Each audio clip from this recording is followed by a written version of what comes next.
Chapter 10-15. Behemoth Forest. The towering trees that reached the clouds did not have the slightest pattern as they stood on the undulating terrain, as if they had been there since the beginning of time. Not a single ray of sunlight could reach the forest that was surrounded by trees, emitting an ancient aura. The cries of birds, beasts, and insects were incessant, but there was no trace to be found. Vaguely, a roar full of ferocious and murderous aura was transmitted in the towering forest.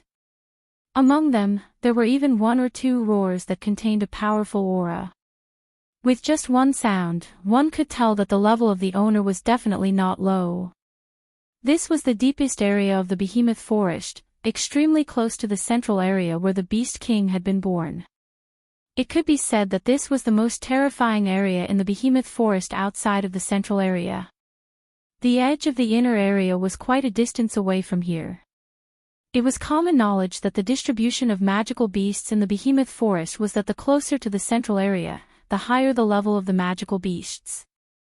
The central area of the Behemoth Forest was also divided into three areas: the outer area, the inner area, and the deepest area of the Behemoth Forest. Therefore, other than the central area, the deepest area of the Behemoth Forest was the area where the highest level magical beasts lived. In the deepest area of the Behemoth Forest, the magical beasts were not as terrifying as the 12-peak 9th level magical beasts that Wu Yan and the others saw when they went to the central area to search for the Beast King. However, it was still an area where 9th level magical beasts were active. Because magical beasts generally had longer lifespans. Even if they did not live for thousands of years, they lived for hundreds of years. Some with longer lifespans could even live for thousands of years. In addition, the deepest area of the Behemoth Forest was an area that humans did not want to go near the most. Therefore, after a long time, the number of 9th level magical beasts here had accumulated to a certain extent. They were not as strong as the 12-peak 9th level magical beasts, but they were still 9th level magical beasts. Of course, the deepest area of the Behemoth Forest did not only have 9th level magical beasts. There were 8th level magical beasts as well. These magical beasts, all of them were at the peak of the 8th stage. Magical beasts below the peak of the 8th rank didn't dare to approach this place. Even if they were at the peak of the 8th rank, some magical beasts would choose to live in the inner regions of the Behemoth Forest. At least in the inner circle. They could even be the lords of a land. But if he was caught by a magical beast of the 9th step in the depths of the forest, then his tendons were pulled out, his skin was peeled, and his body was eaten. That was certain. Under such circumstances, unless it was really necessary to come here, such as the previous operation to investigate the birth of a Beast King, even a powerhouse of the 9th level would not be willing to come here. But today, in the depths of the Behemoth Forest that everyone feared, someone had come. In a certain corner of the Behemoth Forest, there was a dilapidated stone forest. The trees that were everywhere stopped growing here, leaving behind a large empty area. There were no more trees. Instead, there were stone pillars, stone spikes, stone towers, and even stone statues. It looked like someone had lived here before. The stones were artificially carved, but in fact, they were all natural. That's right, the stones in this stone forest naturally existed here. No one had ever touched them, and no one had ever come here before. It had been at least 1,000 years since anyone had come here. No one knew how long it took for this place to become such a miraculous sight. One could not help but sigh at the uncanny workmanship of nature. Now, this stone forest that had been lifeless for a long time finally welcomed a guest.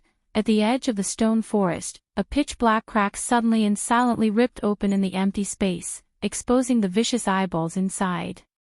It caused the dead silence in the surroundings to become eerie all of a sudden. It was chilling. In the next moment, in the pitch-black crack filled with sinister eyeballs, Violet held a parasol and leaned on her slender shoulder. She walked out of the crack, with a smile on her face as if she was taking a leisurely stroll. Her dress fluttered in the wind as she slowly walked out of the crack and arrived in front of the stone forest. The gap closed after its success, returning the scene to an intact void as if nothing had happened. Only Purple's figure stood alone in front of the tall stone forest. Compared to those stones, Purple's slender figure was undoubtedly very tiny. However, the incredible sense of existence that hovered around her gave people a wonderful feeling that she was the only one in the world. It was far from what those dilapidated stones could compare to. Her hand stroked the hair by her ear. Her action was so natural that it could definitely make the blood of the young men boil. Zihuan's bright eyes were cast on the stone forest. She glanced at her surroundings and tilted her body. Soon after, she smiled. "It's here, right?"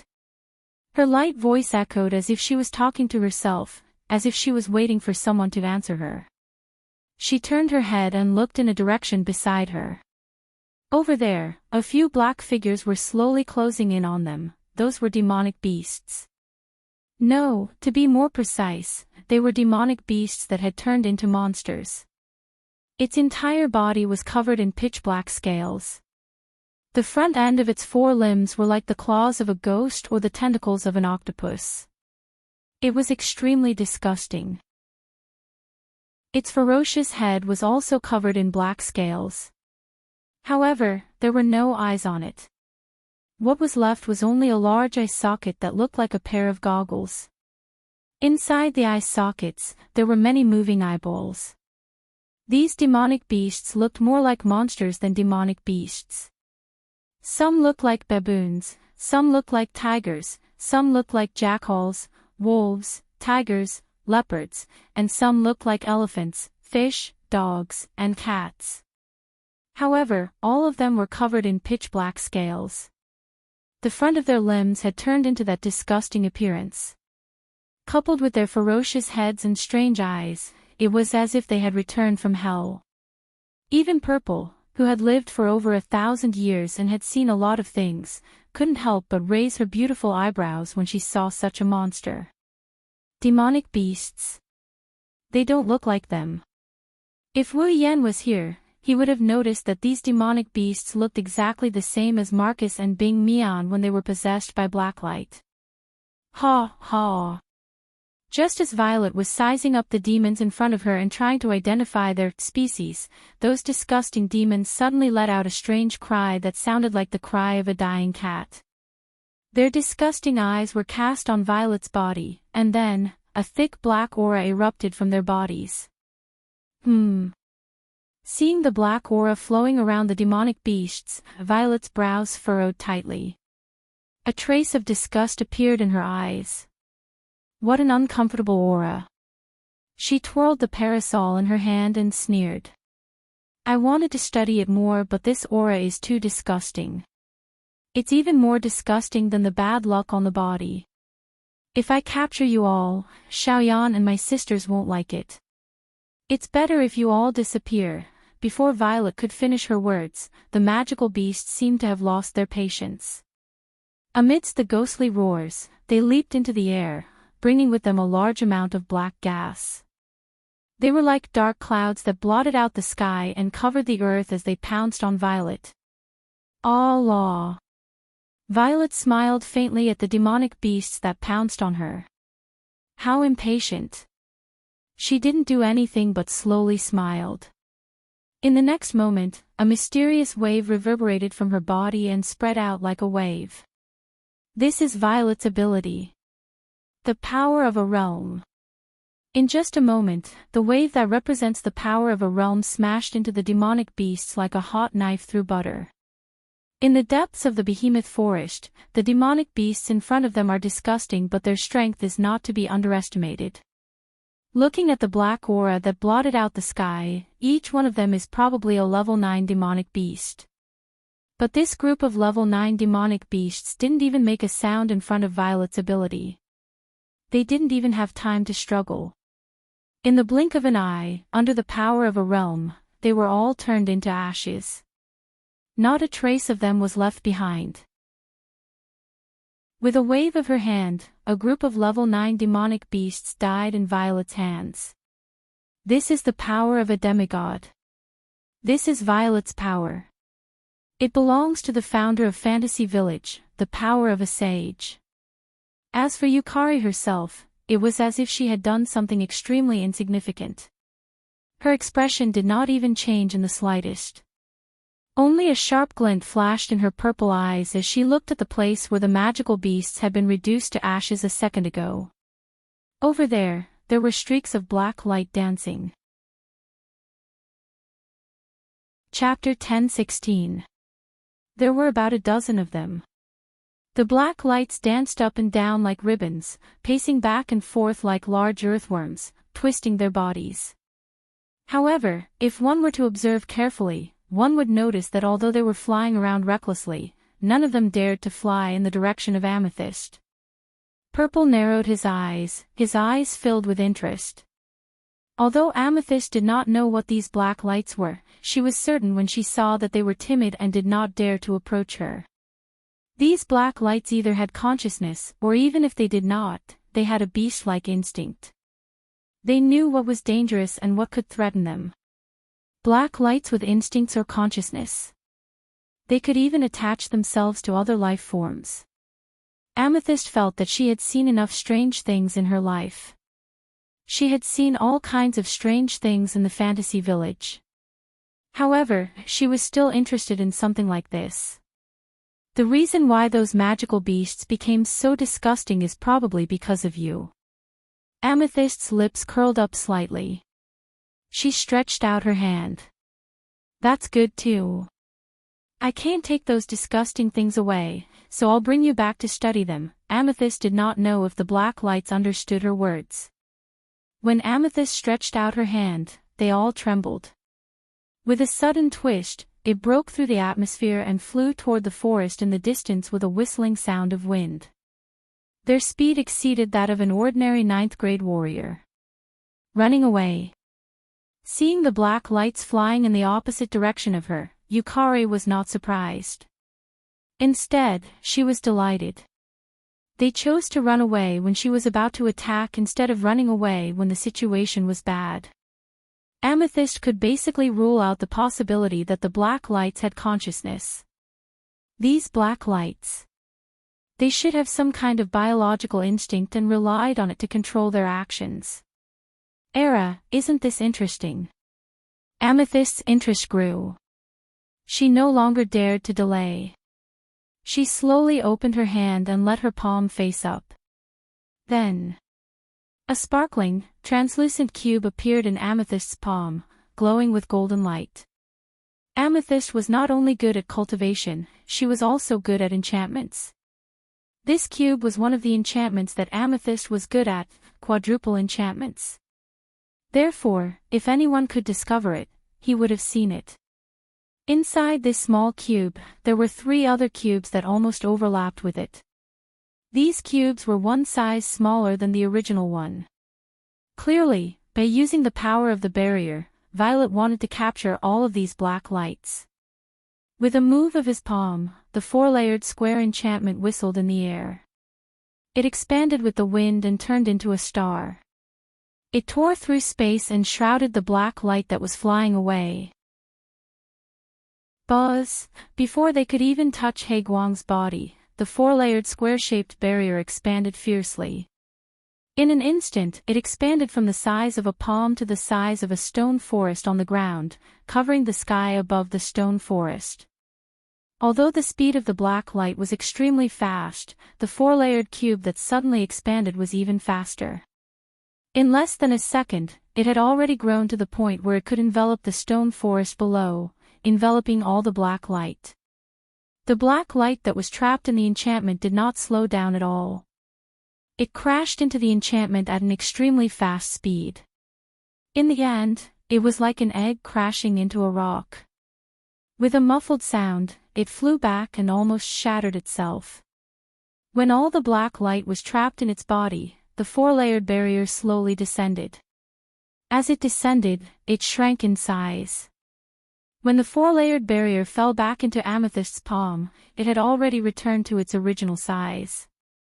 Amethyst looked at the black light that was scuttling back and forth in the 4-layered barrier, trying to break free from the barrier.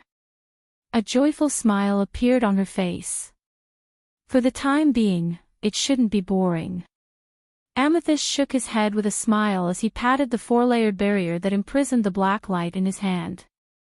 After all, it seems like we're not the only ones interested in you. When he said this, Amethyst raised his voice slightly. It was extremely clear as it reverberated in the surroundings.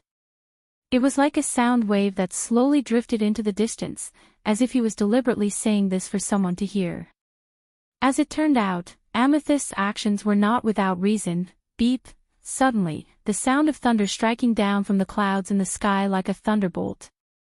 A burst of dazzling light flashed, illuminating the entire dilapidated stone forest in an instant. Amethyst raised his head slightly with a faint smile on his lips. He looked at the thunderbolt that was striking down. To be more precise, Amethyst was not looking at the thunderbolt, but at a person within it. That's right. There was a person within the thunderbolt. It was a man who looked to be in his 40s or 50s, but he had a long beard on his chin. This person wore a white robe with a thunderbolt pattern engraved on it. In addition to the thunderbolt that fell from the sky just now, one could imagine how powerful this person was. However, although the scene just now was very shocking, the aura on this person's body was faintly discernible. It was not as domineering as the thunderbolt engraved on his white robe. He was just like an ordinary person. However, could an ordinary person float in the air? In the Spalier world, there was only one type of person who could float in the air other than those who were proficient in wind magic and some special flying magic and combat techniques. A demigod. This person was actually a demigod. Whoosh! Almost at the same time as the thunderbolt fell, an ear-piercing sound of wind breaking resounded above the stone forest. With a sonic boom, the person cut through the sky with a momentum that was not inferior to the previous one.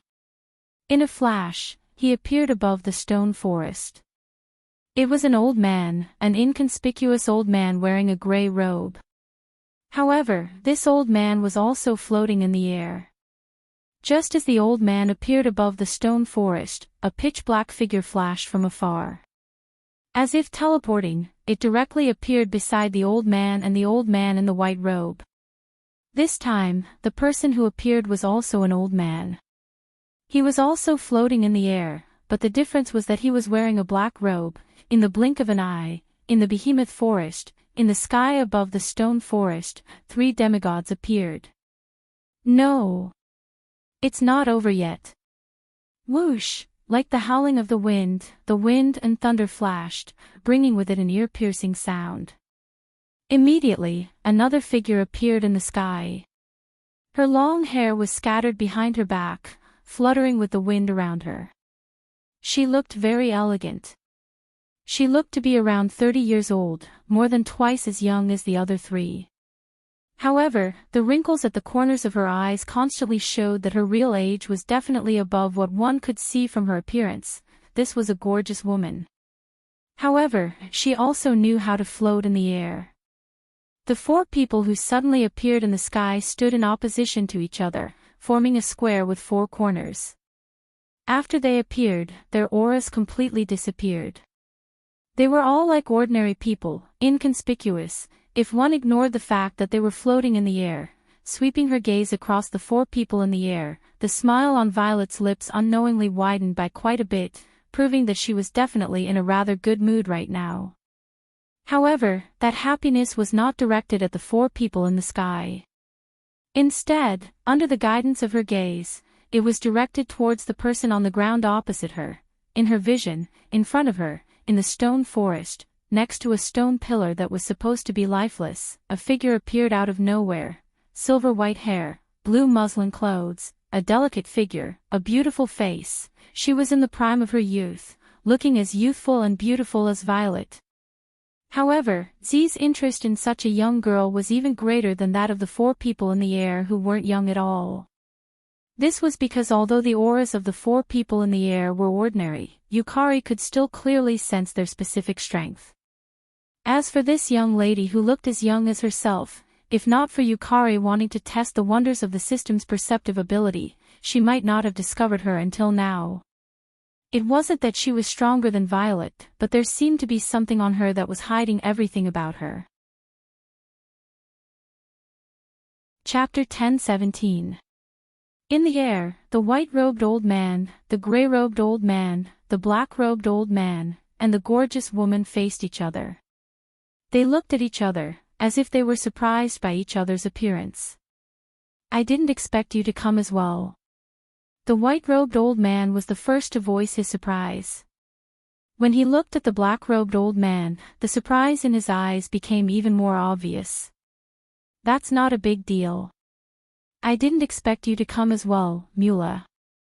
You haven't left your Spalier World Academy magic crystal shop for at least a decade, right?"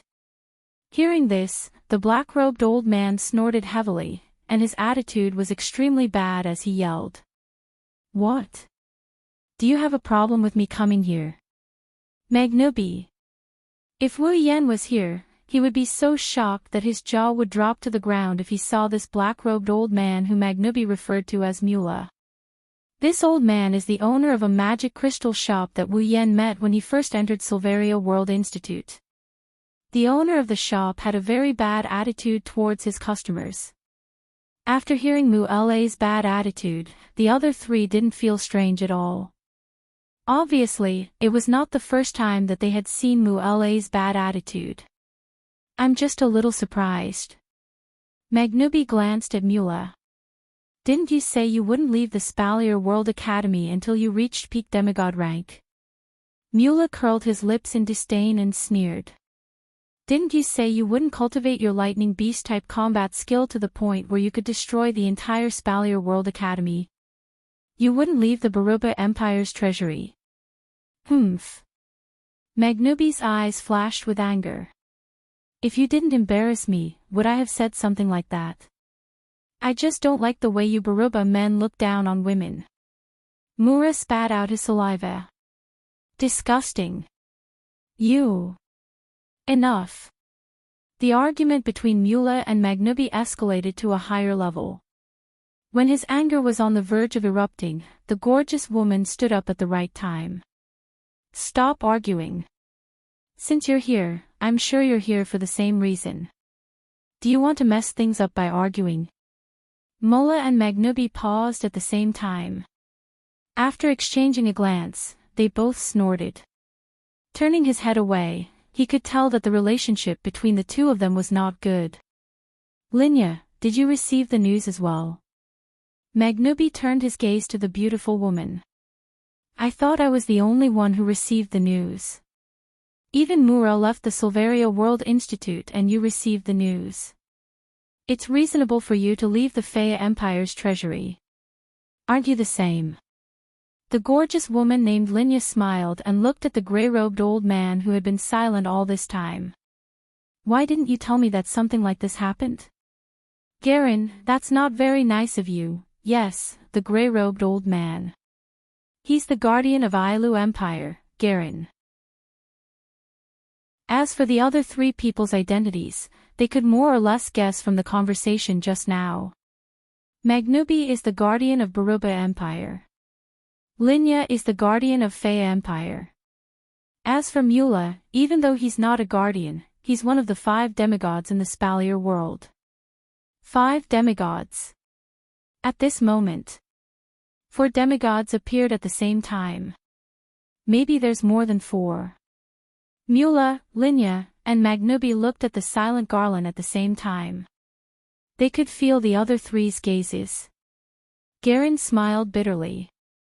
"It's not that I don't want to talk about it. It's just that the truth is too unbelievable. If we don't get to the bottom of it, who would dare to talk about it?" A glint flashed across Jarlin's eyes as he looked at the 3 demigod powerhouses who seemed to be deep in thought. Something that can turn people into monsters and level up. The 4 demigod experts were rarely seen in 100 years. Now that they had come here, their objective was obvious. It's the black light. Come to think of it, it was Bing Mian who created this rare scene. Even though he was possessed by the black light and turned into a monster, Bing Mian's vitality is strong. When the black light left his body, Bing Mian was able to recover. Wu Yan didn't kill him at the time. Instead, he agreed to Bing Mian's request and allowed them to deal with it themselves. Anyways, the half-crippled Bing Mian turned into a cripple after Kuroto messed with him. Even walking is a problem for him. Wu Yan isn't in the mood to deal with a piece of trash like this. The Saito family learned about the origin of the black light from Bing Mian and how Marcus and Bing Mian were turned into monsters and leveled up unnaturally. Following that, the Saito clan's Type 9 powerhouse brought up the matter during the council meeting. At the same time, the news reached Garen and the other demigods. They were tempted. It's not that they wanted to be turned into monsters. What attracted them was the effect. Leveling up. This was a huge temptation to others, but to those who had already become demigods, it was even more tempting. After all, if even they could level up, then what would happen if a demigod leveled up? Celestial. It's been missing for a long time. All demigods dream of leveling up to Celestial. Under the temptation of leveling up to Celestial, they ignored the side effects of the black light. Perhaps they thought that with their level, they could eliminate the side effects of the black light. They don't know what to do if they can't eliminate the side effects. Anyway, it's better to have a chance than not to have one. This was also the reason why they were all gathered here today. Demigods are indeed powerful. Somehow, they found out that the black light originated from the behemoth forest. Hence, they came here one after another. Yukari used her realm energy and 4 layers of barrier to capture the black light. They sensed the powerful energy and came here. That's what led to the current situation. Thinking of the powerful force they had just sensed, the 4 demigods looked down at the same time. They saw the confrontation between Violet and the silver-haired girl, which stunned them. Then, they were surprised. That's... Linya exclaimed when she saw the silver-haired girl. Cynthia. She's here too. It's not that strange. Jarlin shook his head and sighed. The 4 of us are here. It's only natural that Cynthia would come. After all, leveling up is too tempting. Especially for us. Magnubi nodded solemnly. The 5 demigods of the Spalier world are here. This is going to be interesting. Jaren and Linya's expressions turned serious as well. They only hoped that they would be able to get what they wanted smoothly, and it would be best if there was no conflict. Otherwise, if the 5 demigods of the Spalier world start a war, things will get serious. After all, they don't just represent themselves. They also represent their respective empires. If something goes wrong, the empires under their protection will get involved. If that happens, the Spalier world will be in chaos. Mura, who isn't an empire guardian, didn't think much of it. He glanced at the young girl named Cynthia and then looked at Yukari, who was holding a parasol. That energy just now, was it hers? She. Jarlin, Linya, and Magnubi looked at each other and frowned. She's a demigod as well. It's no wonder the demigods reacted this way. They are the only 5 demigods in the Spalier world. The sudden appearance of a 6th demigod would shock anyone. However, they quickly recalled something and came to a realization. She must be the demigod who defeated the Beast King. Yes, I've also heard that a newly born Beast King was defeated by a newly ascended demigod. What's her name? I remember. If I remember correctly, her name is Yukari Yakumo. The 4 demigod powerhouses began to discuss as if there was no one else around. Although the demigod was on the same level as them, a newly ascended demigod was not enough to warrant their caution. Unfortunately, they didn't know that Yukari isn't a new demigod. In terms of level, Yukari is only average among them. However, in terms of strength, Yukari, who possesses the power of a higher realm, isn't someone they can casually discuss. Chapter 10:18. Perhaps because Garen, Linya, Mula, and Maganubi didn't lower their voices at all, the content of their conversation naturally fell into the ears of the two people who were standing opposite to each other on the ground. Cynthia. Yakumo Yukari. The two girls muttered at the same time. Their gazes grew more and more interested. Yukari didn't expect such a young girl who looked like she was in her 20s or even in her teens to be a demigod. Silveria wasn't a fantasy world where monsters, vampires, undead, celestial beings were everywhere. Existences that lived as long as the heavens could be found on the streets. Humans were the dominant life forms in this world, but their lives were also weak and pitiful. Yukari didn't think the girl was anything other than a human. However, could a normal human reach the demigod level in their 20s? The answer was no. Now, such a person appeared in front of Yukari. She didn't know if there was any inside story, but it didn't stop Yukari from being curious about Cynthia. Moreover, if she didn't use the system's senses, she wouldn't have been able to discover his existence. As a shifter sage, how could Yakumo Yukari not be curious? As for the young girl, Cynthia, her curiosity was much purer. She was just curious. How did this beautiful girl, who looked about her age, discover her existence? This kind of thing had never happened before. The thing that Cynthia is hiding is no ordinary thing. The two beautiful and noble girls had forgotten about the other four demigods.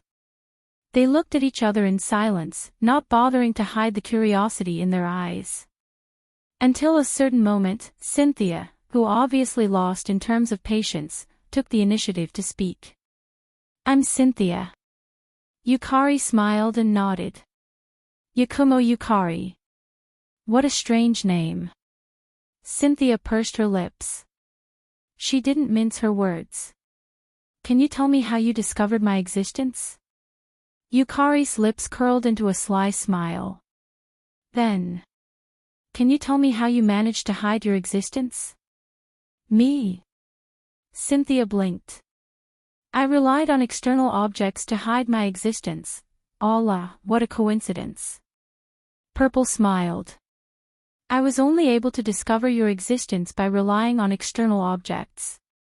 You discovered my existence through external means. Cynthia tilted her head and asked curiously, what's that? Looking at the other party's curious expression. The purple side turned sideways. Then what are you relying on to hide your existence? Cynthia rolled her eyes at Yukari. I'm the one asking you a question. Or are you asking me a question? Too cunning. Hearing this, Z only smiled and didn't say anything else. At first, Z was still doubtful. The girl named Cynthia in front of him should be an old monster who had lived for God knows how many years.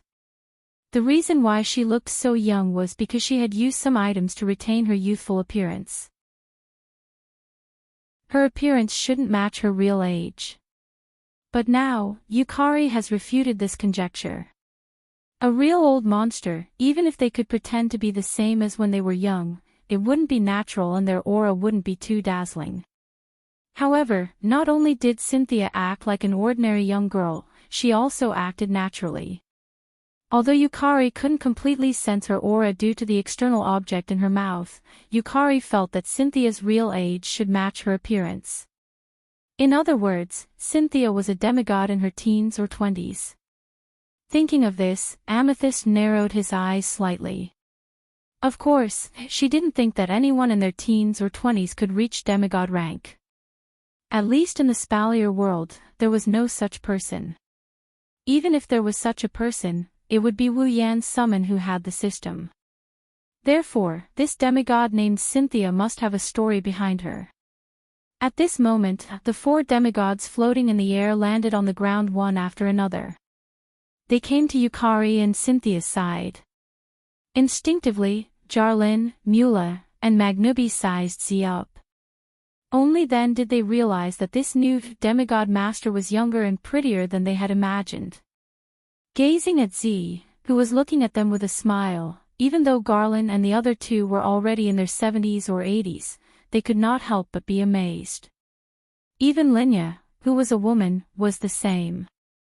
She also felt a little bit of disbelief. Cynthia was a very young demigod. Yukari could tell this based on her rich experience. The 4 demigods who had known Cynthia for a long time naturally knew this as well. However, they didn't expect that there would be a demigod as young as Cynthia in this world. The reason why Cynthia could become a demigod at such a young age was very complicated. However, it was certain that it wasn't the result of her own cultivation. Therefore, Garland and the others didn't feel anything strange. However, Yukari's appearance made them waver. Could it be that Yukari's appearance was fake and her real age wasn't that young? Or was she in the same situation as Cynthia? Several thoughts flashed through their minds. Although they were puzzled, the 4 demigods did not have the intention to pry into other people's bodies. Soon, their gazes shifted from Violet to her hand, which was the quadruple barrier that trapped the black gas. Seeing the black gas trapped in the barrier, the demigod's eyes were filled with desire. The most bad-tempered Mula stepped forward. "You're Yakumo Yukari, right?" Mura yelled impatiently without any manners. "The black gas in your hand, is it the black gas that can turn people into monsters?" Garland, Linya, and Magnubi all looked at Yukari with a hint of curiosity in their eyes. "Turn people into monsters?" Yukari's eyes turned slightly. She looked at the black gas in her hand and shook her head with a seductive smile. "I don't know if it can turn a person into a monster, but I got these disgusting things from some magical beasts that turned into monsters." "That's it." Mula laughed out loud. His voice was filled with joy. The other demigods had the same reaction. "Miss Yukari." Garland stepped forward and nodded politely to Yukari. "We're also looking for this thing. Since you found it before us, can you give some to us?" "Yes, yes, yes, yes, yes." Magnubi nodded. "Miss Yukari has the same goal as us, right? Then you should know that this thing is very important to us, very important. We can exchange something with you." Even though Linya was anxious, she did not show it on her face like the rest of them since she was a woman. "I'm sure Miss Yukari can find something she likes." After saying that, the 4 demigod powerhouses stared straight at Z-Mei, and they did not shift their gazes away. Yukari listened to the 4 demigods and looked at the black gas in her hand thoughtfully. She then turned her head and looked at Cynthia. "Are you here for this as well?" Cynthia was surprised. Cynthia was startled for a moment. She didn't expect Violet to ask her such a question, but she still nodded honestly. "Yes, I need this thing too. If you're willing to trade, I can give you something in exchange." Hearing this, Z's smile suddenly became sweet. If someone familiar with Yukari was here, like Wu Yen or Yukari Shikigami, Yakumo, they would break out in cold sweat if they saw this. Yukari was a typical monster. She was difficult to understand, but she had a habit that everyone knew. If there was a sweet smile on Z's face, it meant that she was definitely not thinking of anything good at that moment. The sweeter her smile, the more dangerous it was. The pitiful group of demigods did not know that because of what happened today, they would be toyed around by our demon sage for a long time in the future. Chapter 10:19. On the other side, in the depths of the behemoth forest, there is a deep valley with complicated terrain. The deep valley seems to have been split into 2 halves. There is a small passage at the end that can only allow one person or a small magical beast to pass through. On both sides of the passage are walls that are more than 10 meters tall. There are vines growing all over them. One look and you can tell that there has been no signs of life here for a long time. And in the deep valley, there was a stream that led to the deepest part of the valley. When the stream reached the end of the valley, it flowed into a lake. At the end of the lake, there was a waterfall on the cliff. Although the terrain of the deep valley is very complicated, there is no doubt that it is a paradise. If there are fruit trees, people can live here for a long time. The behemoth forest is very unsuitable for people to live in. Otherwise, people would have built bases in the behemoth forest to harvest resources. It is not easy to find a suitable place to live in the behemoth forest. One can imagine how unique this deep valley is. Although there are no fruit trees and it is not suitable for people to live in, it is a good place to live. Unfortunately, this deep valley had already been occupied by someone else. On a large rock next to the waterfall, there is a person sitting cross-legged. He is wearing a beast skin coat and his face is pale. He looks like he has suffered a serious injury and is very weak. The right side of his body was completely deformed. An arm and a pair of thighs had completely disappeared, leaving behind only a torso, an arm, and a head. It was incomparably miserable. If an ordinary person's body was crippled like this, they would probably have thoughts of committing suicide. This person is the Beast King that was heavily injured by Wu Yan. Clearly, the Beast King is not in a good condition. Using his only remaining arm, the Beast King is gnawing on a piece of flesh in his hand. It is indeed a piece of flesh. It is completely raw. It has not been processed at all. Moreover, from this piece of flesh, one can faintly see the outline of a human chest. It is a piece of human flesh. If one looks carefully, they can see that. Below the rock that the Beast King is sitting on, there are many things piled up. Bones. Human bones. They were all humans who had suffered at the hands of the Beast Kings. However, from the looks of it, there weren't many of them. That was only natural. Now, almost everyone knows that the Beast Kings can consume the flesh and blood of cultivators to speed up their recovery. If the Beast Kings were to capture cultivators without restraint, they would definitely be discovered. Therefore, the Beast King could only endure. Every day, he would secretly capture one or two unlucky people in the behemoth forest. If it was just one or two, then it wouldn't be a big problem. After all, the behemoth forest was originally a world of magical beasts. If people wanted to hunt here without casualties, then they would be too naive. Sitting cross-legged on the boulder, the Beast King silently gnawed on the flesh in his hand, extracting the essence within to heal his injuries. Although his injuries were severe, he was a magical beast with a tenacious vitality. Moreover, he was already a demigod. As long as he continued to heal, his injuries would be healed sooner or later.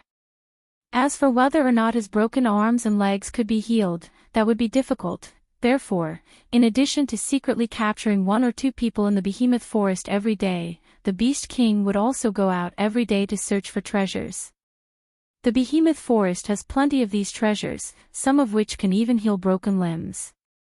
It was also because of this that the Beast King could endure the fact that he was being hunted down. Otherwise, if the proud and arrogant Beast King had to secretly capture ants, he would have gone crazy long ago. The Beast King, who was repeatedly gnawing on the flesh, suddenly stopped and frowned. Then, he quickly turned his gaze towards the deep valley in front of him. There, several figures were gradually approaching. From the looks of it, they should be magical beasts. Seeing this, a trace of anger appeared in the Beast King's eyes. He had already spread out the scent that only magical beasts could sense to warn the other magical beasts in the behemoth forest not to approach this place. But now, it seems that some magical beasts ignored his scent and barged in. How could the Beast King not be angry?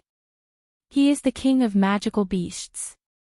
How dare some magical beasts ignore his scent? This is illogical. The Beast King felt that his dignity was being challenged. Magical beasts are not kind pets. The weak are prey to the strong. There are situations where they eat each other all the time. Even if the Beast King sees all the magical beasts as his subordinates, if they dare to offend him, even if they are his subordinates, he will cut off their heads. Just as the Beast King was about to kill the magical beasts that barged in, he just moved his hand when he noticed that there was something wrong with these magical beasts. Their bodies were covered in pitch-black scales. Their limbs were like ghost hands and tentacles. Their faces only have one large eye socket, but there are 7 eyeballs in it. Are these still magical beasts? The Beast King looked at these monstrous magical beasts in confusion. How come I didn't know about this breed? Is it a new breed? But even if it's a new breed, it can't ignore its scent. Something's wrong. The Beast King narrowed his eyes and looked at the magical beasts that were wobbling closer. He waved his hand. Poochie. Poochie. Poochie. Following a few popping sounds, a few sharp bone spikes burst out from the ground beneath those magical beasts, and directly pierced through their bodies. Ah! Strange sounds came from their mouths. They didn't even have time to see what they killed. Their heads tilted to the side and their breaths gradually faded away. The Beast King thought this was just a small interlude. However, when the magical beasts died, rays of black light shot out from their bodies and flew into the air. Seeing this scene, the Beast King froze for a moment. After recovering, he hurriedly stretched out a hand and the mana within his body surged, instantly forming a huge skeletal hand. As it rose and fell, the skeletal hand grabbed the few black lights and pulled them back. The black lights immediately fell into the Beast King's palm. At the same time, a scene that the Beast King did not expect happened. The rays of black light ignored the Beast King's hand and collectively entered his skin. Not long after, the Beast King's hand surged with black gas and black scales climbed up his arm. This. The Beast King's body trembled, his face became serious. Although I don't know what this thing is, but if it wants to be impudent in my body. As he spoke, the Beast King closed his eyes and a majestic magic began to circulate around his body. After an unknown amount of time, the Beast King finally opened his eyes when the sky turned completely dark. Rays of black light flashed in his eyes. So that's how it is. A sinister, hateful, and ferocious smile suddenly appeared on the Beast King's face. It made his originally domineering aura seem like that of a devil's. Moreover, his smile continued to widen. In the end, he actually laughed out loud. Ha ha ha. Good. Very good. After saying this, the Beast King rose into the air and flew towards a certain direction in the Behemoth Forest. Behemoth Forest, a tall cliff. When the Beast King arrived at this place, the scene in front of him could be called hell. Waves of dense black gas rolled around like waves, completely enveloping the huge cliff. Within the black gas, rays of black light intertwined and danced around. It was like thousands of insects were stuffed into a small jar. It was a hair-raising sight. Occasionally, one could see 1 or 2 magical beasts in the surroundings of the high cliff that seemed to have been attracted by the strange phenomenon. As a result, these magical beasts were all possessed by the black light that suddenly surged out and turned into ferocious monsters. The Beast King calmly looked at this scene and a black light flashed in his eyes. His body turned into a meteor and rushed into the black gas. Along the way, streaks of black light surged into his body violently as if they had seen some delicious food. However, the Beast King did not even try to stop them. He went straight to the top of the cliff, to a platform that was continuously emitting black gas and black light. Then, with a wave of his palm, he directly smashed the entire platform into pieces. Then, a pitch-black hole appeared in front of his eyes. Inside, it was all black gas and black light. The Beast King laughed sinisterly. Wu Yen. Yakumo, human, I will endure for a while until I come out of seclusion. After saying this, the Beast King's body flashed and he rushed into the hole. On the high cliff, the black gas and black light that enveloped the entire high cliff rapidly decreased at a speed visible to the naked eye and flowed into the hole. Chapter 1020. Ailu Empire, Supply Town, Ever since the establishment of the camp outside the giant beast's forest, or more accurately, since the day of the monster rampage, the town's popularity has been dwindling. That's to be expected. The behemoth forest is a natural treasure trove. The reason people keep coming here is because the Spalier world's demand for demonic beast body parts and other natural treasures. Warriors and magicians who have reached a certain level of mastery in the giant beast's forest will fight magical beasts. It's not just because fighting magical beasts can increase their combat experience, it's also because killing magical beasts and harvesting their body parts can be sold for a good price. If you're lucky, you can find some rare natural treasures while hunting demonic beasts. It's not impossible for you to become rich overnight. Cultivators had a high status in the hearts of ordinary people because they had great power. However, cultivators also needed to eat, to have a place to stay, and even to feed their families. Not every cultivator was a member of a large clan or a powerful force. In fact, there was a very common phenomenon among all cultivators. Warriors make up 2/3 of the commoners. Magi make up 2/3 of the people in large families and factions. Among all the cultivators, warriors accounted for more than 2/3 of the total number of cultivators. The conclusion drawn from this data was that cultivators make up the majority of the commoners. The result of this conclusion is that cultivators rely on themselves to survive. Most of them had to rely on their own strength to support themselves, unlike those cultivators from large clans and forces who could rely on their clans and forces to support themselves. Most cultivators chose to hunt in the giant beast's forest to increase their combat experience while selling their loot. That's the path most cultivators chose to take. That's why the supply town closest to the behemoth forest is the most popular. Cultivators who want to enter the behemoth forest have to pass through here. They sell their demonic beast body parts here. They sleep here at night and travel to and from the behemoth forest. That's why the supply town is the most popular place. Wu Yan still remembers. When he first came to the supply town, the streets were filled with people, regardless of whether it was day or night. It was like a festival, and it was like that every day. But now, the demonic beasts in the behemoth forest are in danger of rioting. The behemoth forest camps have been set up. The Empire gave the camps the resources needed for normal operations. To ensure safety, no one is allowed to enter the behemoth forest. That's the same as cutting off the cultivator's source of income. Of course, no matter what.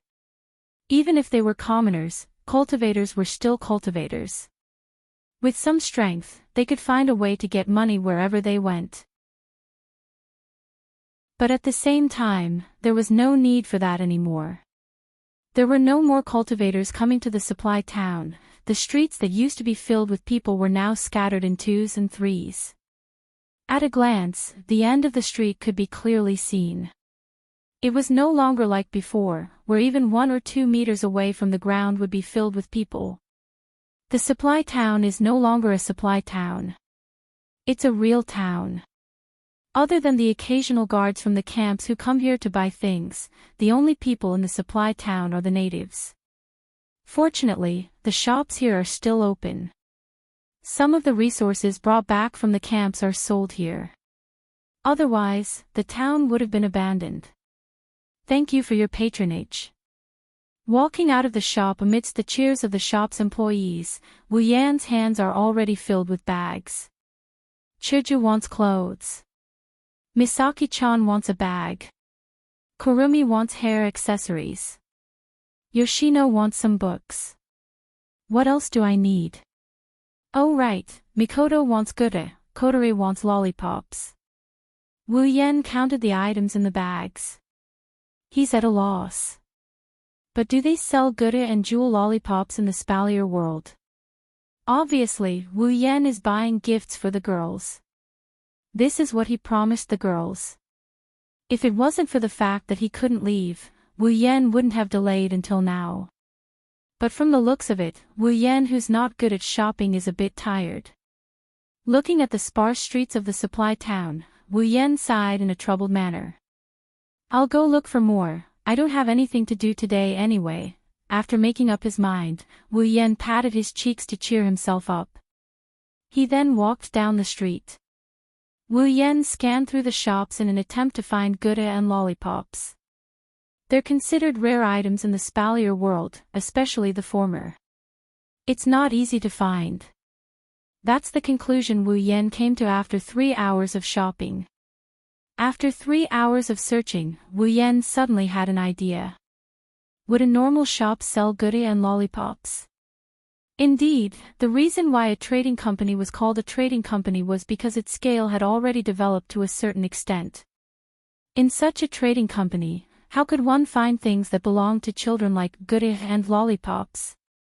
If he wants to find these two items, it's better to go to the stalls or small shops. I'm so stupid. Bitterly laughing, he knocked his head and sighed again. Along with the sigh, he lost quite a bit of his strength. Wu Yan, who was sighing in the middle of the street, didn't notice that a figure appeared in a corner not far from him. The figure was staring at him with resentment. Found you. Wu Yan, In the middle of the street, Wu Yan stopped sighing. He turned around to look at the corner of the street, but he didn't see anything there. Wu Yan scratched his face and frowned. Am I mistaken? At this moment, an ear-piercing sound broke through the air. Along with a little magic fluctuation, it suddenly rushed out from the other corner and headed straight for Wu Yan. Although the magic fluctuation wasn't very strong, it made Wu Yan, who thought it was an illusion, shiver. He quickly looked in that direction and a violent storm came into his sight. Wu Yan squinted his wine-red eyes. He didn't even try to dodge. Instead, he stomped on the ground. Suddenly, a magic flow that was several times stronger than the magic contained in the storm surged up violently. Wu Yan didn't use any special technique, he used the purest form of mana to meet the incoming storm head-on. Bang! It was as if a scorching airflow had collided with a gust of wind. The muffled sound reverberated in all directions along with the sound wave. The originally intact street was struck by the sound wave, and the ground within a 5-meter radius cracked open. The glass windows of the shops on both sides of the street were all shattered into pieces. Ah! A few of the unlucky ones who were closer to Wu Yan were stunned by the sound of the attack. Before they could react, the shockwave hit them and blew them away, leaving them moaning and groaning in pain. Luckily, the storm's target was Wu Yan and he managed to block it in time. The attack didn't directly affect the people around him. Only the wind and waves that collided with each other were affected. Although some people were blown away, it didn't do much damage. However, the people on the street were blown all over the place and screams of agony could be heard everywhere. From this, it can be seen that the storm's power wasn't that great. At most, it was 5th or 6th grade. Otherwise, Wu Yan wouldn't have blocked it with pure magic. Wu Yan also knew this, so he didn't pay attention to the people around him. Because of the sneak attack, he looked at the source of the storm. Soon after, he saw it. On the other side of the street, there was a young girl who wore a veil on her face. Her face couldn't be seen clearly, but she was around 17 or 18 years old. She had long, straight black hair that was like a waterfall. She was looking at him with eyes full of resentment. Chapter 10:21. Murder. Some cultivators are fighting. Run. The surrounding passers-by finally reacted to the sudden situation. One by one, they let out terrified screams. Some of them even turned pale. To these ordinary people, a battle between cultivators, even if it was a cultivator of the lowest level, was extremely destructive. If they were careless and got themselves involved, with their ordinary bodies, they would be seriously injured for at least a few months. Because of the shock waves from the battles between practitioners, some commoners would die. Even though this didn't happen every day in Silveria, it wasn't a rare occurrence. Therefore, if a fight between practitioners were to happen, it would be no different from a disaster for the commoners who were unlucky enough to encounter it. Therefore, amidst the waves of horrified screams, the surrounding pedestrians did not care about their destination and directly ran towards the end of the street on both sides. Especially the few people who were blown away just now, they looked as if they hated their parents for not giving them 2 more legs. They ran as fast as they could. Not long after, the people at the scene ran away without a trace. Only a few other cultivators remained, as well as the 2 people who had caused all of this to happen facing each other from a distance. His ears are still ringing with the terrified screams of the commoners around him. His eyebrows are clouded over as he looked at the veiled girl in front of him and coldly opened his mouth. Although I don't know why you attacked me. Can't you see that there are so many commoners around? Although ordinary people were no different from ants to cultivators, they were still cultivators after all. Other than a few extremely evil people, cultivators would usually take into consideration that there were no ordinary people around when they fought, so as to avoid being implicated. It's not that cultivators are kind-hearted. It's just that if they knew that there were commoners around, they would hurt the weak commoners. How is that different from bullying others? Most of the cultivators had this mentality. Therefore, they would usually check the location of the battle. After all, they don't want to hurt the weak commoners for their own sake. Of course, that is excluding the evil people. The veiled girl was slightly taken aback. His gaze, which was filled with resentment, immediately dropped. A look of guilt appeared on her face. However, it was quickly replaced by hatred. Then, a light and ethereal voice came from under the young girl's veil. It slowly spread out. Since I didn't hurt anyone, if I don't vent my anger today, I won't give up. Vent your anger. Wu Yan was taken aback. He frowned and looked at the girl. How did I offend you? The girl didn't answer Wu Yan's question. Instead, she asked another question. Are you Wu Yan? Yes, I am Wu Yan. That's right. Strands of mana flowed out from the girl's slender body. She didn't give Wu Yan a chance to ask any more questions as she yelled at him. See if I don't kill you. Listening to the girl throwing a tantrum like a child, he opened his mouth but he couldn't get angry no matter how hard he tried. Instead, he felt very conflicted. Wait. Are you mistaken? I don't think I've ever offended a girl. Before he could finish his sentence, the girl's mouth under the veil started to move quickly. She released a sound that was as soft as a mosquito.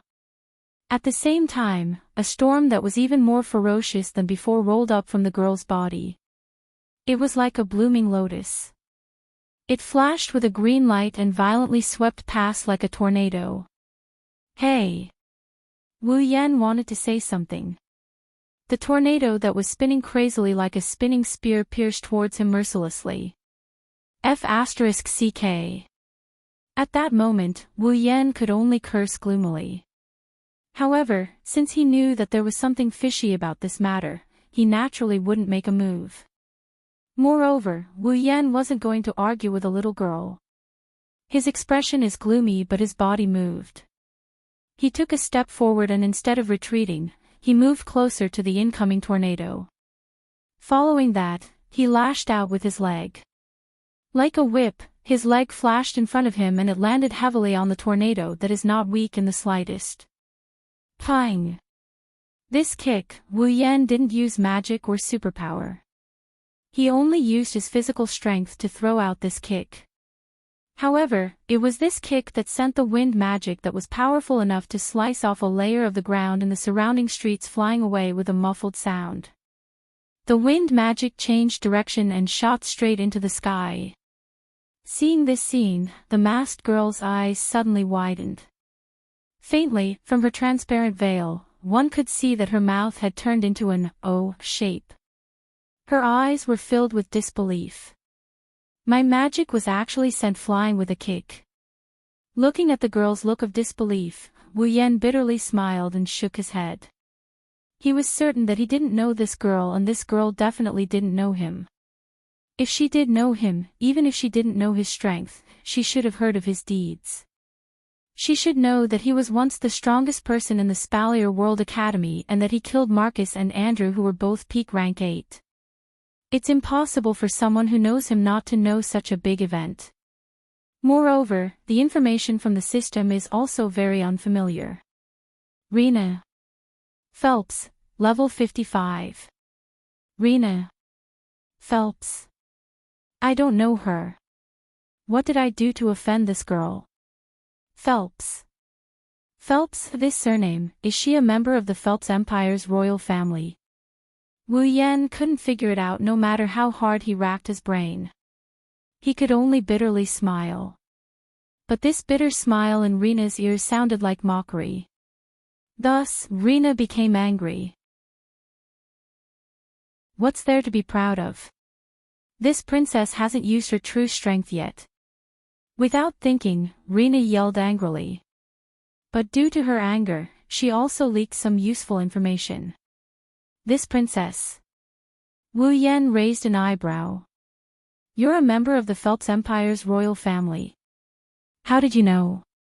Rena exclaimed out of reflex. Even though she regretted it, it confirmed Wu Yan's guess.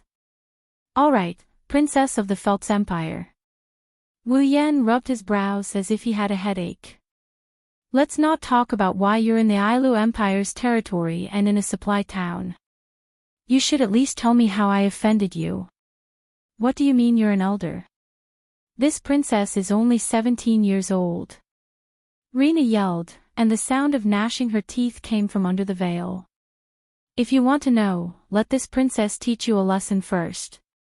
Are you stupid or am I stupid? Wu Yan rolled his eyes at Rena. Do you think that's possible? Even if it's impossible, it has to be possible. Rena declared like an unreasonable princess. In short, if I don't teach you a lesson, this princess will be angry. With that, Rena waved her slender hand and a dazzling small green staff appeared in her hand. Moreover, magic power surged within it. Rena had actually used her armament. Are you for real? Wu Yan's jaw dropped, he almost couldn't speak properly. Rena snorted and ignored Wu Yan. She channeled her mana into the magic staff and the crystal at the tip lit up. Wu Yan saw that Rena was about to open her mouth to chant another spell. He quickly hid his shocked expression and clenched his teeth. Since he couldn't explain himself, he would have to take her down first. At the same time, Wu Yan didn't delay any longer. He channeled a trace of mana and activated a spatial teleportation spell. He disappeared from the spot. Rena only saw a blur in front of her eyes, and the detestable guy in her heart disappeared. Before she could react, the hand holding the staff suddenly felt weightless. Even his armament had disappeared. Rena's face was full of shock. At this time, a pitch-black halo suddenly fell from the sky and wrapped around her body. Then it suddenly contracted and trapped Rena, who was still in shock. What is this? Rena cried out in surprise. Only now did she realize that Wu Yan was standing beside her and pressing his hand on the pitch-black halo. You did this. Rena struggled with all her might. Let go of this princess. Wu Yan snorted, the corner of his mouth slowly raised into a smile that made Rena tremble in fear. Before that, I think we need to talk. Chapter 10:22. Bang! Ouch! With a soft thud, Rena, who had a black ring around her body, flew through the air in a beautiful parabola. Then, she fell onto the soft bed amidst her screams of pain and surprise. Although the bed was soft and didn't hurt Rena, she was still thrown on it. No matter how soft the bed was, it couldn't prevent the vibration. Rena wasn't injured, but she was still dizzy from the vibration. But that wasn't important. What was important was where she was now. In a hotel room. Moreover, she was sharing a room with a man she hated to the core. Sitting up from the bed, Rena retreated to a corner at an unimaginable speed. Her delicate body curled into a ball, and she screamed with a restrained voice. You! Why did you bring me here? What do you want to do? Wu Yan closed the door indifferently. But it was this sound that made Rena's body tremble exaggeratedly. Her big watery eyes almost popped out of their sockets. Rena retreated to the corner of the bed and looked at him like he was a beast. Wu Yan's mouth twitched. He took a deep breath and walked over. Stop right there. Rena shouted when she saw Wu Yan approaching. I'm warning you. If you dare to touch me, I'll ask my father to cut you into pieces. Hearing that, Wu Yan couldn't stand it anymore. You call yourself a princess, but your head is full of evil thoughts. Do you think a man will touch you? Hearing Wu Yan's words, Rena was a little angry. But she was relieved and tilted her head in confusion. Then why did you bring me to such a dirty place? What a filthy place. Wu Yan resisted the urge to roll his eyes as he casually sat on the edge of the bed. Didn't I tell you? Let's talk. Talk. Rena was stunned. She snorted and turned her head away. I have nothing to talk about with you. Oh. Is that so? Wu Yan smirked and rubbed his chin. He started looking at Rena's body. Rena has a good figure. Her body is slender but her curves are smooth. Her exposed thighs shone with a white sheen. Her breasts are also well endowed. Ikaros, Astria, and the other girls with great figures are better than her.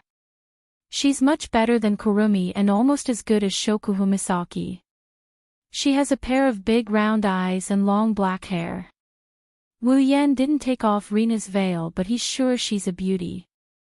Also, she said she's only 17 years old, right? Rena's body at 17 years old, she's practically the second Lulu. Wu Yan couldn't help showing a look of admiration as he sized her up. Lana caught it by accident. Rena's face. Don't look at this princess with those dirty eyes of yours. Wu Yan raised his head and looked at Rena. He blinked and smiled. You can't take it. There's still a good show coming. What do you want to do? At this moment, even Rena couldn't help but feel afraid. You better not mess around. Otherwise, you will definitely die a very, very miserable death. Imperial Father will definitely not let you off, Father. Wu Yan rolled his eyes. Since you're calling him father, you must be the daughter of Fey Empire's emperor, right? Why, that's right. Rena's courage increased when Ailu Empire's emperor was mentioned. I am the biological daughter of Fey Empire's emperor. Moreover, I am his only biological daughter. Imperial Father loves this princess the most, so you better let this princess go. Otherwise, Imperial Brother will definitely tear you apart before Imperial Father does anything. He also loves this princess the most. Brother. Wu Yan ignored Rena's weak threat. Who's your brother? My brother is the Prince of Fey Empire, Kaya Fea. Fea. Kakaya. Wu Yan looked at Lana, who was looking at him with a smug expression. You're Kaya's sister. Can't I? Perhaps it was because Rena had revealed her background, but she returned to her unruly state. Wu Yan didn't have the time to care. He frowned and asked after some hesitation. Then, are you looking for trouble because I defeated your brother in Spalier World Academy? Who cares if he dies? Rena, who was planning to use her brother's name to scare Wu Yan, immediately blurted out such a declaration. She was stunned for a moment before exclaiming. You said you defeated my brother. You don't know. Wu Yan's expression turned into one of amusement.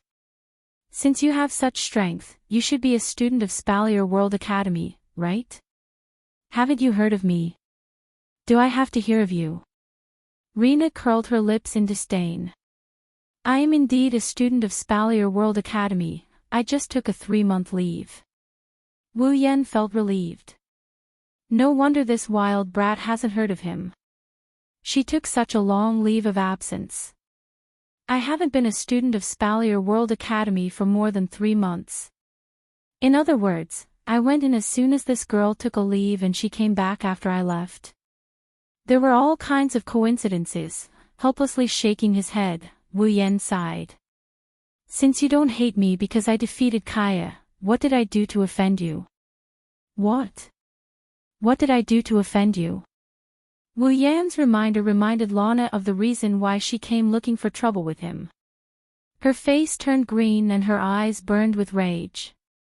She started struggling with all her might. How dare you ask me what I did to offend you? Damned bastard. Let me go. I'm going to teach you a lesson. I think you're the one who needs to be taught a lesson the most. Wu Yan was pissed when Rena didn't answer his questions. You better tell me the truth or I'll throw you out on the streets. You dare. Why wouldn't I? Wu Yan sneered. That's right. By the way, let me tell you something.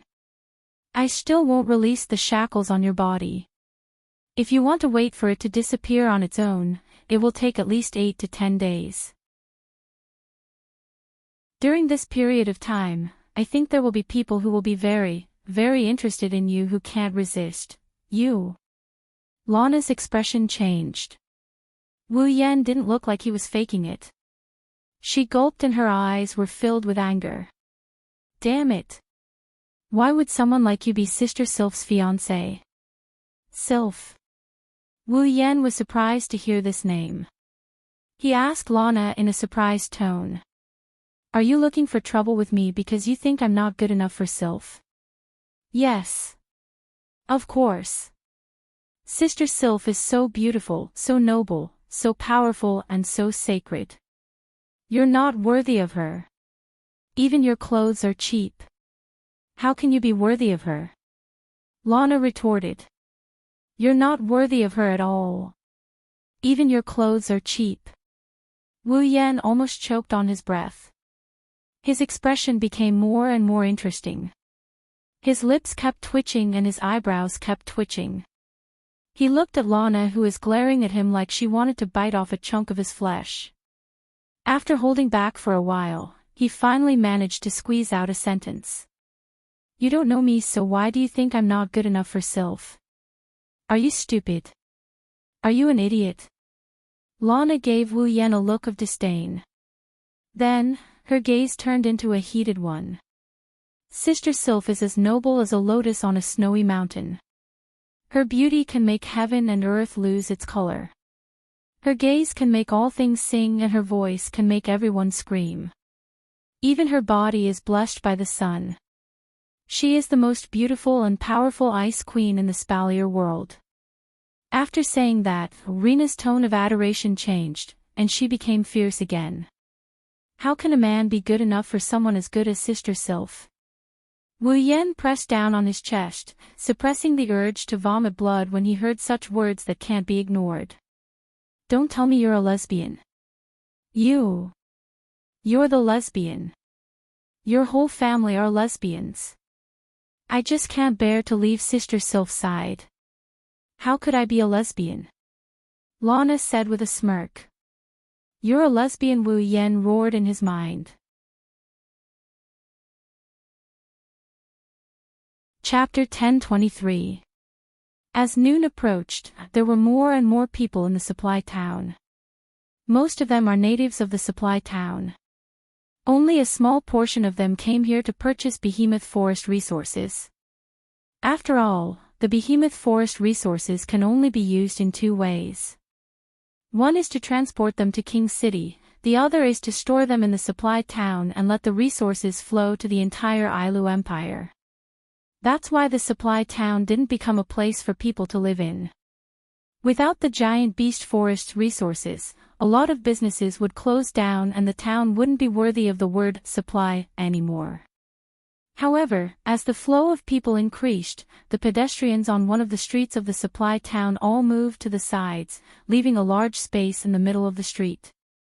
It was as if some royal family was passing by. However, the people's shocked and curious gazes were telling others that the visitor wasn't someone worthy of respect. "Let go of me. Let go of me." Rena shouted at Wu Yan, who was walking in front of her, as if she was about to cry. Her face was red as if a flower thief was about to make a move on her. Only her angry eyes were silently accusing and proving something.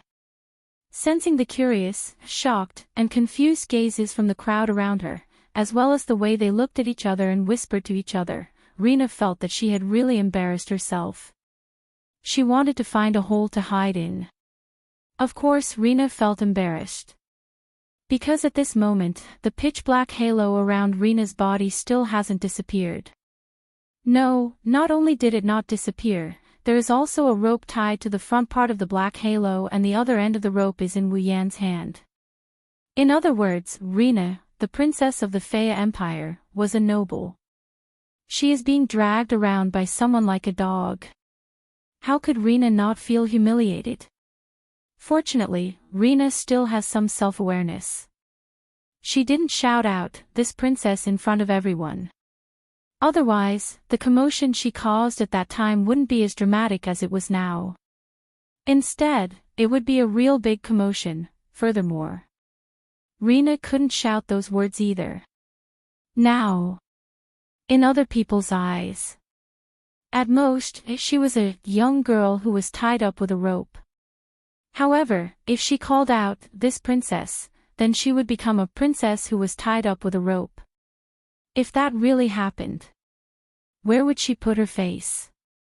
Even if the people around her didn't know her identity, she still felt embarrassed. She twisted her body desperately, trying to break free from the strange halo that could imprison her mana. However, she had been struggling for an entire hour since she left the hotel, and the halo didn't loosen at all. She wanted to cry, but no tears came out.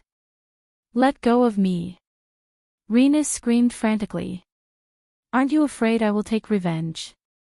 You already did your best to get back at me." Wu Yan didn't even turn his head as he sneered. "If I let you go, what are you going to do? Do you even need to ask? Of course I'm going to teach you a lesson. I'm going to show Sister Sylph that you're a piece of trash who can't even beat a 17-year-old girl. I'm going to cut all ties with you and cut all ties with you." Oh. Wu Yan turned around with a surprised look on his face. "I thought you were going to say, 'Of course I'm going to kill you to save Sister Sylph.' That's what I'm going to say." Rena paused for a moment before a look of realization dawned on her face. "Oh right. I didn't know there was such a way." Wu Yan's mouth twitched, he rolled his eyes at Rena. "I'm sure you're not only a lesbian, you're a completely unqualified lesbian. You're the lesbian. What makes you think I'm unqualified?" Rena raised an eyebrow, her contradictory words made the people around her laugh. "Of course you're unqualified." Wu Yan recalled something and his expression turned sour. A real lesbian should call the person she's a lesbian to be her lady big sister.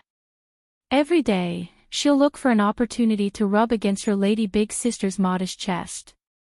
She'll think about pushing her lady big sister down all the time and look for an opportunity to drug her. She can even accept being whipped by her lady big sister. When she meets someone who intends to touch her lady big sister, she'll say things like, "I'll stuff you underground," or, as her lady big sister's personal bodyguard, "My mission is to defeat all the apes who intend to touch her lady big sister." Wu Yan spouted a string of strange words into Rena's ears. She was stunned, she even thought she was unqualified. That seems to make sense. Rena nodded thoughtfully. Not long after, she raised her head abruptly and said excitedly, "All right.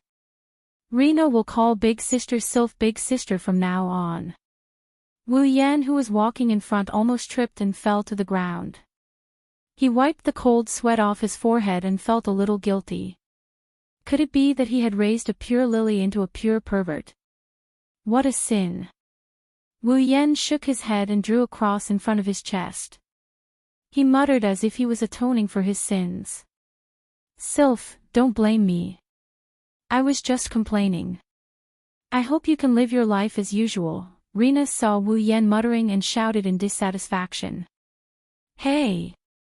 What are you muttering over there for? Nothing. Wu Yen rolled his eyes and noticed the veil on Rena's face. He narrowed his eyes and asked. Oh right, why are you wearing a veil? Are you ashamed of your appearance? You're the one who's ashamed of your appearance. Rena jumped up like a cat whose tail was stepped on. I don't know how beautiful I am. How can a cheap thing like you know how to appreciate my beauty? Cheap thing. The veins on Wu Yan's forehead bulged. If you're not ashamed of your appearance, then why are you wearing a veil? Do you think I'm willing to do that? Lana's tone became indignant. I was fine when I first came to Ailu. Who knows if the men in this empire ate the wrong medicine? Every time they see me, they stick to me like flies. It's disgusting. If it wasn't for the fact that I have no other choice, I wouldn't want to be a masked person. Interesting. Wu Yen raised an eyebrow. Even flies stick to you. Looks like you're pretty good looking, of course. Rena's eyebrows danced. I'm a princess after all, how can I not be pretty? You really do shine with a little sunshine. Wu Yen shook his head with a chuckle. He tugged on the rope and continued forward. Hey! Lana yelled when Wu Yen pulled her along with a rope. Where are you taking me? Of course. Wu Yen pursed his lips. I'm taking you back to the camp. Back to the camp. Wu Yen nodded and glanced at Rena. I wanted to let you go so we can go our separate ways. But if I do that, you'll come after me again, won't you? Of course. If I don't ask you to annul your betrothal with Sister Sylph, I won't let you get away with it. Lana said haughtily. That's right. Wu Yen sighed. That's why I can't just let you go, but I can't just leave you here either. I can only bring you back to the camp and hand you over to the people in charge. They will send you back to Faya Empire or Silveria World Institute. What? You're sending me back? Rena screamed and started struggling again. No. No. No. I don't want to go back. Why are you so resistant? Wu Yen quickly pulled on the rope to prevent it from slipping away. Did you sneak out? That's not true. Rena shouted stubbornly as she struggled. You haven't cancelled your engagement with Sister Sylph yet. How can I go back unless you cancel your engagement with her? I think you should just give up. Wu Yen pursed his lips. Even though I was confused about the engagement, Sylph herself hasn't cancelled her engagement yet. Why are you making such a fuss about it? Impossible. Sister Sylph wouldn't be interested in a cheap piece of trash like you. Rena screamed and struggled. Let go of me. Ignoring Lana's antics, Wu Yen pulled Lana along and they headed towards the giant beast forest camp.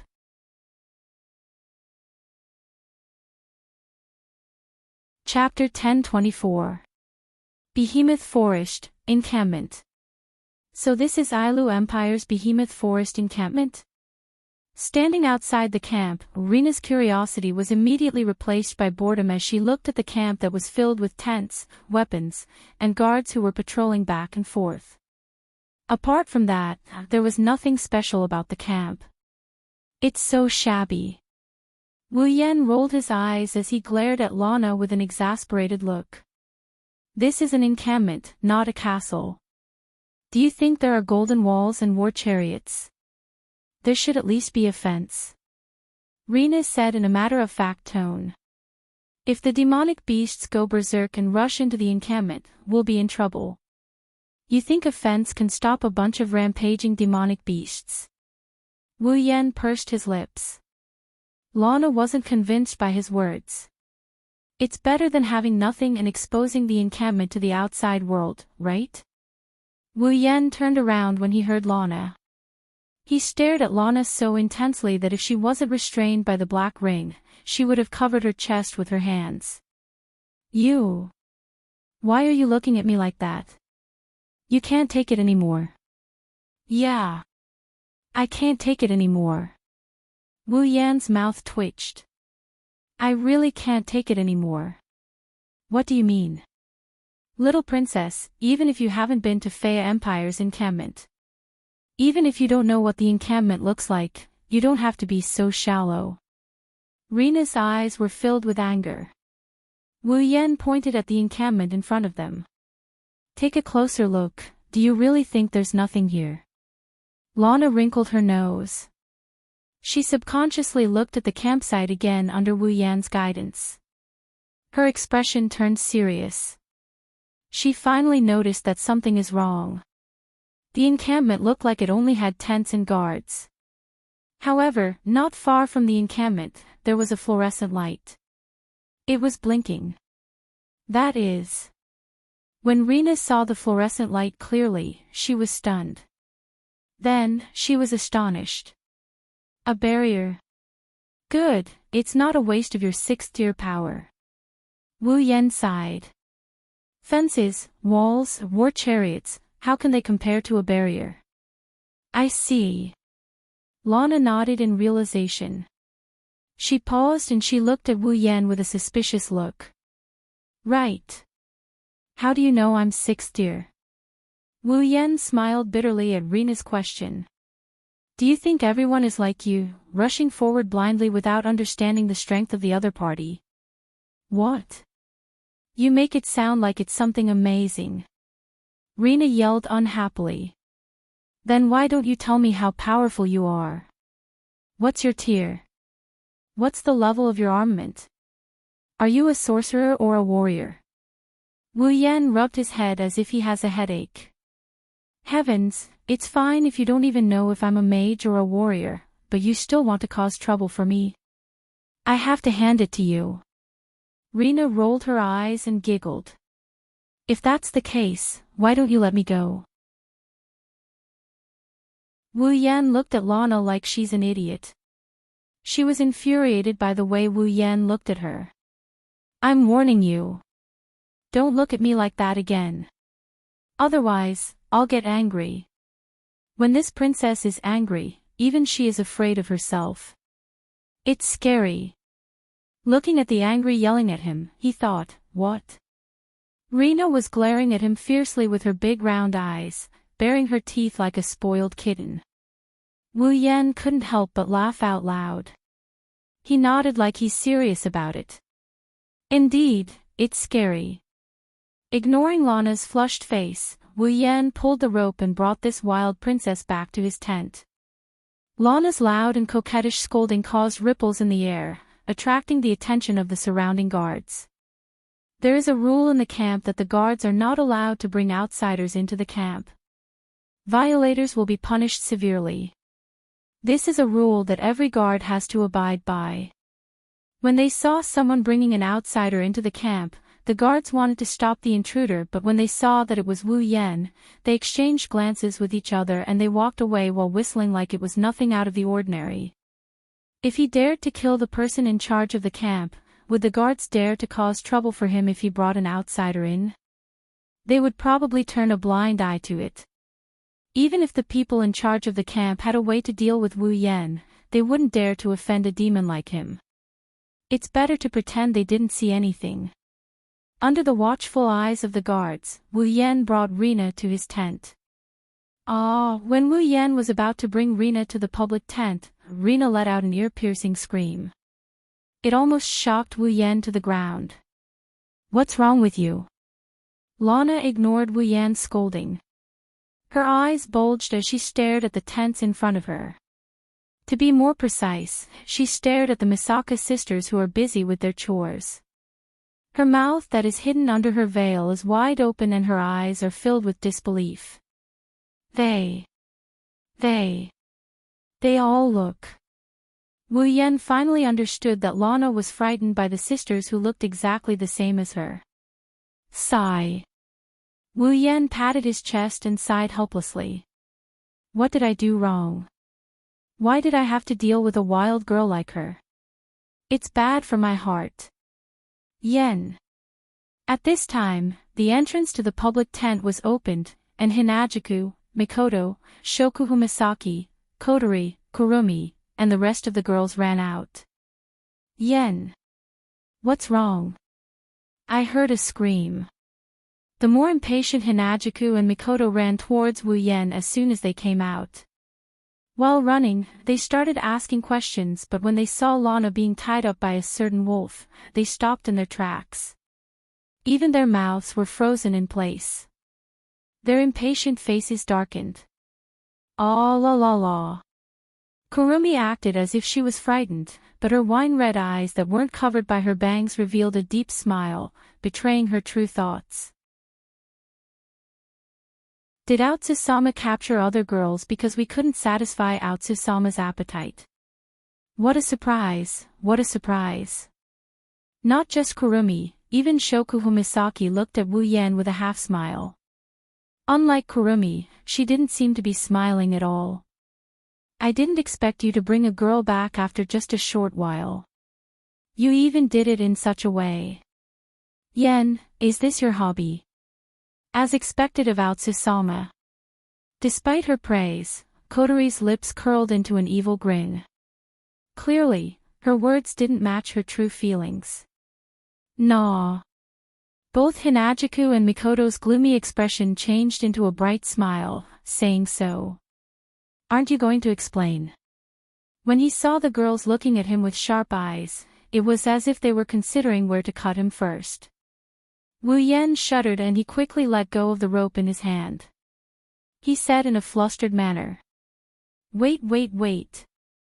This is a misunderstanding. A misunderstanding. The girls listened attentively but they didn't say anything. Shokuhu Misaki and Kurumi were still smiling as if Wu Yen was doing a good deed. However, Wu Yen knew that without a good reason, the two girls wouldn't mind adding insult to injury even if they didn't want to. Wu Yen smiled bitterly. To prevent unnecessary misunderstandings, he released Lana from the rope and prepared to explain himself. What he didn't expect was that as soon as the rope was released, something unexpected happened. Ah! Lana let out another ear-piercing shriek. Everyone was shocked, but before they could react, they saw. With a speed faster than anyone could react, Lana turned into a blur, rushed towards Ikaros who hadn't said a word, and grabbed her hand. Hey sister. What's your name? Everyone was stunned.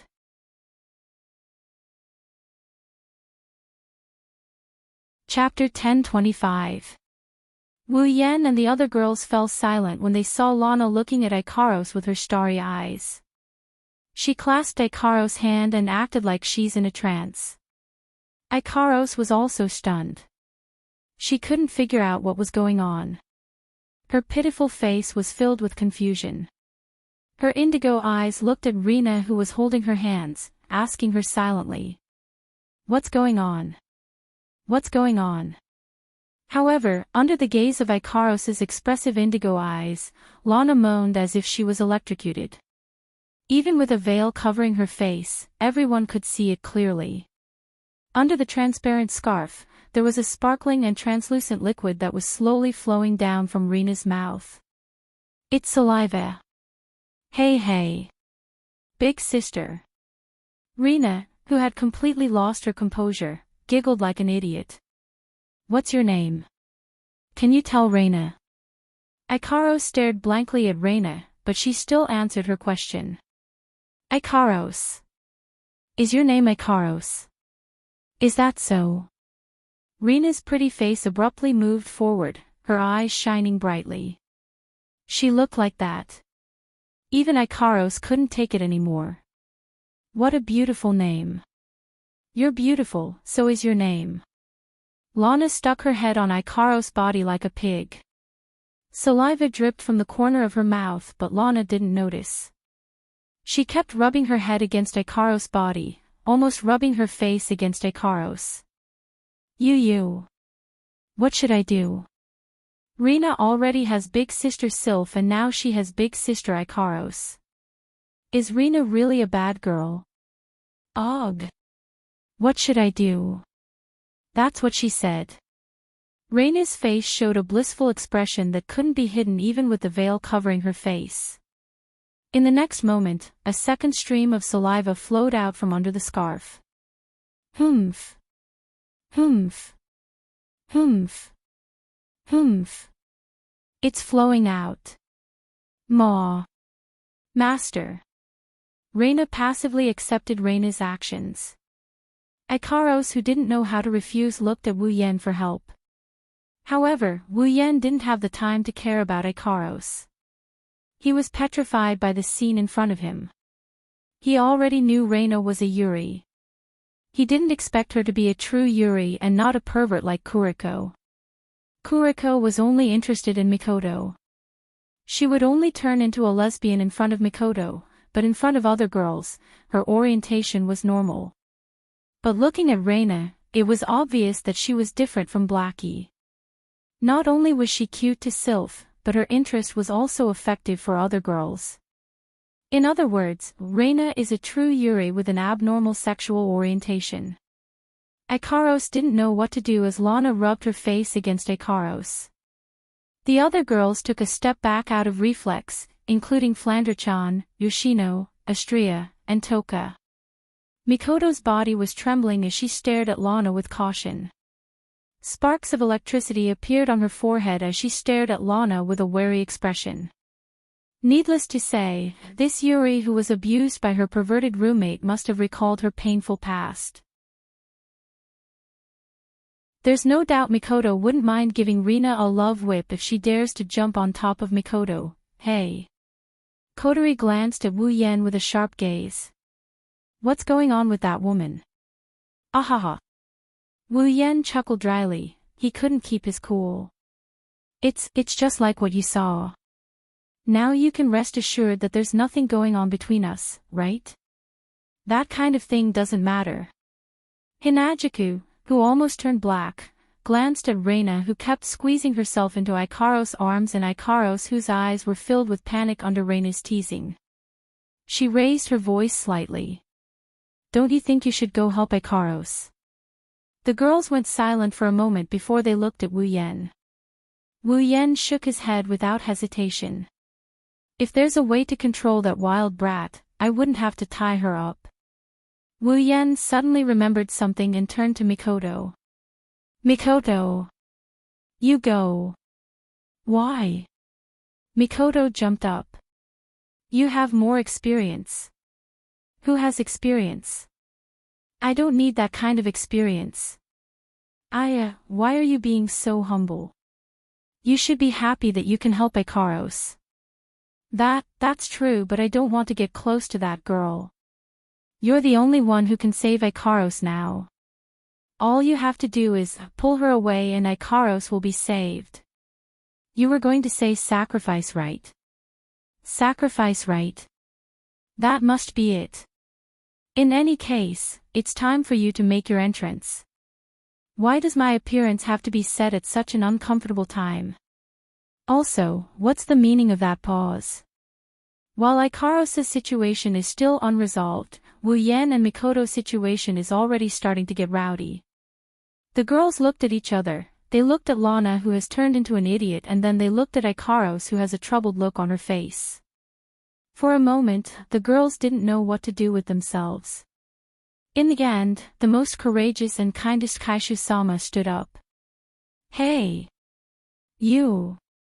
Chuju walked up to Ikaros and Rena with her hands on her hips and a sharp look on her face.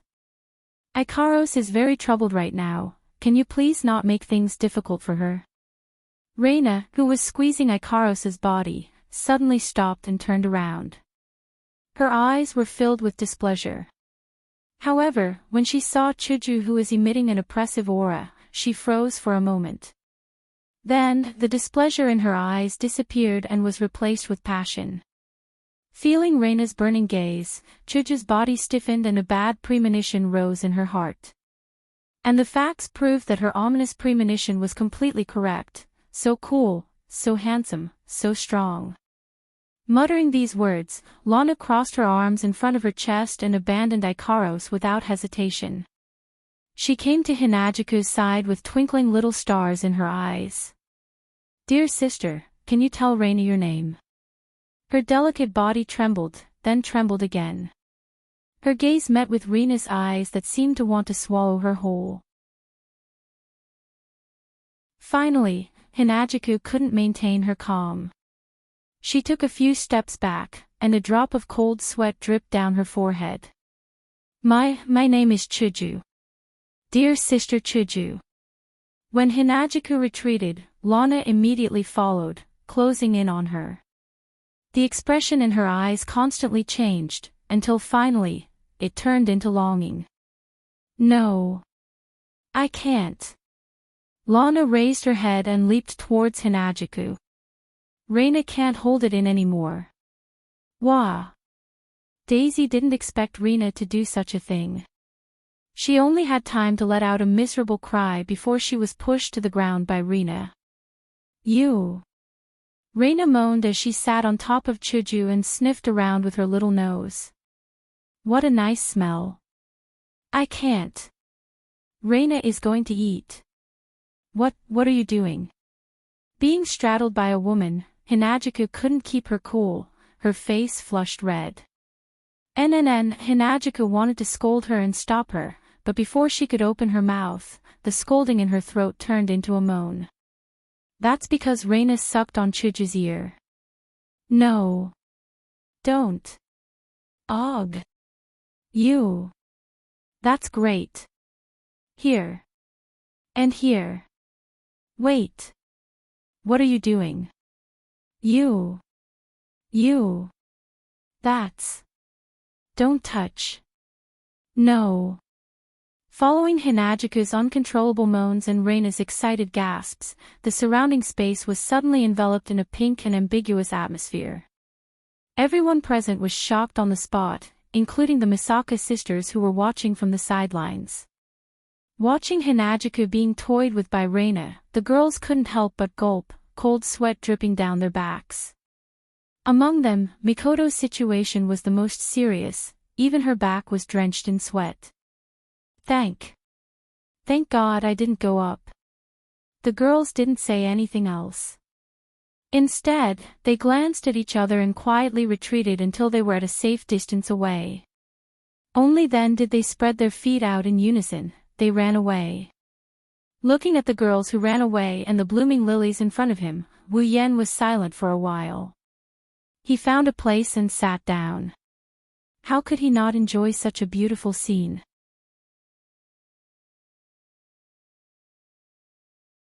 Chapter 10:26. Hee hee. Hee hee, the entire tent was filled with Reina's silly laughter. It was as if she was a lone lunatic who had escaped from a mental hospital. Her laughter gave people goosebumps that they couldn't help but feel uncontrollable. At this moment, Reina was lying on the table in the tent. Her mouth, which was covered by a veil, could not help but let out a silly laugh. Her laughter was full of joy, as if she was a child who had secretly eaten something good. Her eyes were blurred, and the blush on her pretty face was directly reflected on the transparent veil. Coupled with her creepy laughter, it was very suggestive. Hinajuku, on the other hand, was sitting in a corner with her head lowered. Her pink bangs covered her face, making it hard for others to see her expression. However, the gloomy aura that lingered around Hinajuku made it so that no one dared to approach her. Wu Yen and the girls looked at Chuju and then at Reina, who was once again trapped by the black ring. They looked at each other with resentment and didn't know how to react. Something terrible just happened. Misaka 13674 puffed up her chest and said to the other Misakas, "Your information is outdated." Misaka 17788 made a mocking declaration. "Misaka, I've already heard that a sister was pushed down." Misaka 12976 tried to extract as much information as possible. She shared it with the other Misakas. Why wasn't Misaka there? Misaka 10414 was very unwilling to give up. She asked the other Misakas to share the information with her. Misaka was there at the time, and she even recorded everything that happened. Misaka 5392 took out a notebook from her bosom and proudly showed it off to all the other Misakas. Misaka 5392 is very cunning. Misaka 9987 made a stern reprimand and thought of how to get the notebook from Misaka 5392. Misaka 7747 made a request to borrow the notebook from Misaka 5392. Misaka 17377 agreed. Misaka 9919 concurred. Misaka 10032 concurred. Outside the tent, the Misaka sisters' undisguised conversation was heard by everyone, causing everyone's expressions to turn awkward. In his heart, he couldn't wait to drag those Misaka sisters out and strip them naked, and at the same time, run a circle around their tents. Since Wu Yan and Ko can hear it, Hinajuku naturally can as well. Her delicate body shuddered violently, but she quickly returned to normal. However, she lowered her head even lower and the gloomy aura around her became even denser. Looking at Chuju like this, they all wanted to cry.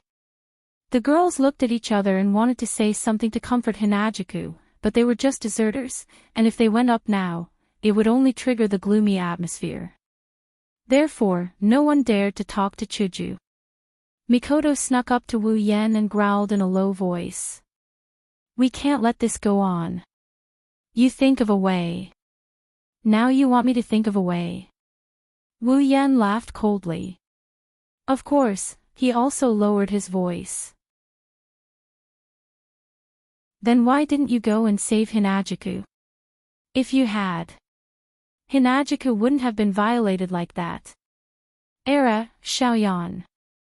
Shokuhu Misaki appeared on the other side of Wu Yan. She covered her mouth with her hand, her eyes were full of meaning. "I remember you were having a good time watching the show." Wu Yan's expression turned awkward but he quickly regained his composure. "At least I didn't abandon Chuju. You all ran away one by one, guys who only know how to find excuses are the worst." Shokuhu Misaki scolded. "Besides, Chuju is your woman. Shouldn't you be consoling her?" "I want to." Wu Yan pursed his lips and continued. "I'm just worried that Hinajuku will take it out on me later." "Don't tell me she can't do it, you guys know she can." Mikoto and Shokuhu Misaki were speechless. Wu Yan, however, Kurumi spoke up. Era, Atsusama. You were the one who brought that guy back. Shouldn't you take responsibility? Stop it. Stop it." Wu Yan waved his hand angrily. "I'm already regretting it." "Is that so?" Shokuhu Misaki glanced at Wu Yan. She saw through his thoughts. "But why do I feel like you're really happy?" Wu Yan froze. After putting some distance between them, Mikoto berated him in a low voice. "You're so bad. Hey! Hey!" Wu Yan sweated. "Don't make it sound like it's all my fault, okay?" These words caused the girls to explode in unison. "This is your fault. I say." Hinajuku slowly raised her head and glanced at the crowd with an expressionless face. "Can you guys please lower your voices? I need some time to myself." In an instant, everyone's mouths shut up. Just as the atmosphere in the tent gradually turned deathly silent, a sweet and mature voice, with a hint of doubt, echoed throughout the entire tent. "It's really surprising to see such a strange scene as soon as we come back. Did we miss something?"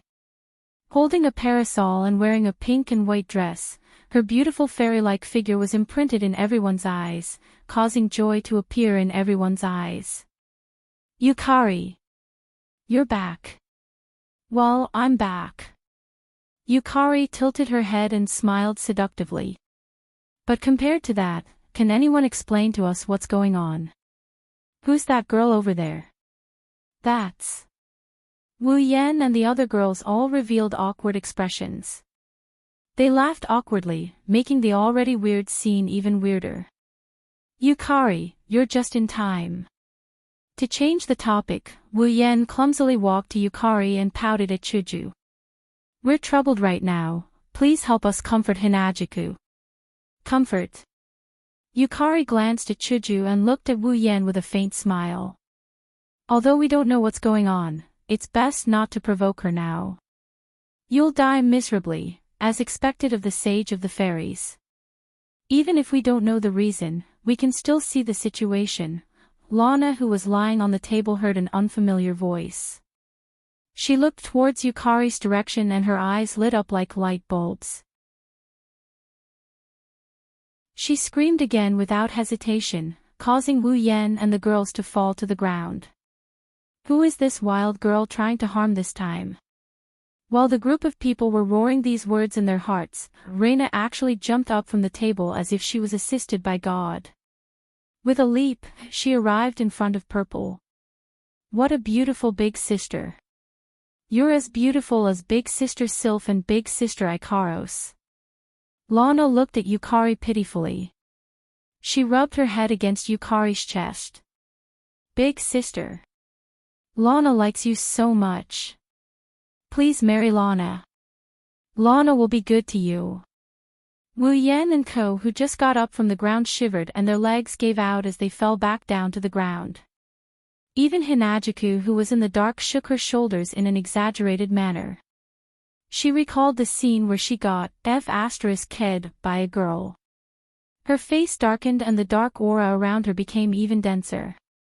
Just when everyone thought that Violet couldn't handle this, Lily, who would have thought that after being stunned for a moment, Violet would smile. Her smile was exceptionally sweet. Ah la la la, I didn't expect little sister to like this too. You like this too? Everyone was stunned. You like this too?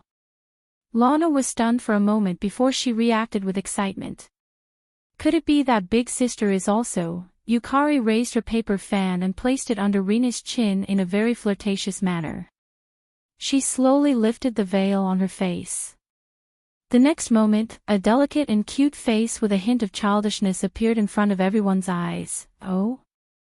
Not bad, you're almost as pretty as Lingmang. Yukari licked her lips and let go of the parasol. Yukari's face curved into a smile and her free hand reached into Lana's clothes. Ugh, the girls lying on the ground blushed, they didn't know if they should look or not. In the end, they just buried their faces in the ground and refused to get up. Wu Yan was the only one admiring the blooming lilies while praising them in his heart. Our little sister Yukari is really the best.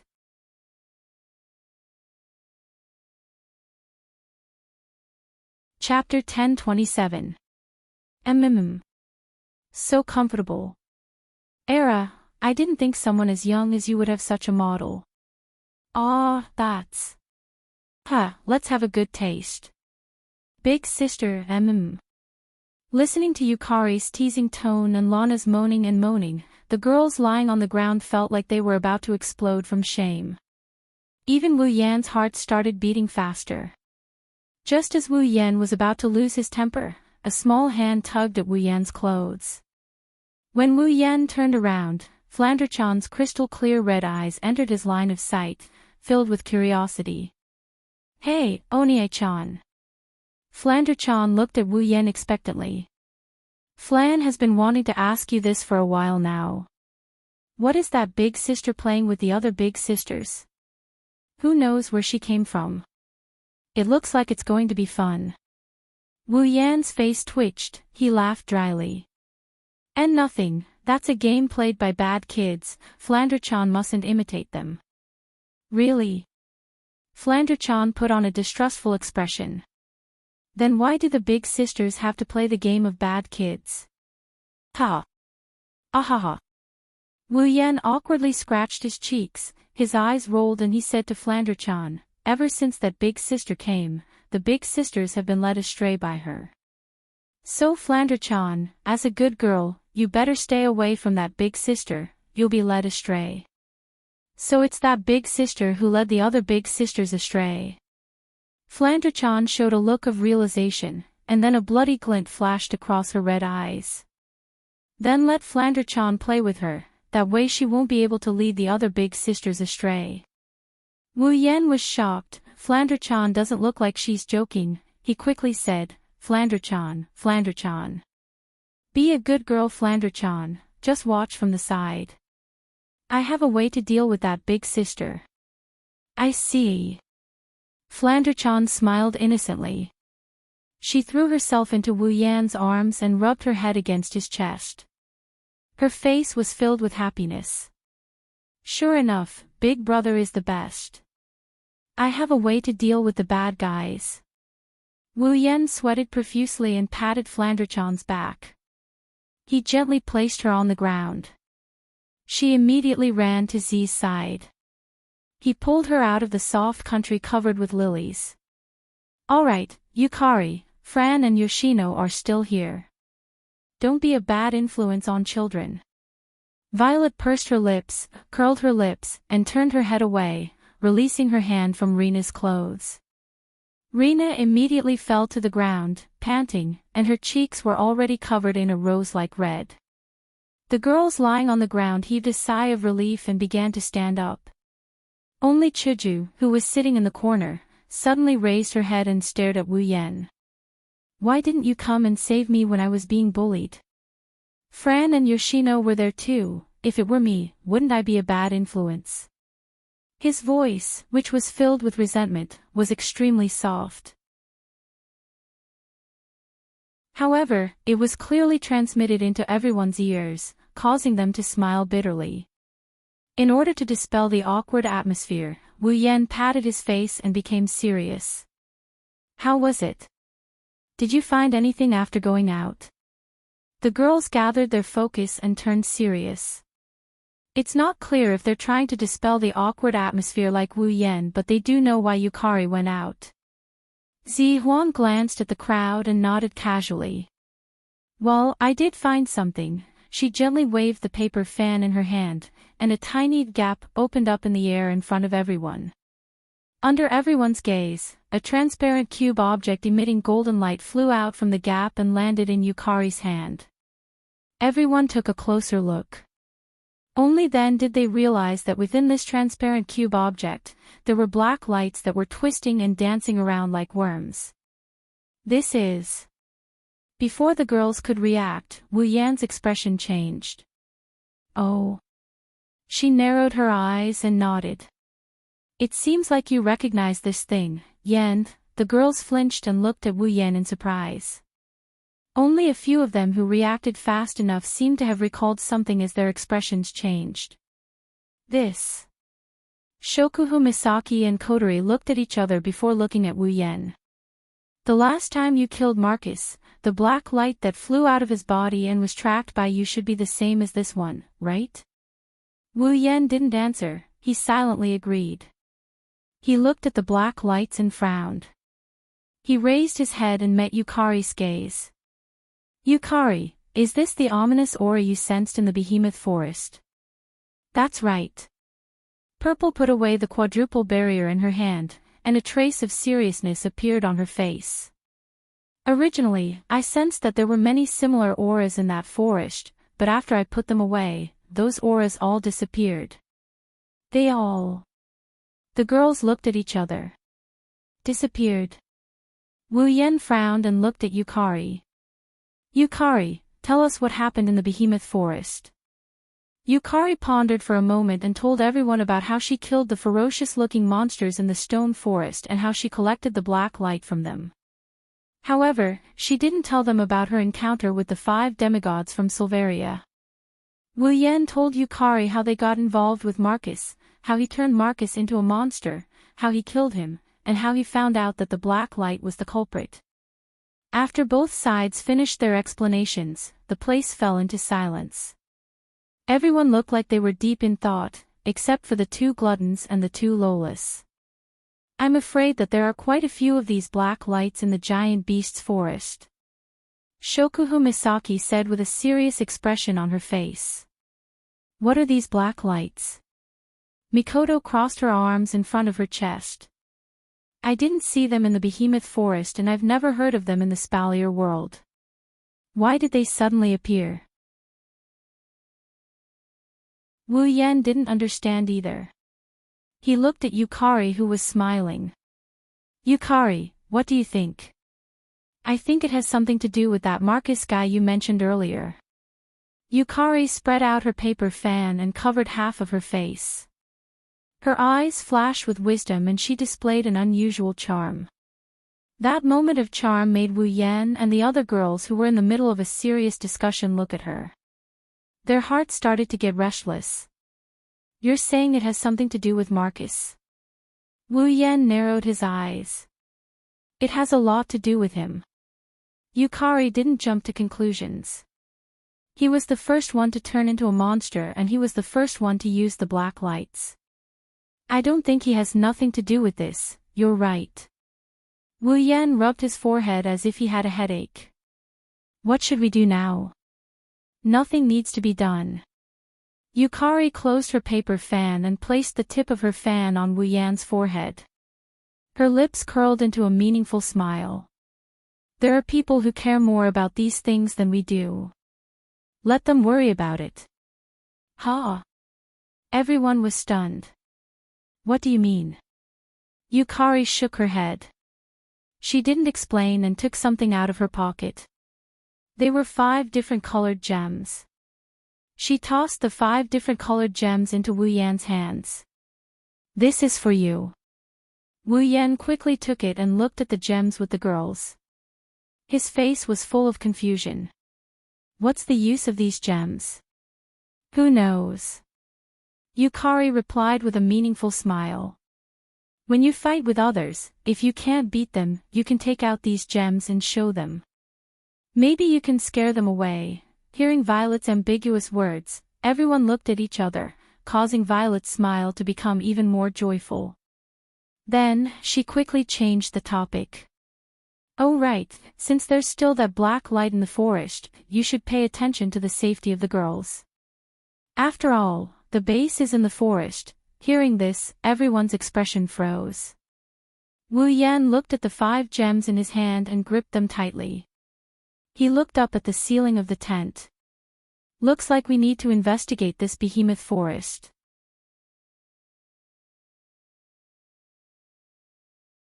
Chapter 1028.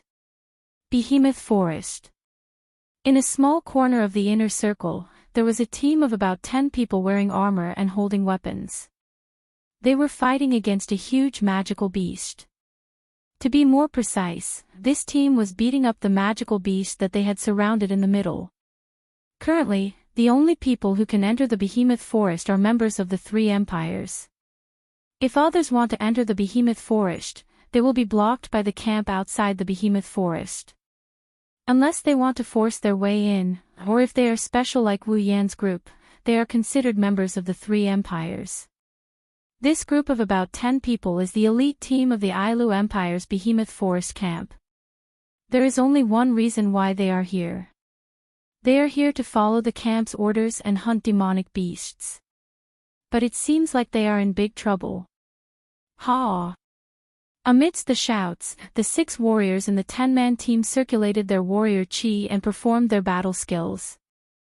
They rushed to the front of the magical beast that was 2 to 3 times larger than them. Without any hesitation, they smashed their warrior chi and battle skills onto the huge magical beast. Oh, the demonic beast looks like a bear, but it has the head of a lion. The 3-legged magical beast let out a painful howl amidst a series of muffled sounds. Its incomparably scarlet beastly eyes seemed somewhat crazed under the influence of the pain. The 3 feet that were thicker than the head stomped on the ground, and with a loud bang, the ground cracked. At the same time, a swamp made of magic replaced the cracked ground. Quick! Fall back! Seeing this scene, a warrior who seemed to be the leader of this team, who was much older than the others, gave the order. That beast is using magic. Warriors, fall back. Magicians, use this opportunity. Use magic. Obviously, this was not the first time this leader had faced such a situation. His orders were very reasonable. The other members of the team also trusted their leader very much. Therefore, the 6 soldiers who had intended to charge forward immediately retreated without hesitation. Of course, they want to retreat. But the demonic beast that is being beaten up doesn't agree. Oh, an angry howl echoed in the air, followed by a dense magical wave. The magical swamp on the ground seems to have come alive. At the same time, the magical wave and the magical wave reverberated in the air. The swamp suddenly wriggled. It floated up from the ground and spread out like a black fishing net, covering the retreating warriors one by one. Judging from the magical wave flowing through the swamp, if the 6 warriors are caught in the swamp, then the outcome will be death. The situation is very serious. However, there wasn't the slightest bit of panic on the leader's face. Seeing that the swamp net was about to cover the 6 warriors, he waved his hand forcefully. Release. As soon as he said that, a wave of mana behind the leader flickered wildly, turning into scarlet flames that formed an expanding ring of fire. Under the control of the 3 mages with magic staffs, the ring of fire shot into the swamp net like a cannonball, creating sonic booms. Boom! The black swamp net and the scarlet ring of fire collided. With the 2 as the center, a violent shockwave spread out in all directions. When the shockwave subsided, the black swamp net and the scarlet ring of fire disappeared at the same time. Now is the time. The leader let out a loud shout. Holding the knight's sword in his hand, his body turned into a blur as he flashed in front of the huge magic beast. All of the dochi in his body was mobilized by him and surged into the armament in his hand. Immediately after, he chopped down with all his might and chopped at the neck of the magic beast. Poochie, a crisp sound rang out from the intersection between the armaments and the demon's neck. Like a piece of paper being torn apart, red liquid sprayed out. The knight's sword wrapped in combat aura slashed through the neck of the demon. In less than a second, the neck that was thicker than a human's waist was instantly severed.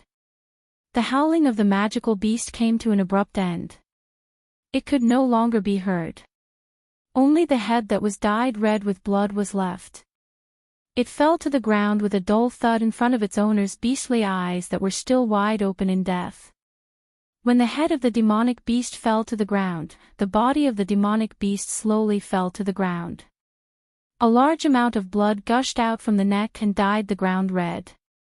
It was a clear indication of the victory and defeat of this battle. We won. Ha! That big guy is finally dead. Boss is so mighty. As expected of the boss. That was a level 8 demonic beast. Just like that, the boss cut off its neck. Looks like when we get back to the camp, we will have something to show off. You guys, none of you are serious. Holding the head of the demonic beast, the leader walked back to the group and laughed. If it wasn't for your help, how could I have killed this beast? I am only at the peak of level 7. There is still a long way to go before I reach level 8, boss, don't be so humble. Strength is one thing, intelligence is also very important. One of the members of the group said. That timing, TSK, it was really accurate. If it was a bit slower or a bit faster, we would have to fight for a long time. That's right, that's right. Everyone in the team immediately agreed, praising the leader to the point that he felt a little smug. But that was indeed the case. If it weren't for the leader's precise timing, it would have been difficult for their team of 10 Tier 7 powerhouses to defeat a Tier 8 magical beast even if they ganged up on it. Moreover, it was just a Tier 8 magical beast that had just reached Tier 8. If that demonic beast's level was a bit higher, it would be a bit uncertain who would live and who would die. Of course, at that time, the leader would not hesitate to give the order to retreat. Just as the entire group was immersed in the joy of killing a Class 8 magical beast, a few ferocious eyes suddenly appeared from the bushes at the side. Holding the head of the Class 8 magical beast in his hand, the leader of the group suddenly felt that something was wrong. He turned his head abruptly to look behind him. Roar! Almost at the same time, a demonic roar resounded. From the bushes, the owner of the ferocious eyes rushed out and pounced on the leader. Boss! Everyone in the group cried out in alarm, waking up the leader who was unable to react. Realizing that he might have become the hunting target of a certain magical beast, he forced himself to pull himself together. He raised the head of the magical beast in his hand and forcefully threw it towards the incoming magical beast, smashing it to the ground in the nick of time.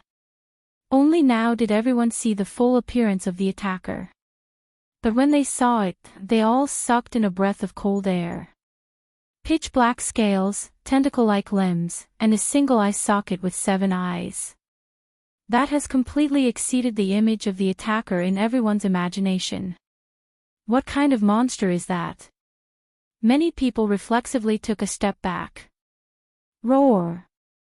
The monster-like demonic beast roared and stomped on the ground with its 4 limbs and attacked again. Be careful!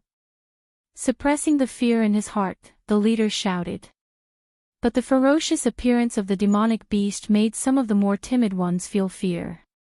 One of them even had a fierce look on his face and stomped on the ground.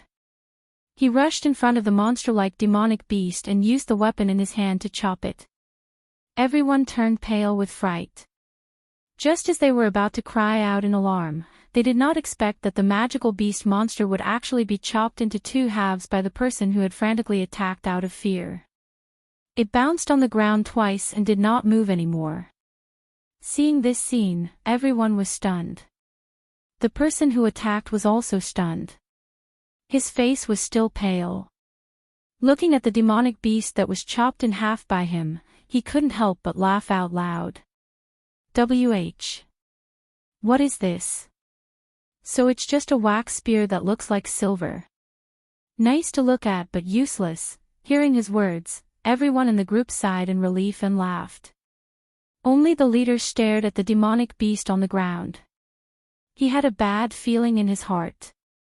Whoosh! Suddenly, a black light shot out from the demonic beast on the ground and merged into the body of the person who attacked. Following a painful roar, the expressions of the other people in the team were filled with horror. Because their familiar companion has turned into a nondescript demonic beast. Roar! In the midst of the roar, a cruel battle has begun. Wu Yan and the others did not know that in the behemoth forest, demonic beasts were not the only ones who were possessed by the black light.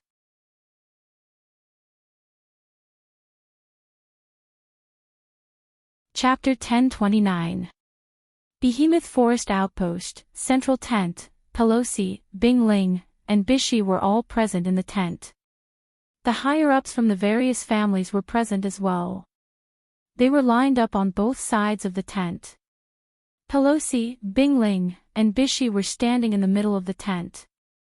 Their expressions changed as they looked at the corpses on the ground. For a moment, the atmosphere in the tent was abnormally heavy. Pelosi, Bing Ling, and Bishi looked at each other. They could see the seriousness in each other's eyes. Especially Bing Ling. His expression was gloomy. It was obvious that he was in a bad mood right now. Among everyone present, Pelosi was without a doubt the one with the highest status, strength, and seniority. Even though Bing Ling and Bishi were both in charge of the camp, they were still very young and lacked experience in certain areas. Compared to Pelosi, they were still considered juniors. Therefore, the two of them turned their attention to Pelosi. Seeing that no one made a sound, Pelosi was silent for a while, then glanced at the leader who was standing aside with a painful expression on his face. Are you sure it was a black light that turned your men into monsters? Yes, I am sure. The leader looked at the corpses on the ground. His expression became sorrowful again. After killing the demonic beast, the black light ran out from the corpse of the demonic beast.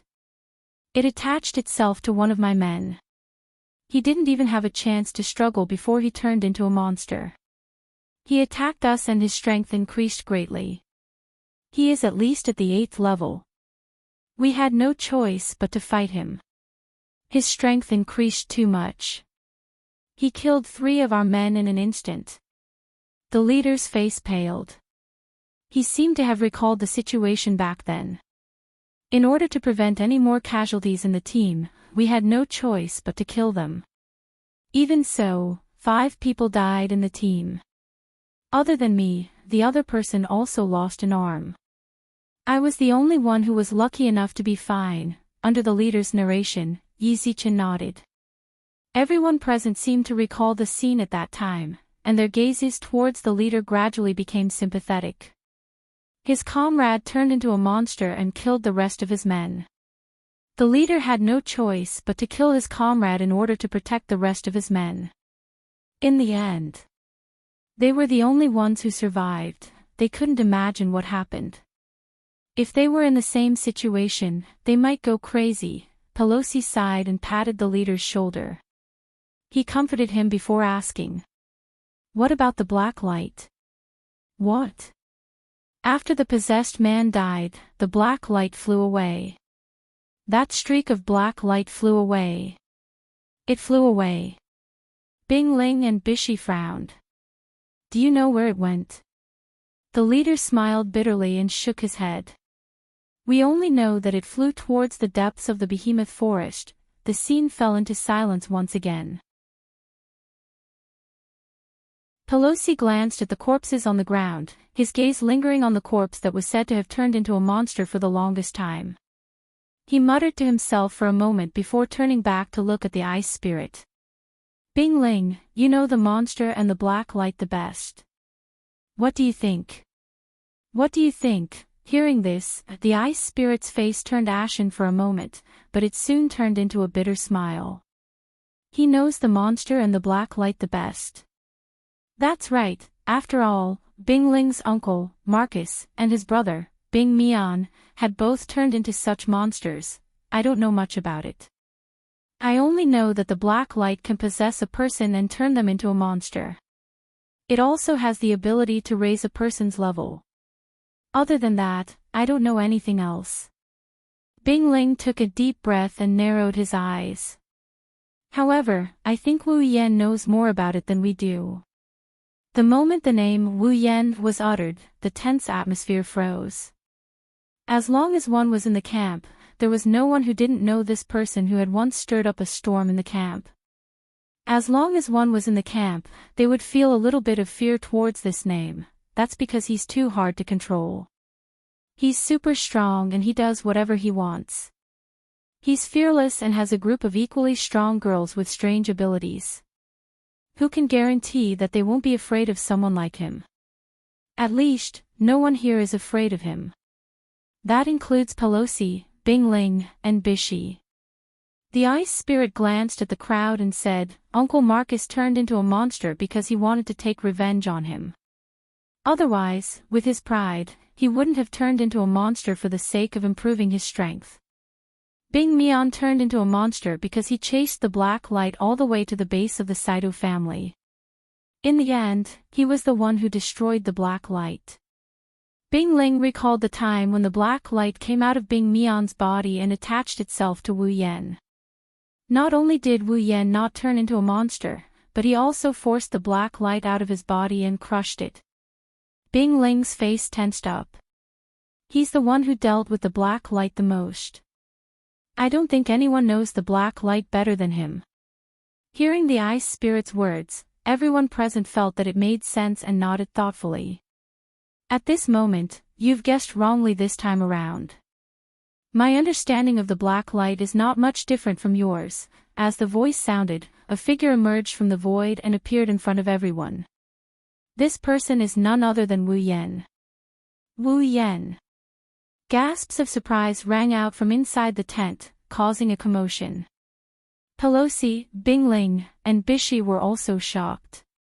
"Why are you here?" Wu Yen chuckled and glanced at the corpses on the ground. The news that one of the teams in the camp suffered heavy casualties, and the leading captain ran to the tent of the person in charge of the central camp with a pale face, has long spread throughout the entire camp. Not long after, all of you gathered all of the higher-ups in the camp. As long as one is not stupid, one would be able to guess that something must have happened. I'm just curious and came to take a look. Wu Yan looked at Pelosi and the others. But I didn't expect to get something out of my curiosity. Pelosi, Bing Ling, and Bishi looked at each other and smiled wryly. Is Wu Yan really the bane of the camp? Every time something happens in the camp, it has something to do with him. The three people in charge sighed helplessly and they looked at Wu Yan. Then what do you think of it? What else can I think? I told you that I know as much as you do. Wu Yan crossed his arms and looked at Pelosi, Bing Ling, and Bishi. The only thing you can do now is to spread the news. Tell everyone in the camp to be on guard against unknown black lights when they hunt in the giant beast forest. It's best to expand the size of each team to ensure their safety. That's right, Lin Sanjia said. Pelosi, Bing Ling, and Bishi were silent for a moment before they nodded with a heavy expression on their faces. Then, about the black light, his wine-red eyes flashed with an inexplicable coldness as he opened his mouth. I will investigate the black light. Everyone present was stunned. Of course, if you find out anything, let me know. Wu Yan turned around and walked out of the tent without looking back. The atmosphere in the tent reverted back to its previous tense state. When he exited the tent, he saw Hinajuku, Mikoto, Shokuhu Misaki, Kotori, Kurumi, and the other girls standing in front of the tent. They were all looking at him. It seems like they heard the conversation inside the tent. What do you plan to do? Kotori asked with a lollipop in her mouth. Wu Yan raised his head and looked at the behemoth forest outside the camp. He clenched his fist. It seems like the situation is more serious than we thought. The black light must still be active in the behemoth forest. We must investigate the behemoth forest. For our sisters. The girls nodded their heads at the same time. Their faces were filled with determination.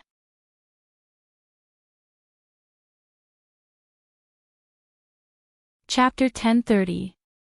Behemoth Forest. If one were to look down from above the behemoth forest, one would find the behemoth forest to be very quiet. There were no strange roars of magic beasts coming from the sky. It was as if they were blocked by those towering trees. The sounds of birds, beasts, and insects also couldn't reach here. Only sometimes, some flying magic beasts would fly over here and make some strange noises. Aside from that, the sky above the behemoth forest is unexpectedly quiet. However, this tranquility was soon dispelled by two sonic booms. In the distant horizon, two slender silhouettes flew through the sky like shooting stars. They arrived above the behemoth forest at an extremely fast speed. Of course, this extremely fast speed is only relative. For the two silhouettes, this speed is neither fast nor slow. It's not that they don't want to go faster, it's just that if they go too fast, it'll affect the investigation of blacklight. Their plump wings supported their masters as they glided through the air. Under the control of their masters, they flew through the air above the behemoth forest bit by bit. From time to time, one or two pink or pure white feathers could be seen falling from their wings into the behemoth forest below. Their casual clothes have been replaced with light armor that is only used in battle. The style is quite revealing. It's very pleasing to the eye. The two angelic girls were flapping their wings as they hovered above the behemoth forest. Their crimson eyes scanned the behemoth forest below them.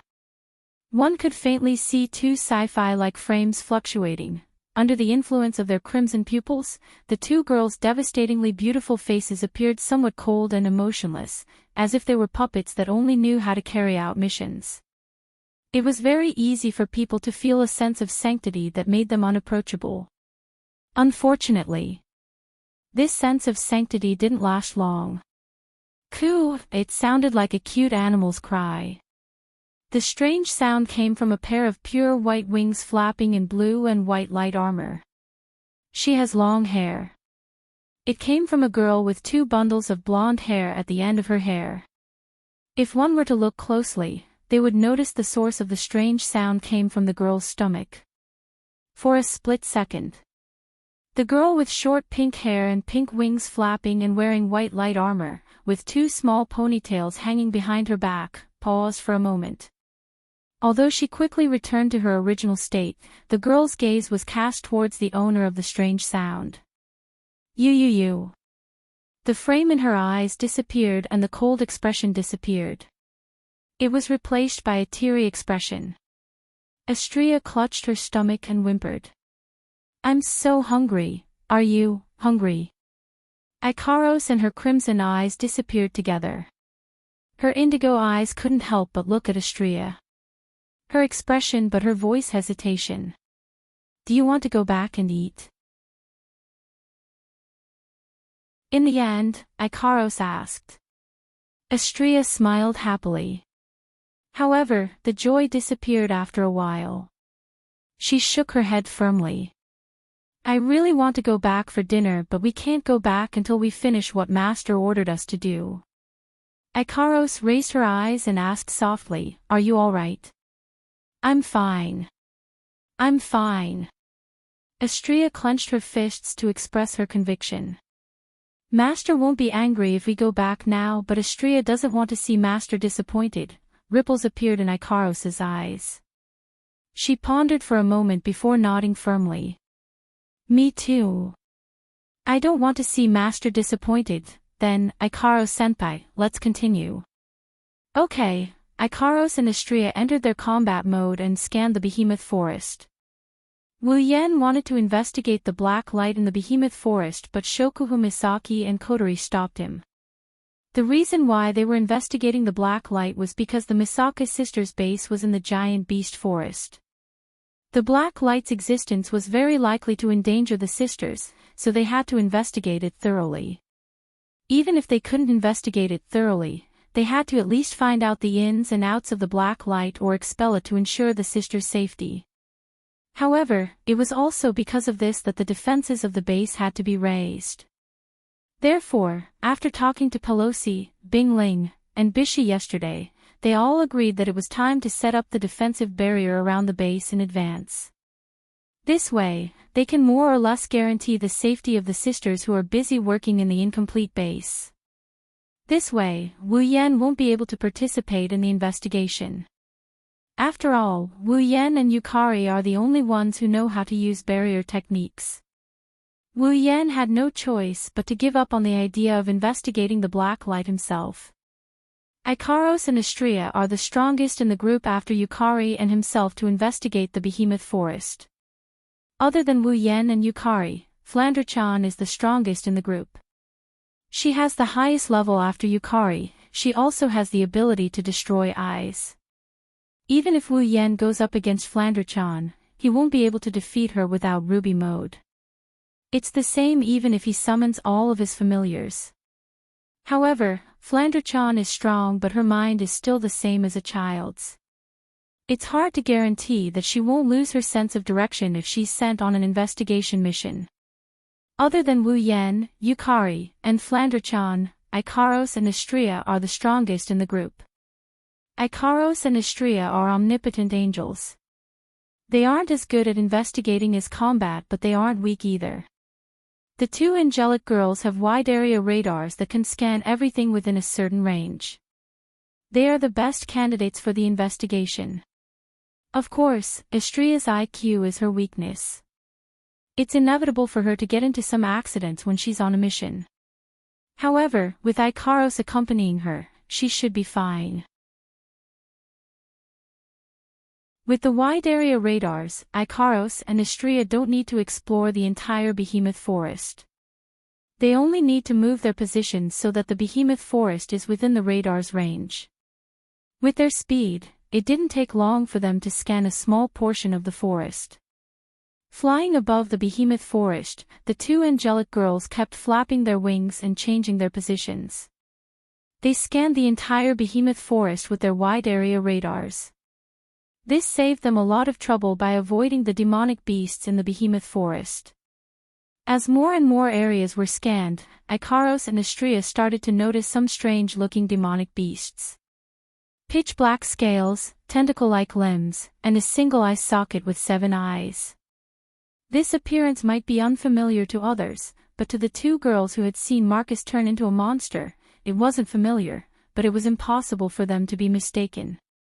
These monster-like demonic beasts must be possessed by the black light.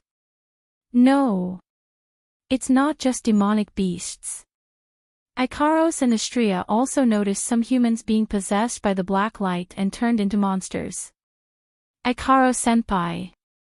Astrea turned around and looked at Ikaros. What should we do? Ikaros raised her head. Her hair swelled up and a halo floated above her head. A cold glint flashed in her crimson eyes. Target eliminated. Ikaros didn't give Astrea a chance to react. She unfurled her wings of light and countless pink-colored missiles shot out. They drew an arc in the air and landed accurately on the monsters as if they had eyes of their own. Bang bang bang bang bang, a series of explosions echoed in the behemoth forest. When the explosions stopped, Ikaros and Astrea's wide-area radars showed only distorted black lights flying into the distance. The black lights were all flying in the same direction. Ikaros-senpai. Ikaros nodded. She and Astrea flew towards the direction of the black lights.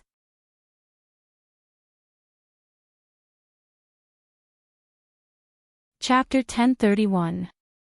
At the same time, a large amount of black lights were flying around the inner area of the behemoth forest like they were on a rampage. The dense foliage did not hinder them in the slightest. They streaked across the sky in arcs of light, leaving a trail of black light behind them. They seemed to have a purpose as they flew in a certain direction. It was as if they had eyes. Even if there were trees in their path, they would dodge them and continue flying forward. For a moment, the entire behemoth forest was enveloped by a strange phenomenon. A large amount of black lights flew through the forest like bees returning to their hive. Coupled with the continuous sound of breaking air, if the behemoth forest was the sky and the black lights were silver, it would look like a meteor shower at night. It's a beautiful sight. If you ignore their nature, there shouldn't be this many black lights. Although these black lights had no consciousness, they had some kind of instinct, just as C had deduced. Not only could they sense danger, but they could also attach themselves to living creatures and bring about changes to them. This was also a hidden instinct of the black lights. The black lights reside in living creatures.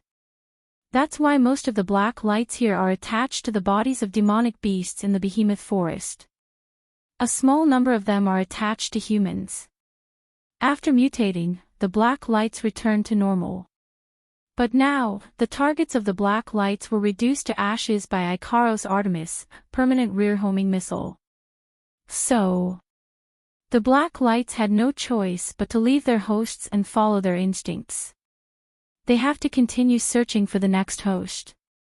But now, for some reason, these black lights had given up on their instinct to search for a host and were all rushing in the same direction. Clearly, there was something fishy. Ikaros and Astrea noticed this and didn't choose to destroy the black lights. Instead, they let them move on their own and lead the way. As for why there are so many black lights, that's simple. Because along the way, as long as Ikaros came across any living being possessed by the black light, it would fire Artemis, permanent tail-homing missile, to free those poor bastards from their suffering. Over time. That's why there are so many black lights. It's a good thing Wu Yen and the others didn't see this, or they would be shocked. They didn't expect there to be so many black lights in the behemoth forest. However, wasn't it precisely because it was unexpected that they chose to investigate? They chased after the black lights. Ikaros and Astrea tried their best to maintain a safe distance to avoid being possessed by the black light. Their radar was fully activated, so they didn't have to worry about losing their target. They focused on flying. Ikaros was the only one who kept releasing cherry-colored missiles. She wanted to destroy the possessed creatures. After an unknown amount of time, the two angelic girls left a trail of feathers in their wake. They slowly approached the edge of the behemoth forest. As they got closer to the behemoth forest, Ikaros and Estria's eyes started fluctuating more and more. Both of them are getting serious. That was because, in their wide area radar, there were already grade 9 magical beasts that had fallen into their scanning range. If the black light chose to possess their bodies, then these demonic beasts would immediately become the most terrifying enemies. Think about it, they are already tier 9 demonic beasts. If the black lights enhance them, how much stronger would they become? One thing is for sure, Ikaros and Estria won't benefit from this. While the two girls were analyzing the situation, the black lights flashed past the tier 9 demonic beasts and flew in a certain direction. The two girls sighed in relief, but they were also confused. Where did the black lights want to go? Whoosh whoosh whoosh whoosh.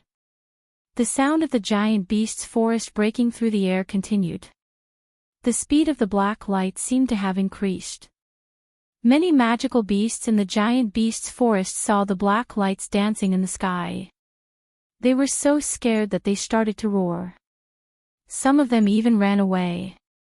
That kind of scene can be imagined, but that still wasn't enough reason for Ikaros and Estria to stop. Until a certain moment. Ikaros-senpai. Estria flapped her wings in boredom and turned on her radar out of reflex. She raised her head and looked in front of her. Estria yelped in surprise and stopped in mid-air, dragging Ikaros along with her. What's wrong? Ikaros maintained her Queen of the Sky mode. She looked at Estria with a cold expression. Ikaros was even more emotionless than her normal self. Estria didn't mind at all. She pointed in front of her. Look over there. There. Ikaros followed Estria's instructions and looked at the direction Estria was pointing at. The next moment, her crimson eyes shrunk. There's a tall cliff in the behemoth forest. It's a cliff shrouded in thick black fog. The black fog tumbled like a storm, like the dark clouds before a storm. One could faintly hear the whistling of the wind. Streaks of black light danced back and forth in the black fog. Looking at the number, it was like water droplets in the sea. It was impossible to count them with just a few words. The black lights that led the way for Ikaros and Estria started circling around each other. They flew into the black mist and became one of the many black lights. They were instantly swallowed up by the other black lights. It was impossible to tell which ones were originally here and which ones were added later. This situation is still going on, even Ikaros and Estria didn't know how to react to the situation. It really made one's hair stand on end. The scene in front of him was like a beehive, and the black light was the bees. They were scrambling to get into the beehive, or rolling outside the high cliff with the black fog, as if something extremely terrifying was brewing.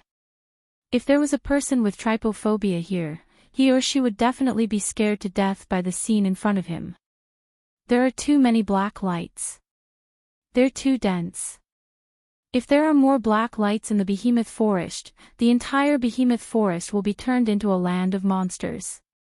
Even the camp outside the behemoth forest might be affected. Ikaros didn't feel anything when she thought about monsters like Marcus taking over the behemoth forest and swarming out of the behemoth forest. Estria, on the other hand, was terrified. Hey, Ikaros-senpai. Estria shifted her gaze away from Gaoya and looked at Ikaros. She asked anxiously. What is that? What? I don't know. Ikaros shook her head. There's a high possibility that this is the center of the light source. You mean? Estria tilted her head. She hesitated for a moment and said in an uncertain tone, Is this the source of the black light? Based on the current situation. Ikaros's eyes were moving up and down as she observed the cliff. To be more precise, she was analyzing the situation inside the cliff. There's a high possibility. Then. Estria glanced at the cliff. Should we inform Master? Ikaros also hesitated for a moment before looking at the high cliff. Before that, let's confirm it. After that, Ikaros flapped her wings and flew towards the cliff. Wait. Ikaros-senpai. Astrea wanted to call out to Ikaros, but Ikaros is already close to the cliff. Astrea suppressed the restlessness in her heart, and as if she was praying to Wu Yen, she mumbled, "Master," twice before flying over to Wu Yen. With the passage of time, the black lights that are flying towards them are getting thinner and thinner. Looks like they're all about to enter the cliff. Ikaros also arrived at the edge of the cliff. Looking at the black fog and black lights, the square frame in her crimson eyes suddenly expanded. This proves that her master is trying her best to analyze everything in front of her, trying to see through the cliff's inner workings. It was also at this moment that a phenomenon occurred. The black fog suddenly erupted and spread out, wrapping around Ikaros' figure in an instant. Ikaros-senpai. Astrea's sorrowful wail reverberated throughout the arena.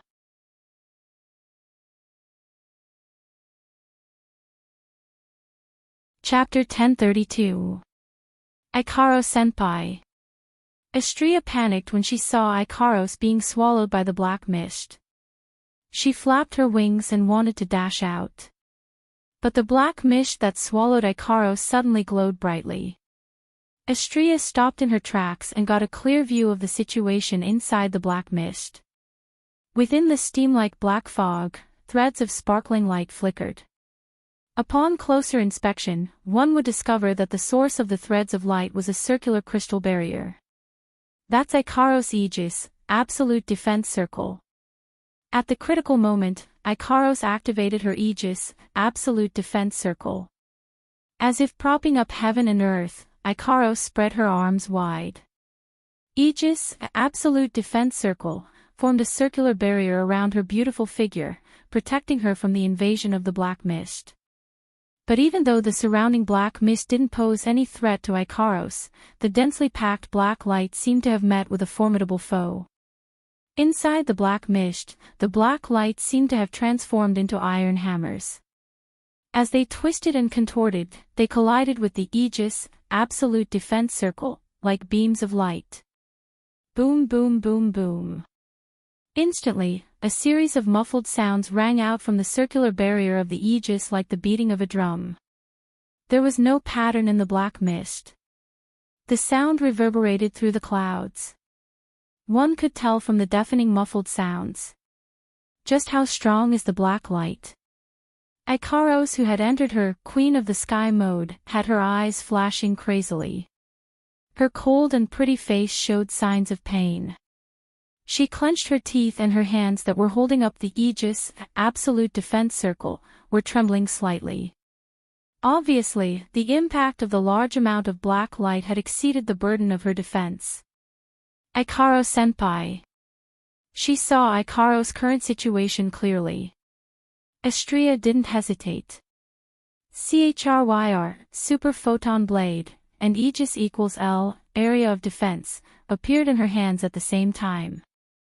In less than a second, Astrea flapped her wings and her body turned into a blur as she dashed forward. Ha!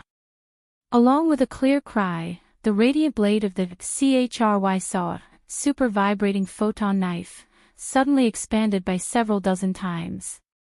Astrea swung the gigantic lightsaber towards the black mist surrounding Ikaros, breaking through the heavy atmospheric pressure. She went all out from the start. Too bad the opponent is a traceable foe. Even if the opponent's level was higher than Astrea's, Astrea might not necessarily lose. However, her opponent this time was a formless black mist. CHRY saw, Super Photon Blade, slashed at the black mist in front of her. He attempted to peel off the black fog that trapped Ikaros. However, he didn't succeed. That sword strike, which was powerful enough to slice through a huge mountain peak, seemed to have slashed through the air. It only caused a small ripple in the black fog. Just like before, Ikaros was trapped inside the black mist. What?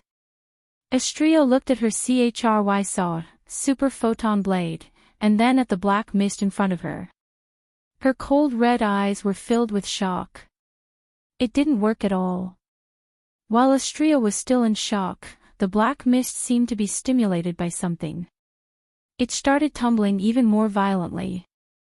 The black light inside the mist started ramming into Ikaros' Aegis barrier at a much faster rate. Thump thump thump thump. Humph. Ikaros couldn't help but groan under the impact of the black light. The pain on her face deepened a bit and her hands trembled even more. Even the crystal light on the Aegis barrier dimmed a bit. If this continued, the Aegis would shatter sooner or later. Once the Aegis is broken, even if Ikaros doesn't get possessed by the black lights, she'd still suffer unimaginable damage from the barrage of black lights. What do I do? What do I do? Astrea panicked. She didn't know what to do in this situation due to her lack of computational skills. Oh right. Astrea's eyes lit up as she shouted at Ikaros. Ikaros-senpai. Activate Pandora's evolution. With Ikaros' strength, she shouldn't have fallen to such a state. The only thing to blame was the sudden attack of the black fog, which led to her current predicament. But as long as Ikaros activates Pandora's evolution, Aegis will evolve as well. At that time, Ikaros won't need to maintain Aegis herself anymore, she can just charge out directly. At least that's what Astrea thought. However, Astrea seemed to have forgotten that the reason Ikaros was trapped by the black mist was because of the Aegis. Without her support, the Aegis would shatter under the impact of the black mist. If she could free her hands, Ikaros would have escaped long ago. Why would she need to undergo Pandora's evolution? It takes time to activate Pandora's evolution. During this time, Ikaros will have to give up on Aegis. But if she does, Aegis will shatter as well. Under such circumstances, Ikaros won't have the time to activate Pandora's evolution. Ikaros could only shake her head when she heard Astrea's reminder. Astrea almost burst into tears when she heard that. She watched as the light on Aegis dimmed. It's only a matter of time before it shatters. Astrea couldn't hold back her tears anymore. What should I do? Master. Master. Astrea has never hated herself for being too weak. She didn't even hate herself when she almost died against the Beast King. Astrea grit her teeth and grit her teeth. She grabbed her lightsaber and shield and charged into the black mist to save Ikaros. At this moment, within the Aegis, Ikaros lifted her head and spoke, "Evolve." Astrea. Astrea froze. She was stunned. Evolve. Ikaros nodded with difficulty. She forced herself to maintain Aegis while channeling the rest of her energy into her mouth. Your Pandora system has also shown signs of awakening. If it evolves, there will definitely be a way, yes. Yes. Astrea clutched at her chest as if she was grasping at straws. But what should I do? Astrea's Pandora system was already showing signs of awakening when she reached Tier 9. Now, all she needs to do is activate Pandora and Astrea will be able to evolve. Master once said you can't evolve because of your own reasons. Ikaros' voice was so soft that it was almost drowned out by the clashing of the black mist. She raised her voice as much as she could and looked at Astrea. The evolution condition of the Pandora system requires strong emotional fluctuations. Although your computing ability is not good, your emotional ability is very strong. You don't need too much emotional fluctuations to promote evolution. That's why you can do it. As long as you want to evolve, you can. As long as I want to. Astrea's eyes lit up as if a light bulb went off in her head. She clutched her heart tightly as realization dawned on her. She finally understood. She finally understood why she couldn't undergo Pandora evolution. It was because she didn't want to evolve at all.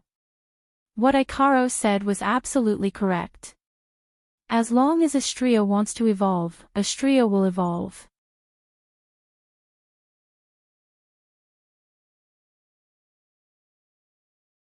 Chapter 1033.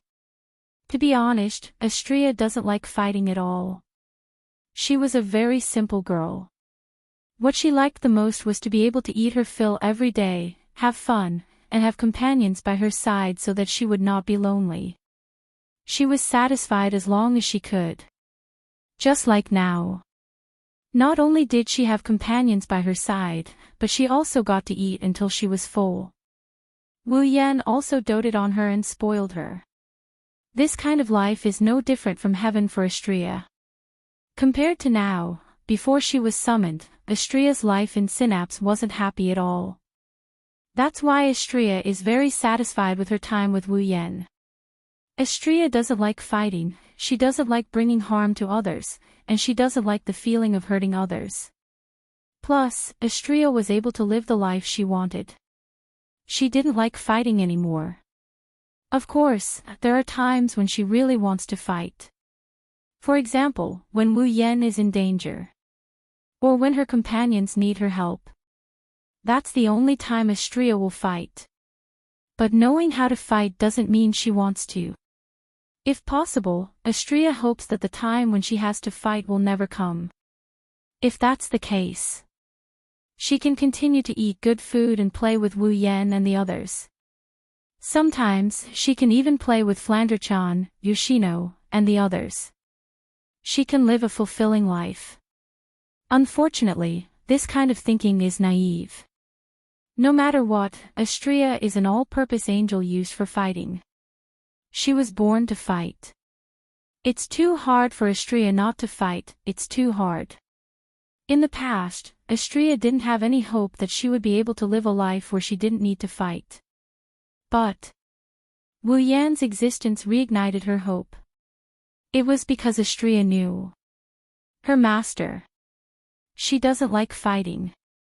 She wants to be strong. She wants to be strong enough to protect herself and her companions. She wants to survive in this world. She still remembered that her master had once said something like this to her: "When I stand at the top of the world, I will protect everyone. When that time comes, I want to find a beautiful and peaceful place to live with everyone. I want to live a happy and peaceful life with everyone." Ever since then, Astrea made up her mind. Before his master stood at the peak, he would use the sword in his hand to eliminate all the obstacles in his path. That's why she can't run away from battle. Until the day when that blissful, joyous, and peaceful life arrived, I will never run away from battle. Astrea raised her head abruptly. Her crimson eyes flashed with blood-red fighting spirit along with the sci-fi frame.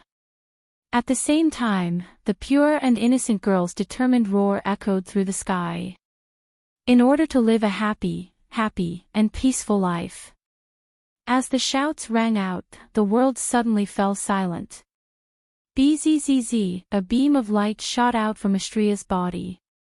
It turned into a shockwave that blasted towards the sky, towards the ground, and towards the black mist that enveloped Ikaros.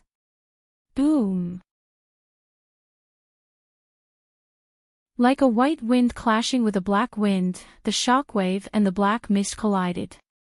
The space around them started to tremble. At the same time, the churning black fog was also stirred up. The next moment, Astrea turned into a streak of light. Looking at the silhouette in the aurora, Ikaros' cold eyes couldn't help but flash with a gratified light. Wasn't that joy at the possibility of getting out of this predicament? Instead, he was happy that he could see his friend's progress. The wind and waves around the aurora began to swirl around the figure of light like a whirlwind. It was like a whirlpool, carrying a tornado-like whistling sound. It wandered wildly in the space, and the trend was getting more and more intense. Not long after, the storm-like whirlpool condensed around the figure in the aurora as if it was being absorbed.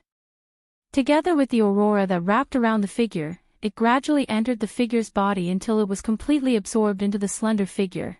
The ray of light disappeared. The wind stopped blowing. The only thing left in the world was a ray of light floating in the air. Specks of golden light floated around the ray of light. They looked like powder scattered by butterflies. Astrea had her eyes closed. The light armor on her body was gone. It was replaced by a battle suit. Her upper body only covered her ample bosom while her abdomen was exposed. Her lower body looked like a pair of long pants, but the thighs were missing. Instead, it looked like a combination of shorts and socks. Her lower body was covered by armor. 4 pieces of light armor that looked like shoulder pads dangled from her abdomen. It looked like a battle skirt. She also had a pair of shoulder pads that looked like wings. She also had hair accessories that looked like a helmet on both sides of her head. The pure white wings seemed to have grown in size. They spread out from Astrea's back and split into 3 pairs from the middle. There was only 1 pair of wings, but they looked like 3 pairs of wings. The surface of the wings shimmered like sharp blades. Astrea's 2 bundles of golden hair fluttered slightly as she caressed them. She looked like a goddess of war. Finally, Ikaros ignored the black light. The only thing in her eyes was the goddess of war, Astrea. Astrea version 2. Perhaps Ikaros mumbling awakened the new Astrea. Astrea slowly opened her eyes. She looked at Ikaros, who was struggling in the black mist. Her expression turned serious and she raised her hands. Astrea held a sword and shield in her hands as usual. However, the shape of the sword and shield changed completely. It looked like a sword of light with wings. It was a shield that could cover half of her body. It was wide at the top and sharp at the bottom. Sorry, Super Vibrating Photon Blade 2, and Aegis, AoE Defensive Shield 2. After Astrea entered Pandora mode, her equipment also evolved. Astrea raised her lightsaber. The blade of the lightsaber radiated waves of sharpness. A barrier of light appeared in front of Astrea. Sorry, Super Vibrating Photon Blade 2. Fire. The winged lightsaber sliced through the void in front of Astrea, drawing an arc of light in the air. Then, the lightsabers emitted a buzzing sound as they shot out from the arc of light. The lightsabers landed on the black mist surrounding Ikaros with sonic booms. Bam bam bam bam bam. Like sword-shaped cannonballs, a large number of lightsabers rained down on the black fog. Like crushing dry weeds and smashing rotten wood, the black fog surrounding Ikaros was emptied out by the bombardment of the lightsabers. The black fog surrounding Ikaros was emptied out by the bombardment of the lightsabers. Now is the time. Astrea flapped her wings. Specks of light swirled around her wings and they started growing. Not long after, Astrea's pure white wings turned into a pair of light wings with a length of more than 10 meters. Photon Swings, Multifaceted Photon Force Wings. Safety restriction lifted. As soon as he finished speaking, the huge wings of light flashed. Astrea turned into a ray of light. Whoosh! Accompanied by an ear-piercing explosion, a stream of light fell from the sky like a meteorite, rubbing against the atmosphere and stirring up a burst of sparks. The entire stream of light was dyed fiery red. With an extremely clear fiery tail, it cut through the sky and also cut through the ferocious rolling black fog. When the ray of light dissipated, Astrea revealed herself. Ikaros was already in Astrea's arms.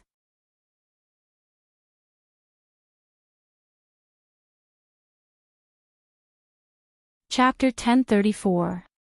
Photon Swings. This is Astrea's new ability after entering Pandora mode. Astrea originally had the best mobility and acceleration wings among angeloids. After the evolution of Pandora, her wings were enhanced to the limit. The ability she gained was called Photon Swings, Multifaceted Photon Force Wings. Photon Swings, Multifaceted Photon Force Wings. Once activated, Astria's wings will transform into a pair of light wings with a length of more than 10 meters. It will provide an unimaginable boost to its owner. It can increase Astria's movement speed to the speed of light. The true speed of light. That's why Astria turned into a ray of light. That's why she was able to break through the black fog with extreme speed and rescue Ikaros from within. Even after Astria rescued Ikaros, the black mist was still rumbling. The black light continued to attack Ikaros' original position. Some of them even cancelled each other out. Speed! How terrifying! Ikaros-senpai. Astria supported Ikaros in midair. She asked with concern. Are you alright? Ikaros was panting slightly. Looks like she did expend a lot of energy, but she has a self-healing system.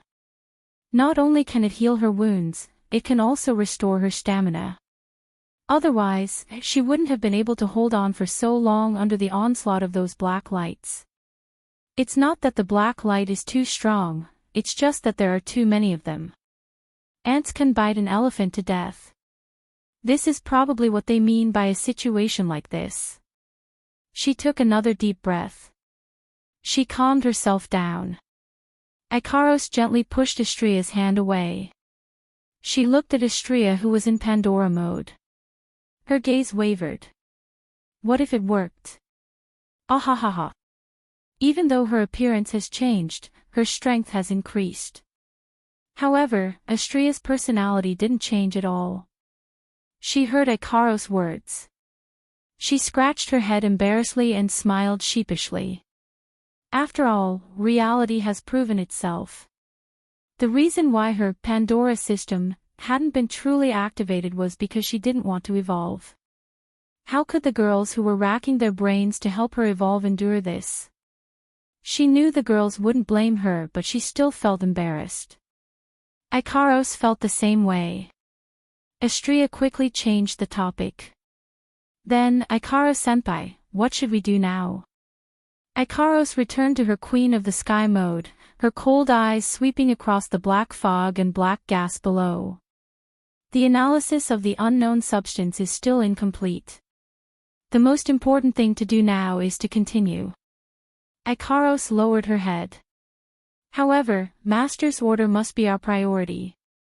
Astria nodded in agreement. Before Ikaros and Astria came out, Wu Yan reminded them that they should only investigate the black light and that they shouldn't go too deep into danger. If they find anything strange, they are to report back to him. Wu Yan knows that with Ikaros and Astria's strength, he doesn't need to worry too much. However, it's better to be safe than sorry. There are no absolutes in this world, accidents happen every year. Who can guarantee that nothing bad will happen? Wu Yan, more or less, is still worried, that's why he reminded them. Reality proved that Wu Yan's worries weren't unfounded. Ikaros was caught in an accident, and it was a very dangerous accident. If Astria didn't activate Pandora in time, Ikaros would have been gravely injured even if she didn't die from the barrage of black lights. Astria was furious to the point where she wanted to destroy the black mist and black light. However, she didn't object to Ikaros' decision. She decided to report this to Wu Yan when she got back. It's a must to report this to Wu Yan. Of course, there's no need for that now. There's no need to go back, I saw everything. Ikaros and Astria seemed to have sensed something as well. Their eyes lit up with joy as they turned around to look behind them. Wu Yan was floating in the air. He looked at them with a gentle yet helpless smile. His eyes were filled with annoyance. If you only think of me as your priority now, why didn't you tell me earlier? That way, we wouldn't have encountered any danger, right? Master. Ikaros lowered her head apologetically like a child who did something wrong. Astria looked at Wu Yan in shock. Master. Why are you here? Why am I here? Wu Yan knocked on Ikaros and Astria's heads with his knuckles. What other reason could there be other than for you two? The two girls clutched their heads in pain. Astrea puffed up her cheeks in anger. However, she quickly regained her composure. For us. Nodding, Wu Yan looked at the direction of the high cliff. He narrowed his eyes as he looked at the black mist and the black light that came from the high cliff. I've already set up a telepathic spell on your bodies. If you're in danger, I'll be able to sense it immediately. So when I sensed that something happened to Ikaros, I immediately used teleportation to rush over. Wu Yan turned to look at Astrea, who looked like a Valkyrie with a grin on his face. However, I didn't expect that you would give me such a pleasant surprise when I rushed over. Pleasant surprise? A question mark appeared on Astrea's head. What pleasant surprise? Ha! Wu Yan's mouth twitched. Even if it's the Pandora system that can make angels evolve, it seems like it can't also evolve your brain, Master. Ikaros flapped her wings and flew to Wu Yan's side. As usual, she stayed less than 1 meter behind him as she whispered. What should we do now? Hearing Ikaros's words, Wu Yan glanced at Gaoya, who is enveloped in black energy and black light. I don't know what's going on, but based on the situation, the source of the black light might be here. A cold light flashed in his eyes, and his expression gradually turned cold. If that's the case, let's destroy this place. Destroy it? Astrea was stunned. Ikaros also hesitated. Shouldn't we investigate this? If we want to investigate the black light, Yukari is already in the process. She has samples as well. It is important to investigate the origin of the black light. But don't forget, the purpose of this investigation is to prevent the sisters in the Behemoth Forest from being harmed by the black light. Compared to this, there's no need to investigate the origin of the black light. This place might be the source of the black light. If we destroy it, we will have achieved our goal. Wu Yan shrugged after looking at Ikaros and Astrea. Besides, even if we want to investigate, we don't know where to start. Are we supposed to just go in? The black light can possess people. Wu Yan took a step forward and looked down at the billowing black mist and dancing black light. He sighed. We have no choice but to investigate this. There's no way we can start from there. We might as well destroy this place first. Even if this place isn't the source of the black light, if we can eliminate a large amount of the black light, the threat to the sisters will be greatly reduced. Ikaros and Astrea looked at each other and nodded. Master. Ikaros flew in front of Wu Yan. She left Wu Yan with her back facing him. You want to help? Ikaros. Wu Yan hesitated, but he didn't refuse. Fine, I'll let you do it. But the black light is evil. Don't hold back. Yes. Master. I'll help too. Astrea flew over and lined up beside Ikaros with a serious look on her face. I feel like I can activate the Pandora system again. Let me help.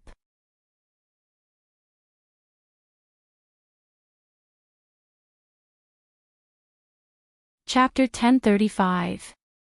Activate Pandora again. Wu Yan was shocked. Even Ikaros looked at Astrea in surprise after hearing her words. Wu Yan, Ikaros, and Astrea didn't know much about Pandora. All they knew was that the Pandora system was a system that Daedalus had installed on the 3 first-generation angels. It had the ability to allow the angels to evolve on their own. However, they didn't know how it would evolve, what level it would reach, what kind of strength it would have, what kind of equipment it would evolve into, and what kind of abilities it would derive. Ikaros now has Pandora mode and Astrea also received Pandora evolution. However, they never expected Pandora to allow an angel to evolve twice in a row. Including Astrea. But now, Astrea said she felt like she could activate Pandora again. Even though Astrea said it was just a feeling, Wu Yan and Ikaros could hear the seriousness in her voice. Does Pandora really have the ability to allow an angeloid to evolve multiple times? Wu Yen was silent for a moment before he smiled. Interesting. Wu Yen looked at Astrea and waved his hand. It was as if he was cheering for Astrea. Give it a try. Astrea. At this moment, Astrea smiled. Her smile was filled with joy and confidence. Yes. Master. As soon as she said that. Buzz. A dazzling aurora illuminated the world. Energy waves surged in all directions. It turned into the brightest and most dazzling light in the world. It was like an exploding nuclear bomb, causing shockwaves to spread everywhere. It was just a flash of light. The atmosphere was unbelievably stirred. Even the space seemed to be emitting strange sounds, as if it was announcing something. It was like a dream, causing people to be unconsciously intoxicated by the bright light, unable to extricate themselves. It was as if there was only light left between heaven and earth. The source of the light. They were two angelic girls with pink and pure white wings respectively. As for Wu Yen, who was closest to the angelic girls, he squinted his eyes due to the blinding light. He even put his hands in front of his face to block the light. However, he didn't pull away from the two angelic girls. They were the most dazzling light in the world right now. That's why. He had to see it with his own eyes. He had to be the closest to them. If possible, he wanted to hug and caress them. It seemed like they sensed Wu Yan's thoughts. Ikaros and Astrea turned around to look at Wu Yan. At this moment, whether it was Ikaros who didn't know how to express her feelings or Astrea who was simple-minded and naive, both of them smiled from the bottom of their hearts. Those two smiles were very gentle. It was so gentle that Wu Yan, who was immersed in it, almost melted. Master. Ikaros clasped her hands in front of her chest as if she was trying to suppress the overflowing love in her heart. She followed the guidance of her heart and murmured her true feelings. I love you. In response to Ikaros' overwhelming love, a pillar of light shot out from her body and into the sky. Astrea also had a hand in front of her chest. However, she wasn't suppressing her love for him, she was making up her mind to break up with him. She stared at Wu Yan and lowered her head to look at the shield in her hand. Astrea doesn't like fighting. She really doesn't like fighting. Although she wouldn't run away from battle and didn't hate it, she didn't like it. Otherwise, she wouldn't have suppressed the Pandora system that should have been activated and stopped herself from evolving. She was a very emotional person, after all. The activation condition of Pandora system is strong emotional fluctuations. Astrea has strong emotional fluctuations, so she should have evolved a long time ago. However, her emotional fluctuations are so strong that even Pandora system is being suppressed. Maybe it's because Astrea doesn't like fighting, or maybe it's because the Pandora system is following the host's emotions and didn't activate automatically. Either way, it's enough to prove Astrea's desire for a peaceful life. That's why Astrea is so determined. I don't like fighting. I don't like to bring harm to others. I don't like the feeling of hurting each other. Astrea looked at the shield in her hand and spoke in a mosquito voice. I like to eat good food. I like to play with my friends. I also like Master who treats me the best. That's why I don't like to fight. I don't want to fight. However, I am an all-purpose angel for local battles. I exist for the sake of battle. Yet, I don't like to fight. Isn't it strange? Fortunately, Master didn't force me to fight. He made me delicious food and brought me the best companions. He gave me the life I love the most. However, even if this is the case, the time to fight will still come, but, for Master and my friends, I don't like to fight, but I don't hate it either. I am satisfied with my current life. I am very satisfied. But, Master has a better dream. He wants to find a beautiful and peaceful place to live with everyone. He wants to live a happy and peaceful life. If there is such a life, it must be beautiful, right? I really want to live that kind of life. Estrella tightened her grip on the shield as she spoke. Her knuckles were cracking. Estrella, on the other hand, kept smiling. Until a certain moment, the smile on her face disappeared and was replaced by a firm expression. That's why I can't run away from battle. I don't want to run away from battle. Only by fighting can I protect Master until he stands at the peak. For the sake of Master and that beautiful life, I have made up my mind. Before Master stands at the peak, use the sword in your hand to remove all the obstacles in Master's path. Estrella swung her hand to the side and tossed her shield away without hesitation.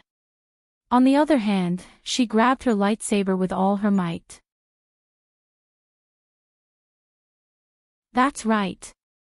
I will use my sword to remove all obstacles in Master's way. I just need a sword. I don't need a shield. I made up my mind a long time ago, didn't I? In response to Estrella's firm conviction, a pillar of light shot out from her body and into the sky. The two pillars of light were like indomitable pillars that supported the heavens. They carried an extremely dense and resplendent light that illuminated every corner of the space, including the rolling black fog and black light. After an unknown amount of time, the pillars of light disappeared. Icaros and Estrella appeared from within the pillar of light. They also appeared in their new forms. Pink light spots were swimming around her body, like the holy light of an angel, moving back and forth. She was wearing a feather coat that started from her chest and extended downwards, like two wings. Coupled with the shorts that only reached her thighs, she was obviously very revealing, but it gave people a feeling of holiness. Two pairs of pink wings, an inverted halo on her head, and two pairs of combined armor that looked like shoulder guards and leg guards separated from her body and floated in the air. Light dots floated around her body, but they were golden in color. They looked like a pure gold rainbow. She also wore a blue princess gown that fluttered in the air. Her abdomen was bare and she wore white armor on both sides. She wore a black outfit that looked like a pair of long gloves from her neck to her arms. Her shoulders were exposed to the air. 3 pairs of pure white wings, 2 bundles of long golden hair that reached her ankles were fixed to the right side of her head by a headdress. The ends of her hair fluttered in the wind along with the hem of her dress. Icaros and Estrella entered Pandora mode at the same time.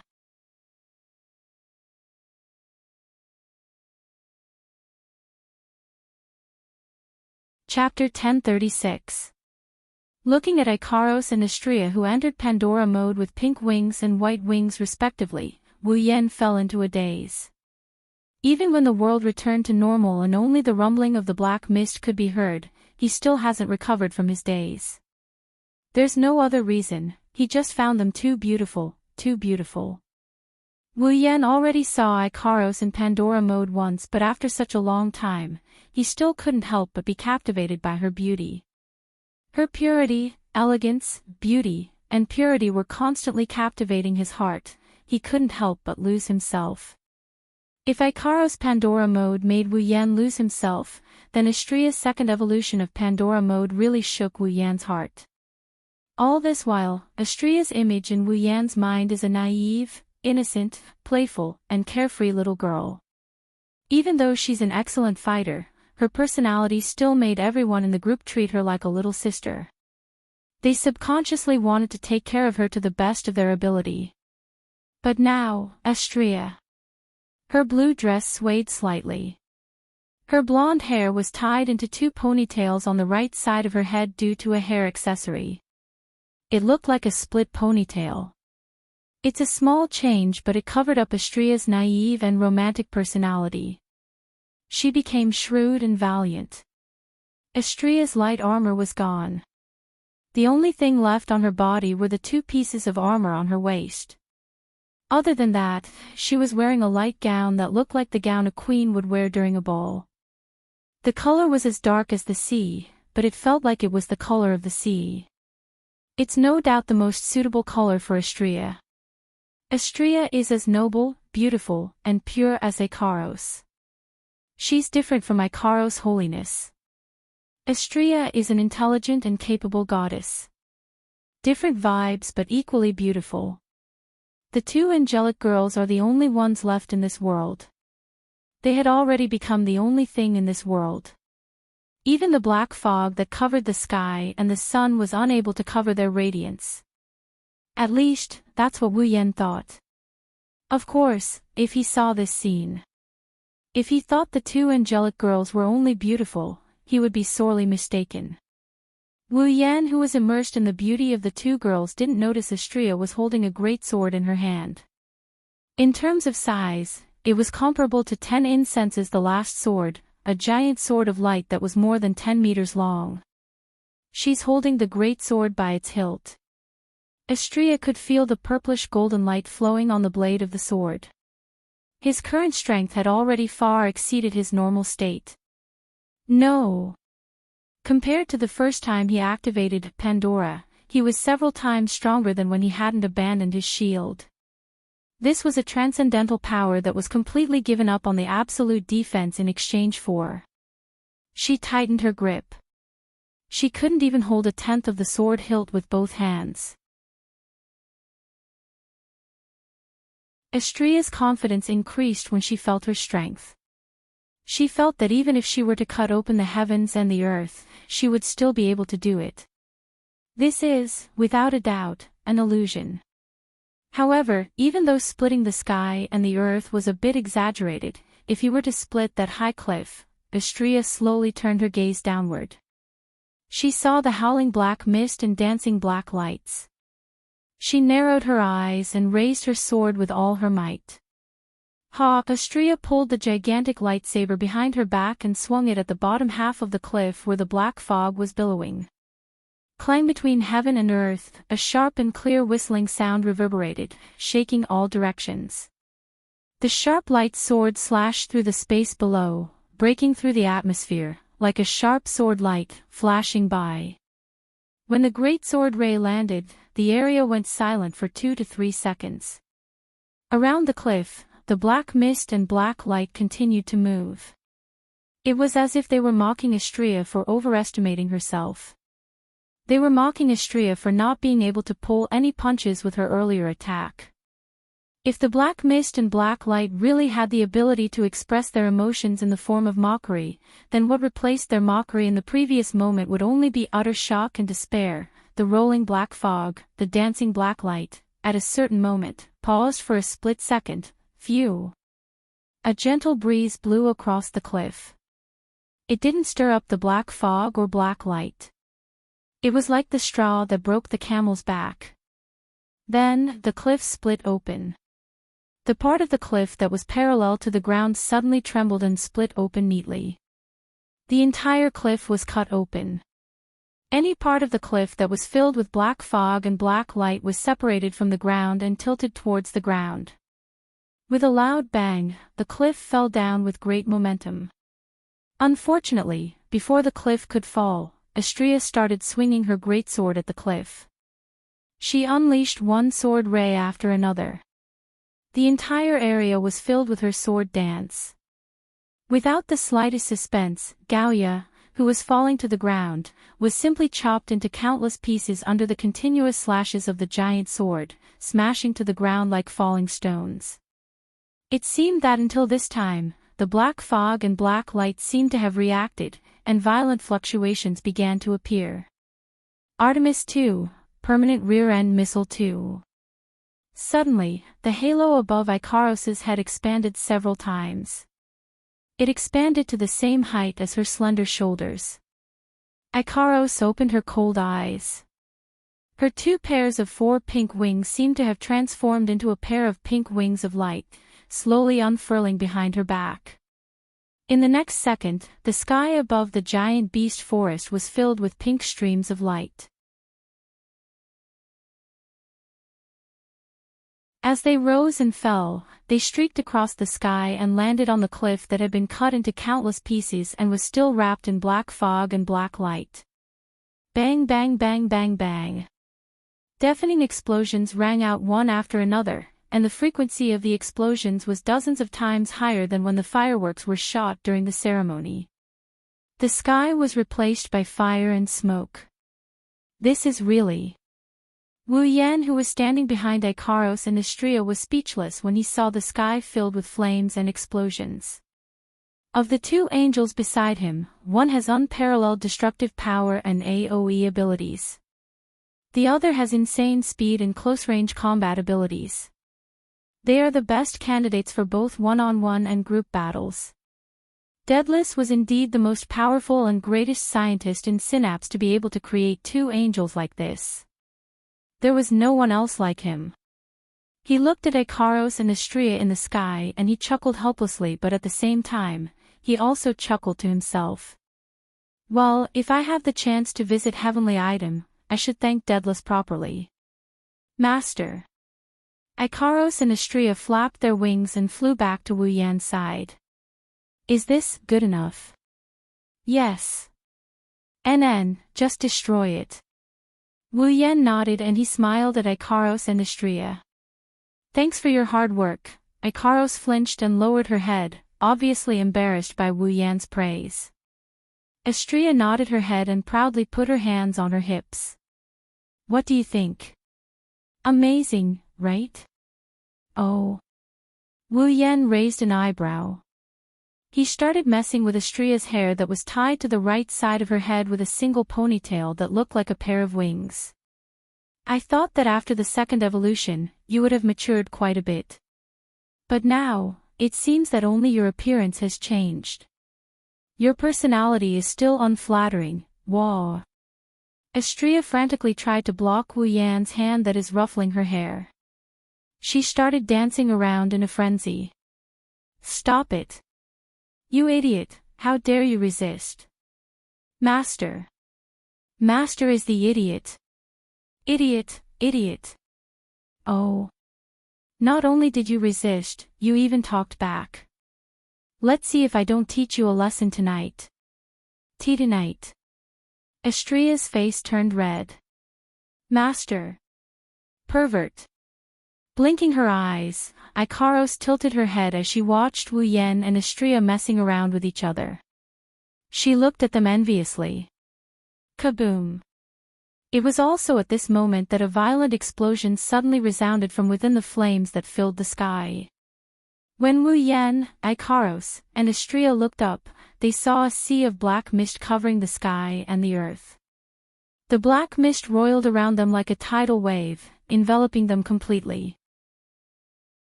Chapter 1037. Like 1,000 layers of waves in the middle of a storm, the black mist came crashing down like a dark cloud. It covered a small area of the behemoth forest.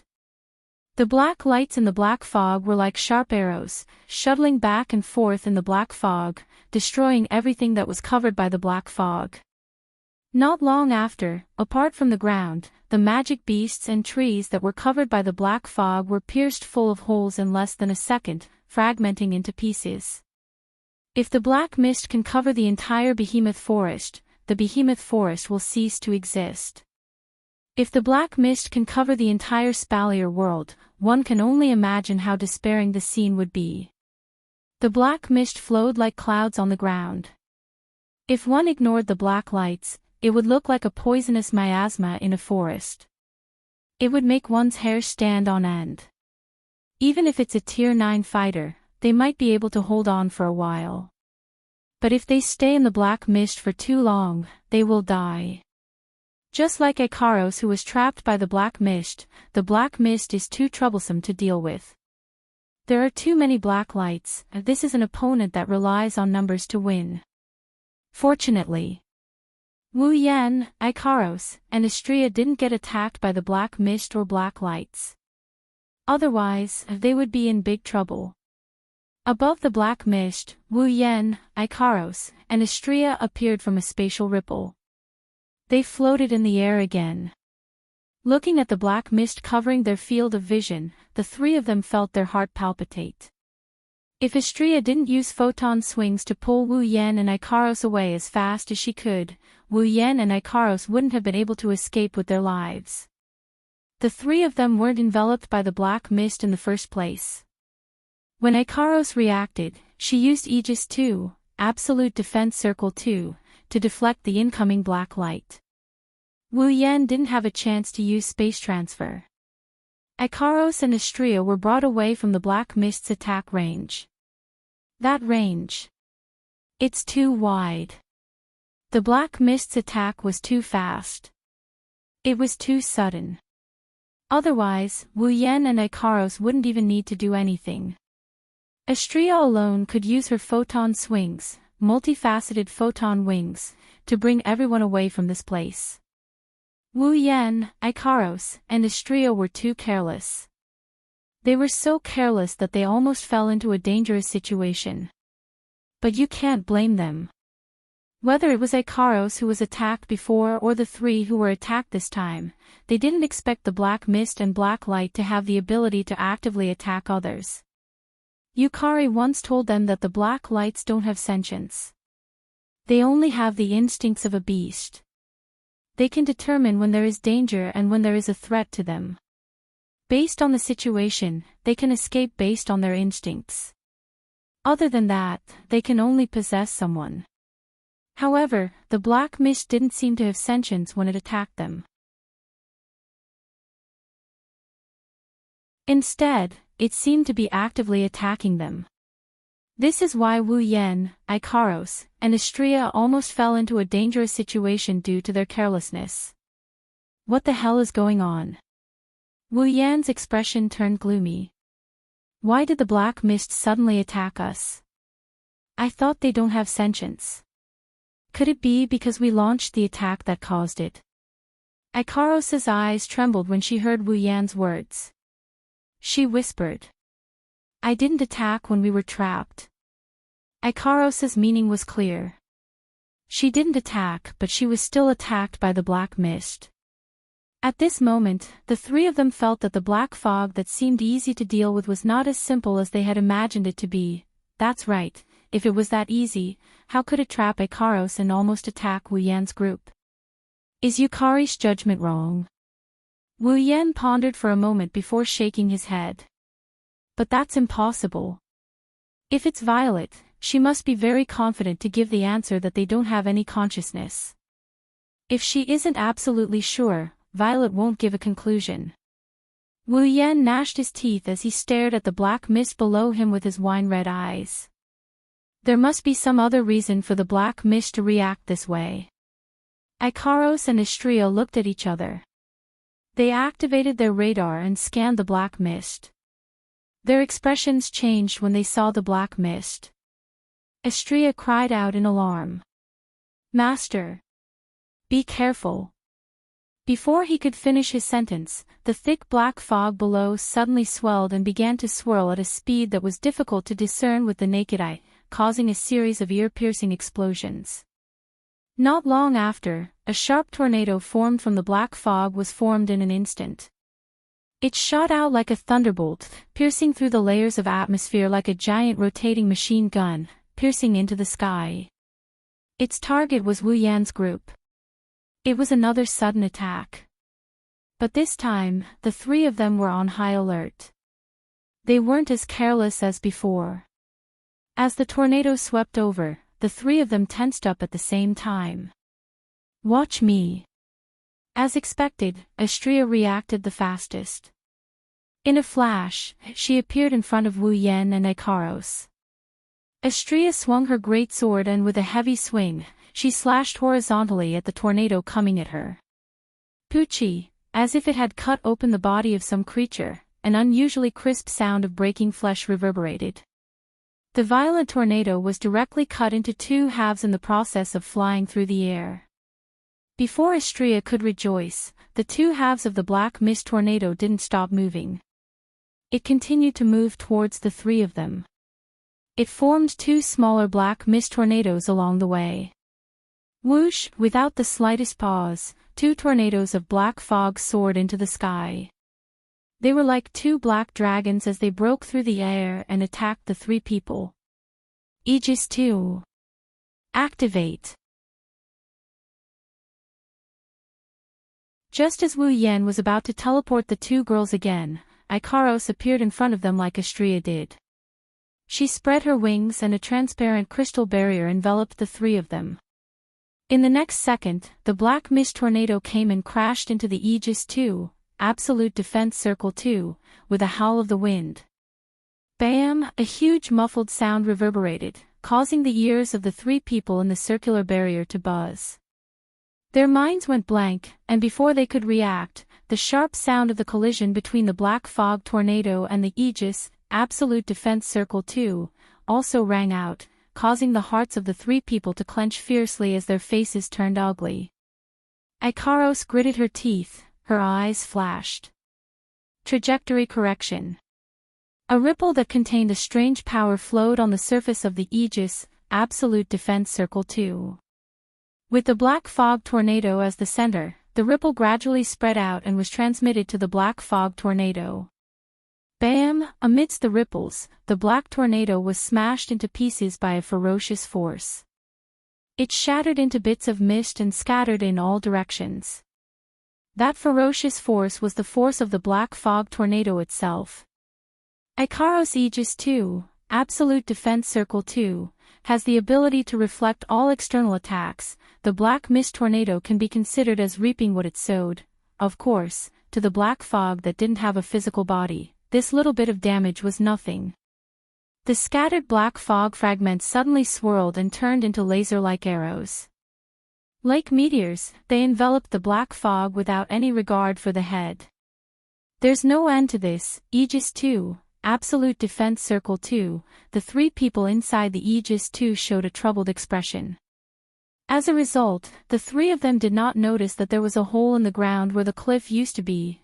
Inside the hole, a pair of cold and murderous eyes filled with black light is looking at them. Or rather, it's looking at Wu Yan.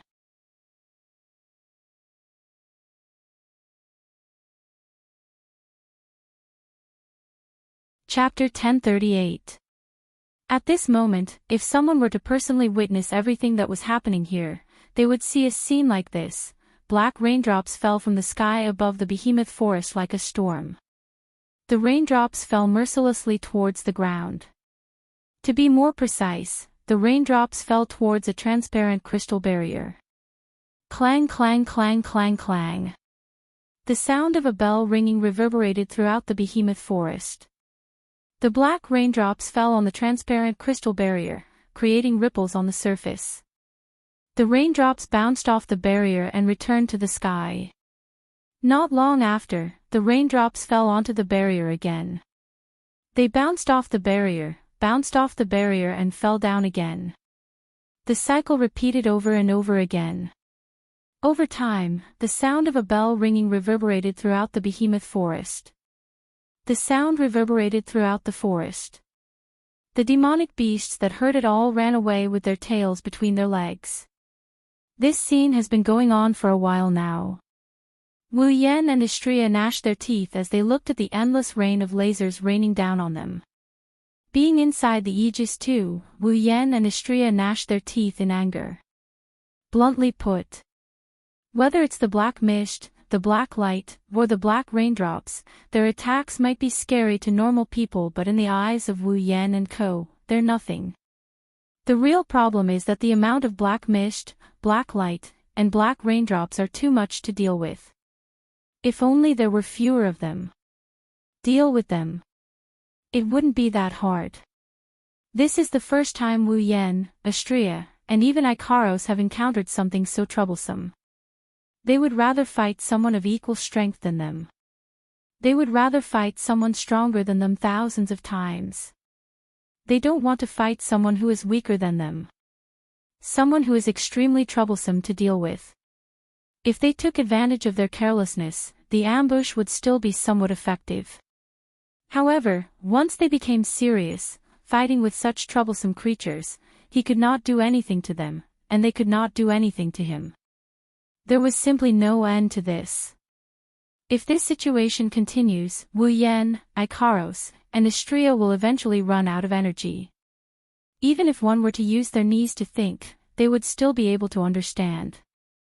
How could a cluster of black mist and black light without a physical body be consumed? Therefore, once it becomes a protracted battle, the ones who will lose will only be us. They have to deal with the black mist and black light before that happens. With Wu Yan and the other two's strength, they won't die, but they will definitely run away. At that time, it would be truly vexing. Wu Yan bitterly smiled and looked at Ikaros. Ikaros! Are you okay? Yes. Ikaros nodded with ease. The enemy's attacks aren't strong enough to pose a threat, but if this continues... I understand. Wu Yan sighed. We can't get into a protracted battle. Otherwise, in the end, we can only retreat. Then, what should we do? Astrea fiddled with the sheathed greatsword in her hand. She looked troubled. My sword won't be able to deal with so many of them. Me too. Ikaros turned around and looked at Wu Yan.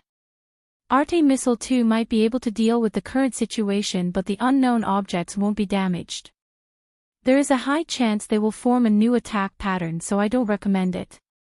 In other words, Wu Yan looked up at the black raindrops falling from the sky. Unless we can eliminate these black things, we will have no choice but to retreat. Ikaros nodded, confirming Wu Yan's words. Astrea may be clueless, but she can tell that this situation is disadvantageous for her. Especially since she doesn't specialize in AoE attacks, she might not be able to be of any use in this situation. She already activated Pandora for 2 evolutions, but it didn't come in handy. Astrea couldn't help but feel disheartened. Alright, don't mind it. Wu Yan rubbed Astrea's 2 blonde ponytails and he smiled warmly at her. You aren't good at group battles, but your combat prowess is incredible. No one will doubt your ability. If it was another enemy, you would be able to defeat them in a matter of minutes. Is that so? Astrea blinked. She nodded her head and giggled. Yeah. I'm good too. Seeing that Astrea has recovered, Wu Yan rubbed her hair and walked in front of Ikaros. He narrowed his eyes when he looked at her. Completely annihilate these things, huh? Wu Yan rubbed his chest and he mumbled while shaking his head. Looks like you are the only one who can deal with these annoying things. Give me a hand, Cannon. Wu Yan's voice pierced through space, time, the atmosphere, and even his body. Wu Yan's voice reverberated through his body. With this call, Wu Yan could feel a certain consciousness awakening within his body. The corners of his mouth slowly curled into a joyful arc. His wine-red pupils instantly turned into a noble golden color. At the same time, a violent magical heat wave began to surge crazily. The pitch-black color dyed his hands black and red veins started to crawl up his arms. The blood mist started to reverberate and tangled with the surging mana. The mist passed through Ikaros Ijizii, Absolute Defense Circle 2, and rose into the air. Wu Yan raised his ghostly hand covered in red veins. Descend. Angelic Holy Light. This is the 3rd light of the day. Different from the previous 2, this one is not only golden, it doesn't have a powerful energy wave. Instead, it's very gentle, like the early winter sun. It's very warm when it shines on people. However, when such a warm light shone on those black raindrops, they didn't even have the time to greet or react. Like flames that touched water, they evaporated with a sizzling sound and turned into a puff of green smoke. Wu Yan and the other two's eyes lit up. The golden light shined as well. Wang! The blood mist that rose into the air and entwined with magic power slightly twisted, forming a circle. Under the illumination of the golden light, the blood-colored fog was slowly dyed gold. When the entire fog was completely golden, the fog fluctuated and condensed into a figure. It's a figure with 3 pairs of pure white wings, a halo on top of her head, eyes shut tight, and eye-catching silver hair. Icaros and Astrea were shocked when they saw the figure. They didn't expect Wu Yan to summon a person. And a very beautiful one at that. A pure and holy aura rose around Canon like steam, giving off a very holy feeling. This holy aura, Icaros's body also has it. However, Icaros' holy aura can only be sensed by humans. Canon's holy aura can even be sensed by the black mist and black light. That's because they instinctively sense danger from the holy aura. The black fog, black light, and black raindrops that filled the sky abruptly stopped their attack. They paused in mid-air, as if they were trembling. After a moment of hesitation, they actually didn't dare to continue their attack. Perhaps Canon sensed the presence of the black mist, black light, and black raindrops. She opened her eyes. Her icy blue eyes were exposed to the air and imprinted the scene in front of her into her eyes. Then, Canon moved. Spreading out his hands, an extremely dense golden brilliance suddenly spread out, instantly illuminating the entire area, wrapping all the black fog and black light within, not missing even a single bit. TSK TSK TSK TSK. Wu Yan, Astrea, and Astrea watched as the black mist, black light, and black raindrops evaporated under the golden light. The sound of TSK TSK TSK could be heard everywhere.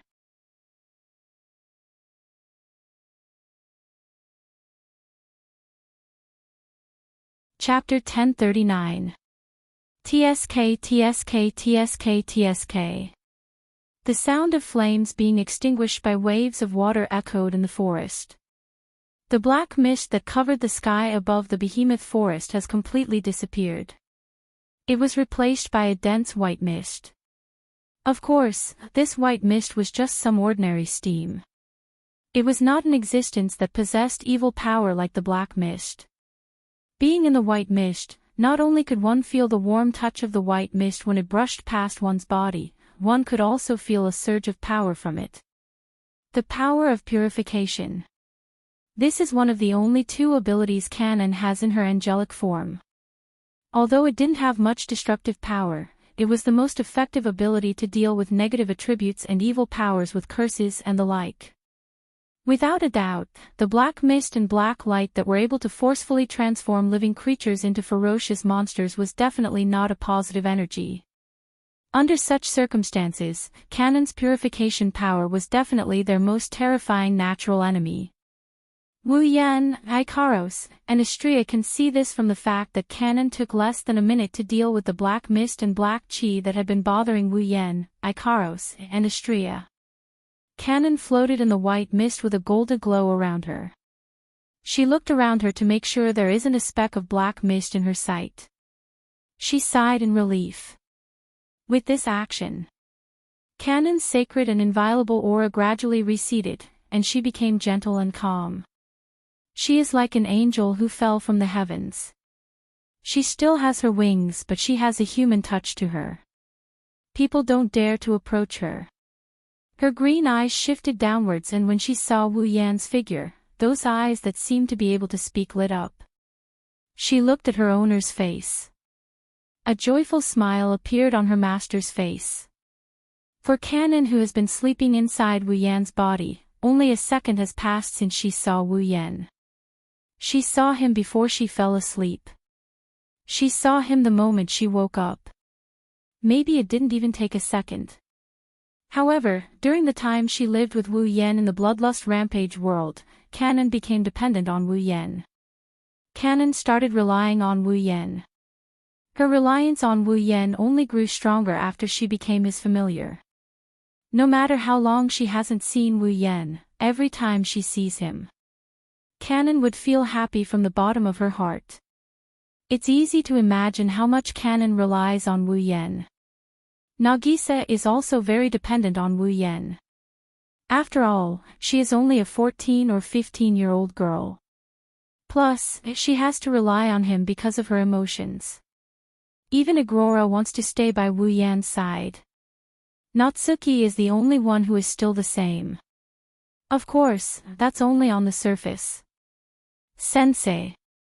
Kanon called out softly. She flew towards Wu Yan with 3 pairs of white wings. She stared at Wu Yan with her sparkling eyes.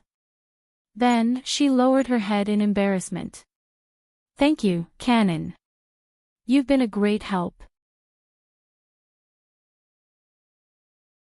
Wu Yan sighed in relief when he saw the black mist disappearing. He caressed Kanon's silvery hair.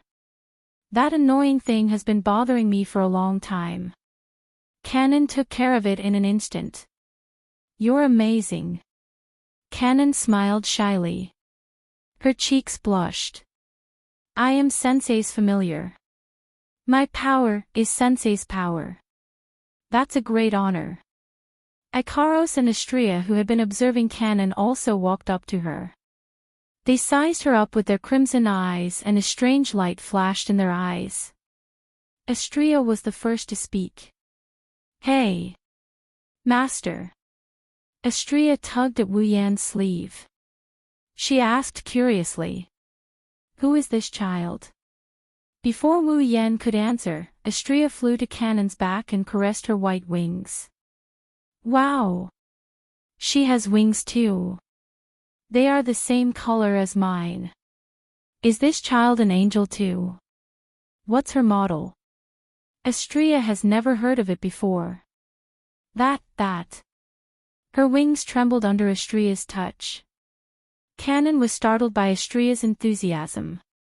She started stuttering and she looked at Wu Yan with a pleading look. She wanted Wu Yan to stop Astrea from acting like an idiot. Stop being so naughty. Can't you see how troubled she is? Wu Yan didn't know whether to laugh or cry. He pulled Astrea to his side and he gave her a light knock on her head. His appearance has evolved to become so mature, but why is his personality still so unflattering? I'm curious. I'm just curious. Astrea puffed up her cheeks without a care for her image. Wu Yan found it funny. Kanon isn't an angel, but she's still an angel. Wu Yan rubbed Kanon's head as he smiled at Ikaros and Astrea. Kanon seemed to be shy with strangers. Wu Yan smiled at Ikaros and Astrea. That's why she is your little sister, you have to take good care of her. Little sister.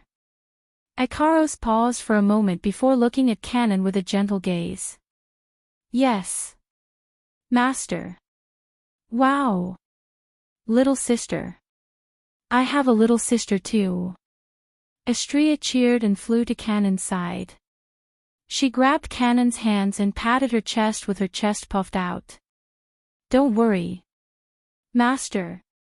I will take good care of my little sister. Oh, you. Wu Yan smiled bitterly. Don't let anyone else take care of you, thank the heavens. Kanon stared blankly at the beautiful golden-haired girl who was holding her hand and had the same pair of wings as her. Her green eyes trembled slightly, and a hint of warmth welled up in her heart. Kanon calmed down. She didn't let go of Astrea's hand. She bowed to Ikaros. You're right. Ikaros nodded her head. My name is Kanon, nice to meet you. My name is Astrea, you have to call me Astrea Nasan. Astrea giggled. She emphasized the word Nasan as if she really wanted a little sister. Well, it's understandable. Astrea was the last to be created by Daedalus in the first generation of angeloids. She was the youngest in terms of age and experience. Coupled with her unsettling personality, it was only natural that the word little sister would appear in the minds of everyone who interacted with her. Otherwise, Hinajiku and Mikoto wouldn't have taken care of Astrea all the time. Even Yukari took special care of her. That's why Astrea really wanted a younger sister. She didn't want a little sister like Flandre-chan or Yoshino who stayed by Wu Yan's side. She wanted a real little sister. Unfortunately, before Astrea was summoned, Daedalus didn't create any more angeloids. Synapse didn't create a second generation of angeloids either. Astrea had no choice but to sit obediently in the youngest position. Canon's appearance made Astrea happy. Canon isn't an omnipotent angel, but Wu Yan did say that she's an angel. She also has the same wings as Astrea. Astrea felt like she's finally found a real sister. She's happy to see her. Astrea pointed at Ikaros with excitement. Next, this is Ikaro-senpai. Ikaros nodded at Canon. Canon smiled back at her. The atmosphere was so harmonious that it was as if they forgot they were on a battlefield. Now that the introductions are over, it's time to leave. Wu Yan looked around and he called out to the other three. Chuju and Mikoto are still waiting for us. Yes. The three angel-like girls nodded. They flapped their wings and followed behind Wu Yan. They flew out of the behemoth forest and disappeared into the distance. Silence returned to the scene. Only a very light sentence reverberated in the air. We have another debt to settle, Wu Yan.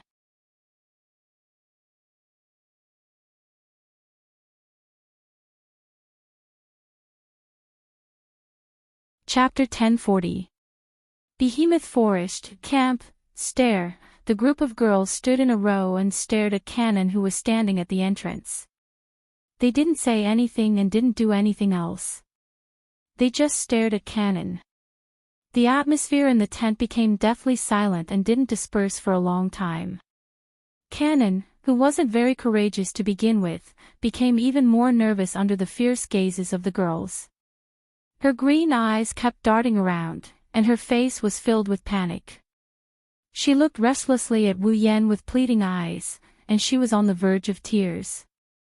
Wu Yan wanted to help Canon, but he didn't know what to do. He didn't know what to do, so he started looking around, trying to find someone to help him. Wu Yan wanted to help, but he didn't know what to do, so he started looking around for help. Unfortunately, Astrea, who was yelling about taking care of Canon, went straight to the table and started feasting with Toka after entering the tent. As for Ikaros, rather than hoping that she would be able to help in this situation, he might as well hope that the Pandora system would evolve her emotional abilities. Sighing faintly, Wu Yan could only turn his gaze to the corner. Z, who had been watching coldly from the sidelines, was enjoying the taste of the black tea. He seemed to have felt Wu Yan's gaze. Violet turned her head and met Wu Yan's pleading eyes. She blinked her eyes and a smile appeared in her purple eyes. She glanced at Wu Yan with a smile that was not a smile. Then, she picked up the cup again and drank the black tea. He was completely ignored.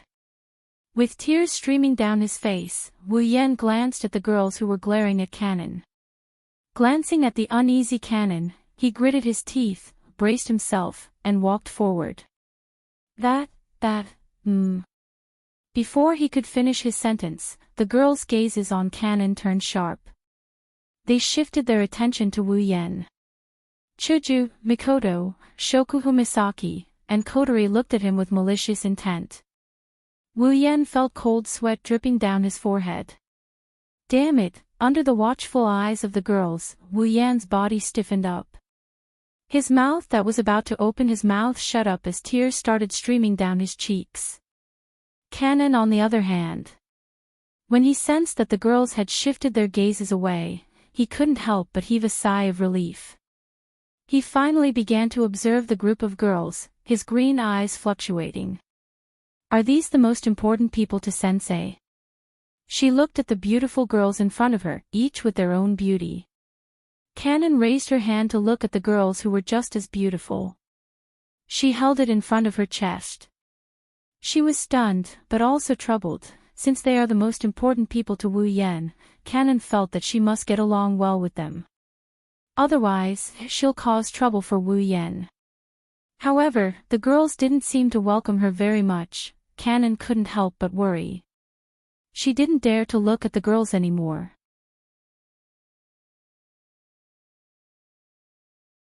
She turned her head to the side, but when she did, a huge face appeared in front of her.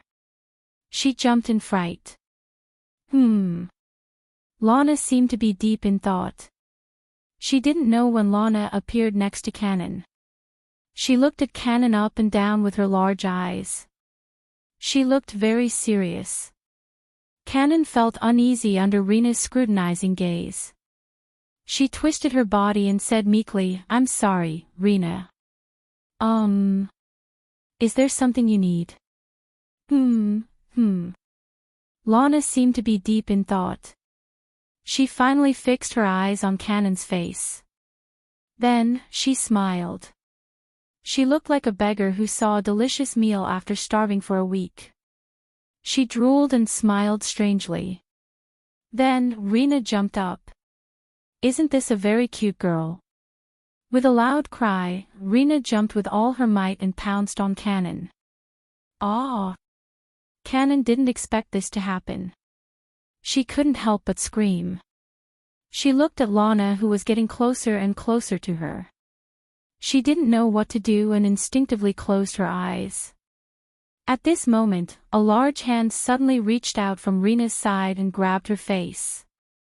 "It's our first time meeting. You despicable Yuri girl. Control yourself," Wu Yen shouted. He swung the hand that grabbed Lana's face and slammed it on the ground. With a muffled bang, Rena fell to the ground with her face on the ground. Her legs twitched a few times, then she fell silent. Wu Yen clapped his hands. He didn't even look at Lana. Inside, he's grateful to Lana. After Rena's antics, the tension in his heart had unknowingly lessened by a lot. At that moment, as if he had thrown caution to the wind, he pulled Canon's hand and stepped forward slightly to face the girls. "She's Canon." Wu Yan pushed Canon's back and said, "She's a family member who lived with me in the dungeon world. She should be a family member soon. Let's get to know each other." When Canon heard the word family, she blushed slightly and bowed deeply to the group of girls. Her heart calmed down as she heard the word family. "I'm Kanace Canon.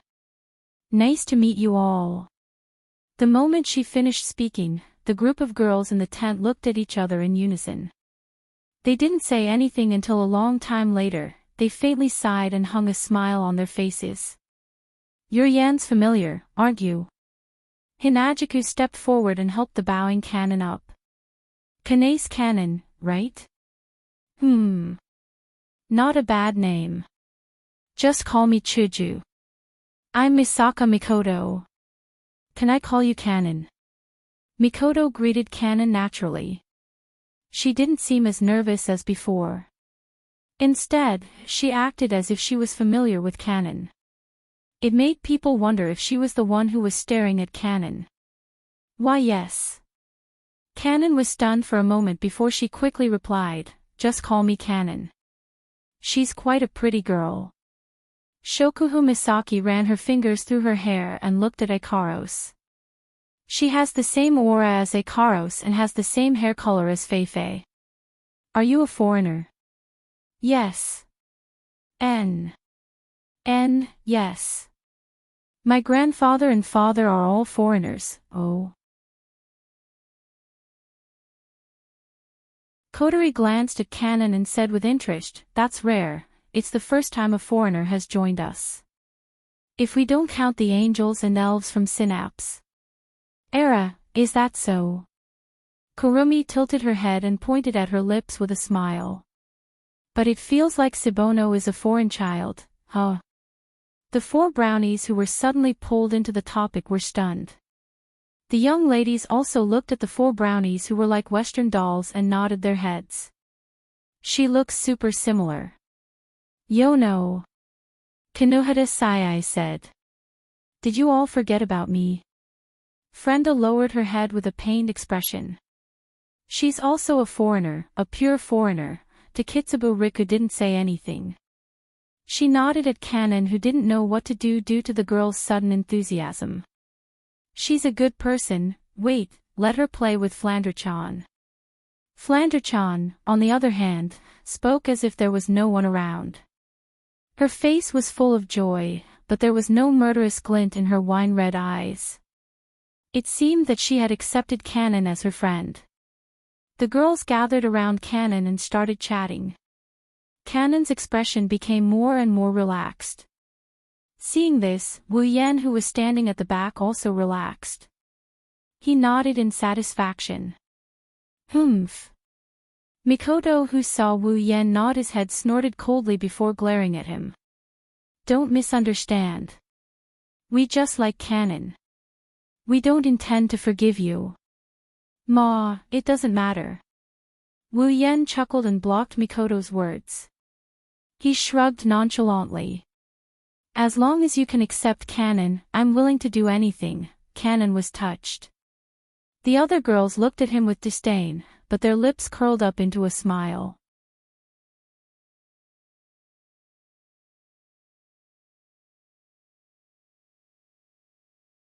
Chapter 1041.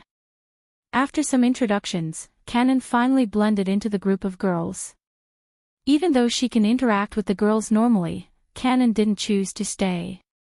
Instead, she returned to Wu Yan's body after having a meal with the girls. According to Canon, if she's not there, Nagisa will be angry when she wakes up. Everyone was confused by her reasoning. Only Yukari, Shokuho Misaki, Kotori, and Kurumi had a meaningful smile on their faces. They've guessed the reason, but they didn't tell the others. Wu Yan had no choice but to accept Canon's request. He cut off the mana supply and let Canon return to his body. Wu Yan isn't sure if it's just his imagination, but he has a feeling that the girls are envious and jealous of the fact that Canon is his familiar and can enter his body whenever she wants. Of course, whether it's an illusion or not, Wu Yan's instincts are telling him to keep it to himself. Otherwise, an unimaginable disaster will await him. Wu Yan decided to turn a blind eye and started telling the girls about his encounter in the behemoth forest. Black mist. Black light. The girls carefully digested the information Wu Yan brought back. They looked at each other with furrowed brows.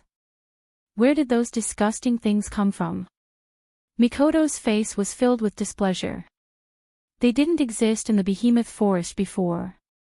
How did they appear out of nowhere? Who knows? Wu Yan shook his head helplessly. If we knew, we wouldn't have needed to investigate. In the end, other than eliminating a large amount of black mist and black light, we didn't get anything out of this investigation. Shokuho Misaki's eyes twinkled as she turned to Yukari. Yukari, what do you think? Yukari narrowed her eyes, her lips curved upwards. I'd like to know if something happened to those disgusting things or if we were wrong. The girls heard Yukari's words. They looked at each other. He laughed bitterly. It seems like Yukari was more interested in the fact that the dark mist and dark light attacked Wu Yan, Ikaros, and Astrea on their own accord. She didn't know if it was because she was annoyed that her guess was wrong. Or was he eager to prove that he was not wrong? However, Wu Yan had a feeling that Purple was hoping that the dark mist and the dark light would be able to break his speculation. Perhaps it was because he was a demon sage with a high IQ. Usually, Z's deductions would always be in line with her expectations. She had never been wrong. But now, there was a rare possibility of a mistake. With Z's personality, it was not hard to understand why she felt this was a novelty. Glancing around at the crowd, Z spread out the paper fan in her hand and suddenly changed the topic. Well, since the source was destroyed by Yenchan, let's end the discussion here.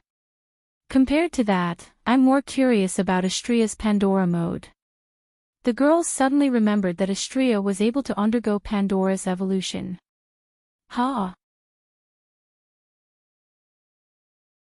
Astrea, who was in the middle of eating, paused for a moment. She felt the girls' gazes on her. She smiled embarrassedly.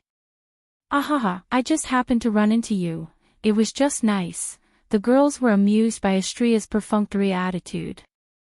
They thought the topic of Pandora's evolution reminded Astrea of the painful days when she was subjected to all sorts of experiments in order to evolve her.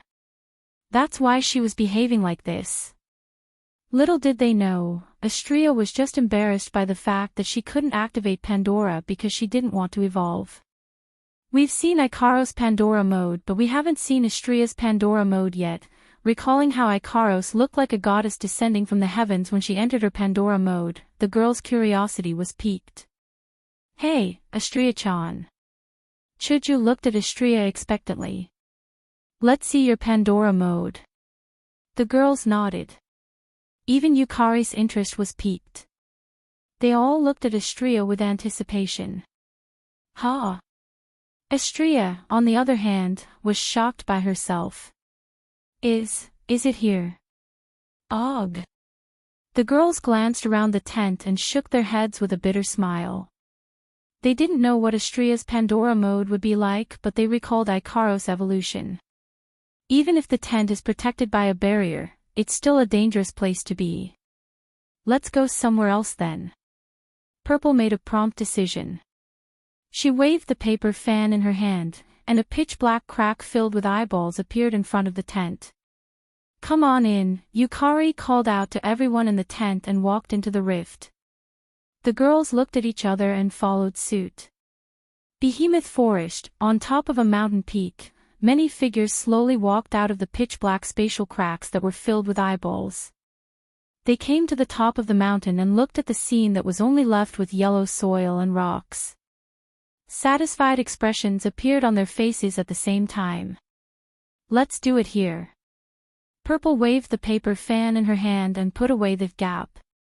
Then, she retreated.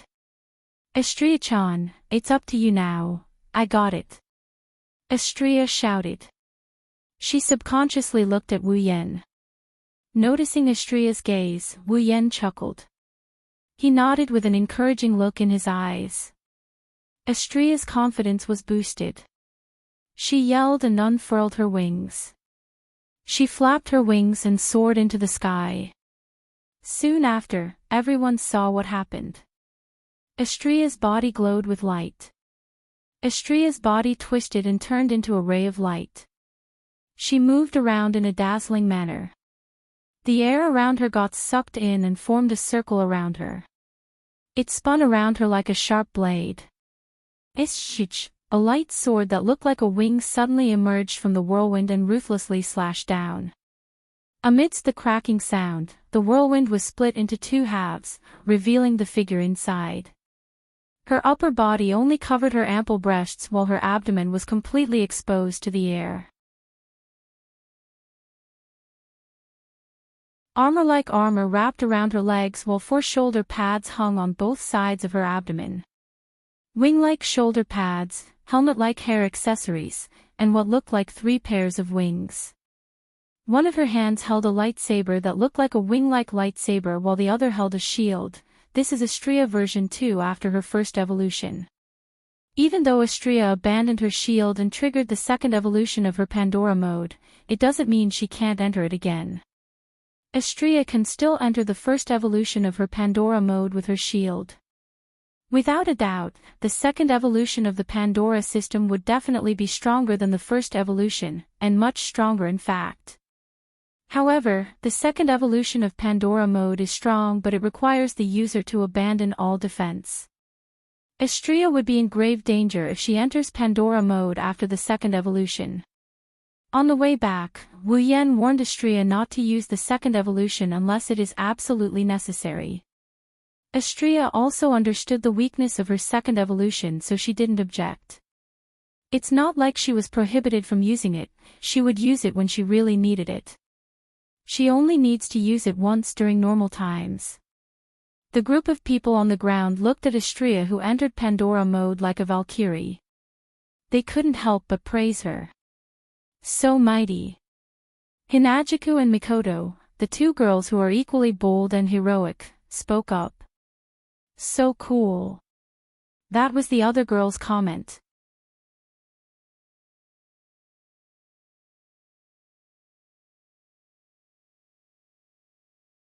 Chapter 1042. Astria, who was floating in the air, heard the praises from the people on the ground. She blushed for the first time in her life, but at the same time, she felt proud of herself. For someone as naive as Astria, being able to surprise her sisters should be something to be proud of, right? Her pure white wings fluttered in the wind. Estria's slender body slowly floated to the ground and landed in front of everyone. This is my Pandora mode. Estria puffed her chest out proudly. Her face was filled with pride. Of course, Estria wasn't proud of her Pandora mode. She didn't like fighting. She wouldn't want it if it wasn't useful to her. Estria was like a child showing off her favorite toy to others. Pandora mode might just be a toy for Estria. Estria-chan's Pandora mode is so cool. Hinagiku didn't hold back her praise. Her yellow-green eyes scanned Estria's body from top to bottom. So, isn't there a second evolution? Why aren't you using it anymore? About that. Estria replied. Master said it's too dangerous since we don't have any defenses. That's why he said it's normal. He forbade me from using it. That's true. The girls nodded in agreement. Shokuho Misaki quickly spoke up. It's not the time to fight, we're just looking at it. It should be fine even if you use it, right? Plus, we're all here, what danger can there be? The girls flinched for a bit before looking at Wu Yen. Wu Yen shook his head when he saw this. It's better to be safe than sorry. It's better to be safe than sorry. Then. How's your combat power? Kotori stepped forward with one hand on her waist and the other holding the lollipop. She asked expressionlessly. Combat power. You should have improved by quite a bit, right? Yes. I did improve quite a bit. Wu Yen didn't have anything to hide. He answered directly. Even though Estria is only level 80. Even though she just reached tier 9, her combat prowess was already stronger than most people. Ikaros and Estria were no exception to this rule. They are a bit stronger than those who have just entered the 9th stage, but once they enter the Pandora mode, their battle prowess is enough to match a level 87 or 88 9th stage powerhouse, which is the high 9th stage. Kanuhata Sai tilted her head and pouted. What are you talking about? They only increased by 7 or 8 levels. Do you think that level 7 or 8 is rare? Wu Yen rolled his eyes at Kanuhata Sai. At the 9th step, the gap between each level is even greater than the gap between the 7th step and the 8th step. A difference of 7 or 8 levels is equivalent to a difference of several times. Several times. Yukari was the one who was surprised. You mean if Ikaros and Estria enter Pandora mode, their power will increase by several folds? Well, it does feel like a hack. Wu Yan looked at everyone's expression with amusement. But it's the truth. Everyone was speechless when they heard Wu Yan's explanation. Every girl here has a certain degree of advantage compared to those ordinary cultivators. Mikoto, Shokuho Misaki, Kanuhata Sai, Frenda, and Takitsubo Riku were all espers. They were stronger than normal cultivators, but they were only level 2 or 3. If Shokuho Misaki and the other 3 reached tier 9 like Mikoto, they would only be a bit stronger than normal tier 9 espers. They wouldn't even be level 1. Kotori, Kurumi, Toka, and Yoshino were all elves. They had the buffs from angel and spiritual equipment. When they were at tier 8, they were about 4 or 5 levels stronger than normal tier 8 elves. When they were at tier 9, they were only about 1 or 2 levels stronger. As for Hinagiku, there's no need to mention that she's just a normal person. One could only imagine how big the gap between the ranks of the 9th stage was. Even so, Ikaros and Estria can still rely on their Pandora system to increase their strength by 7 or 8 levels. It's only natural that Wu Yen said he is using a hack. Yukari and Flandre-chan are the only ones who are calm. If they were included in this, it would be a real shock. Flandre-chan is a vampire with the ability to destroy eyes. She might not be able to kill someone of the same level as her easily, but it won't be hard for her to do so. With this ability, Flandre-chan is stronger than normal fighters of the same tier and level. She is even stronger than Ikaros and Astrea when they are in Pandora mode. Even a demigod like the Beast King was heavily injured by Flandre-chan's ability, let alone someone of the same tier. Of course, that was also because the Beast King had just become a demigod, and he gave Flandre-chan ample time to prepare, plus Ikaros' assistance. That was why Flandre-chan was able to achieve such a good result.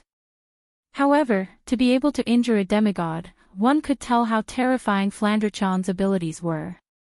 To put it bluntly, if Flandre-chan's opponent was of the same rank as her and didn't have a stronger ability than her, then no matter how many Tier 9 opponents came, they would be nothing but fodder for Flandre-chan.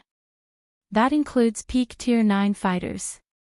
As for Yukari, needless to say, with such a terrifying ability to manipulate realms, other than the god level and demigod level, no matter which level the purple body was in, it would be an invincible existence in that level. It wouldn't be hard for her to challenge someone of a higher tier. Compared to these two, Ikaros and Astrea are relatively normal.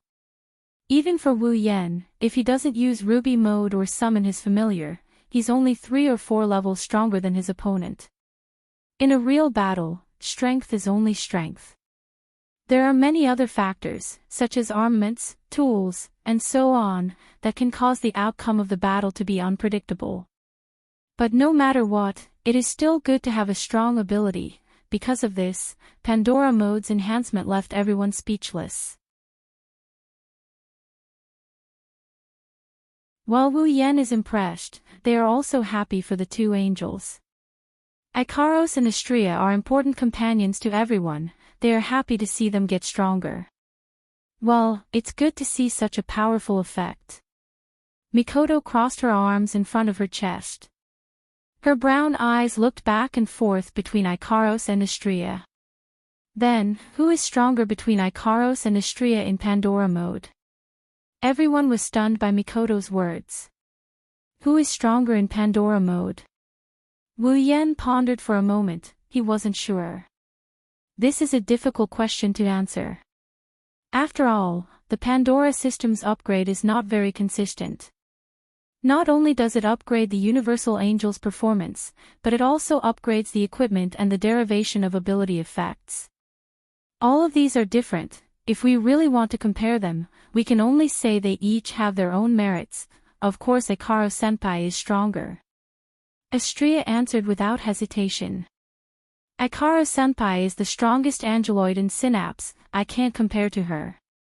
No one responded to Astrea's words. They looked at Ikaros instead. It's just as Master said. Ikaros said softly. My model is different from Astrea's. Our attributes are different as well. Pandora mode enhances our attributes and equipment. In terms of close combat, I am no match for Astrea. Ikaros' words are clear. They each have their own merits. However, this didn't clear Mikoto's doubts. In fact, it piqued her interest. If that's the case, Ikaros, Astrea, why don't you two settle this here and now? Everyone's eyes lit up. Even Ikaros had a surprised look on her face.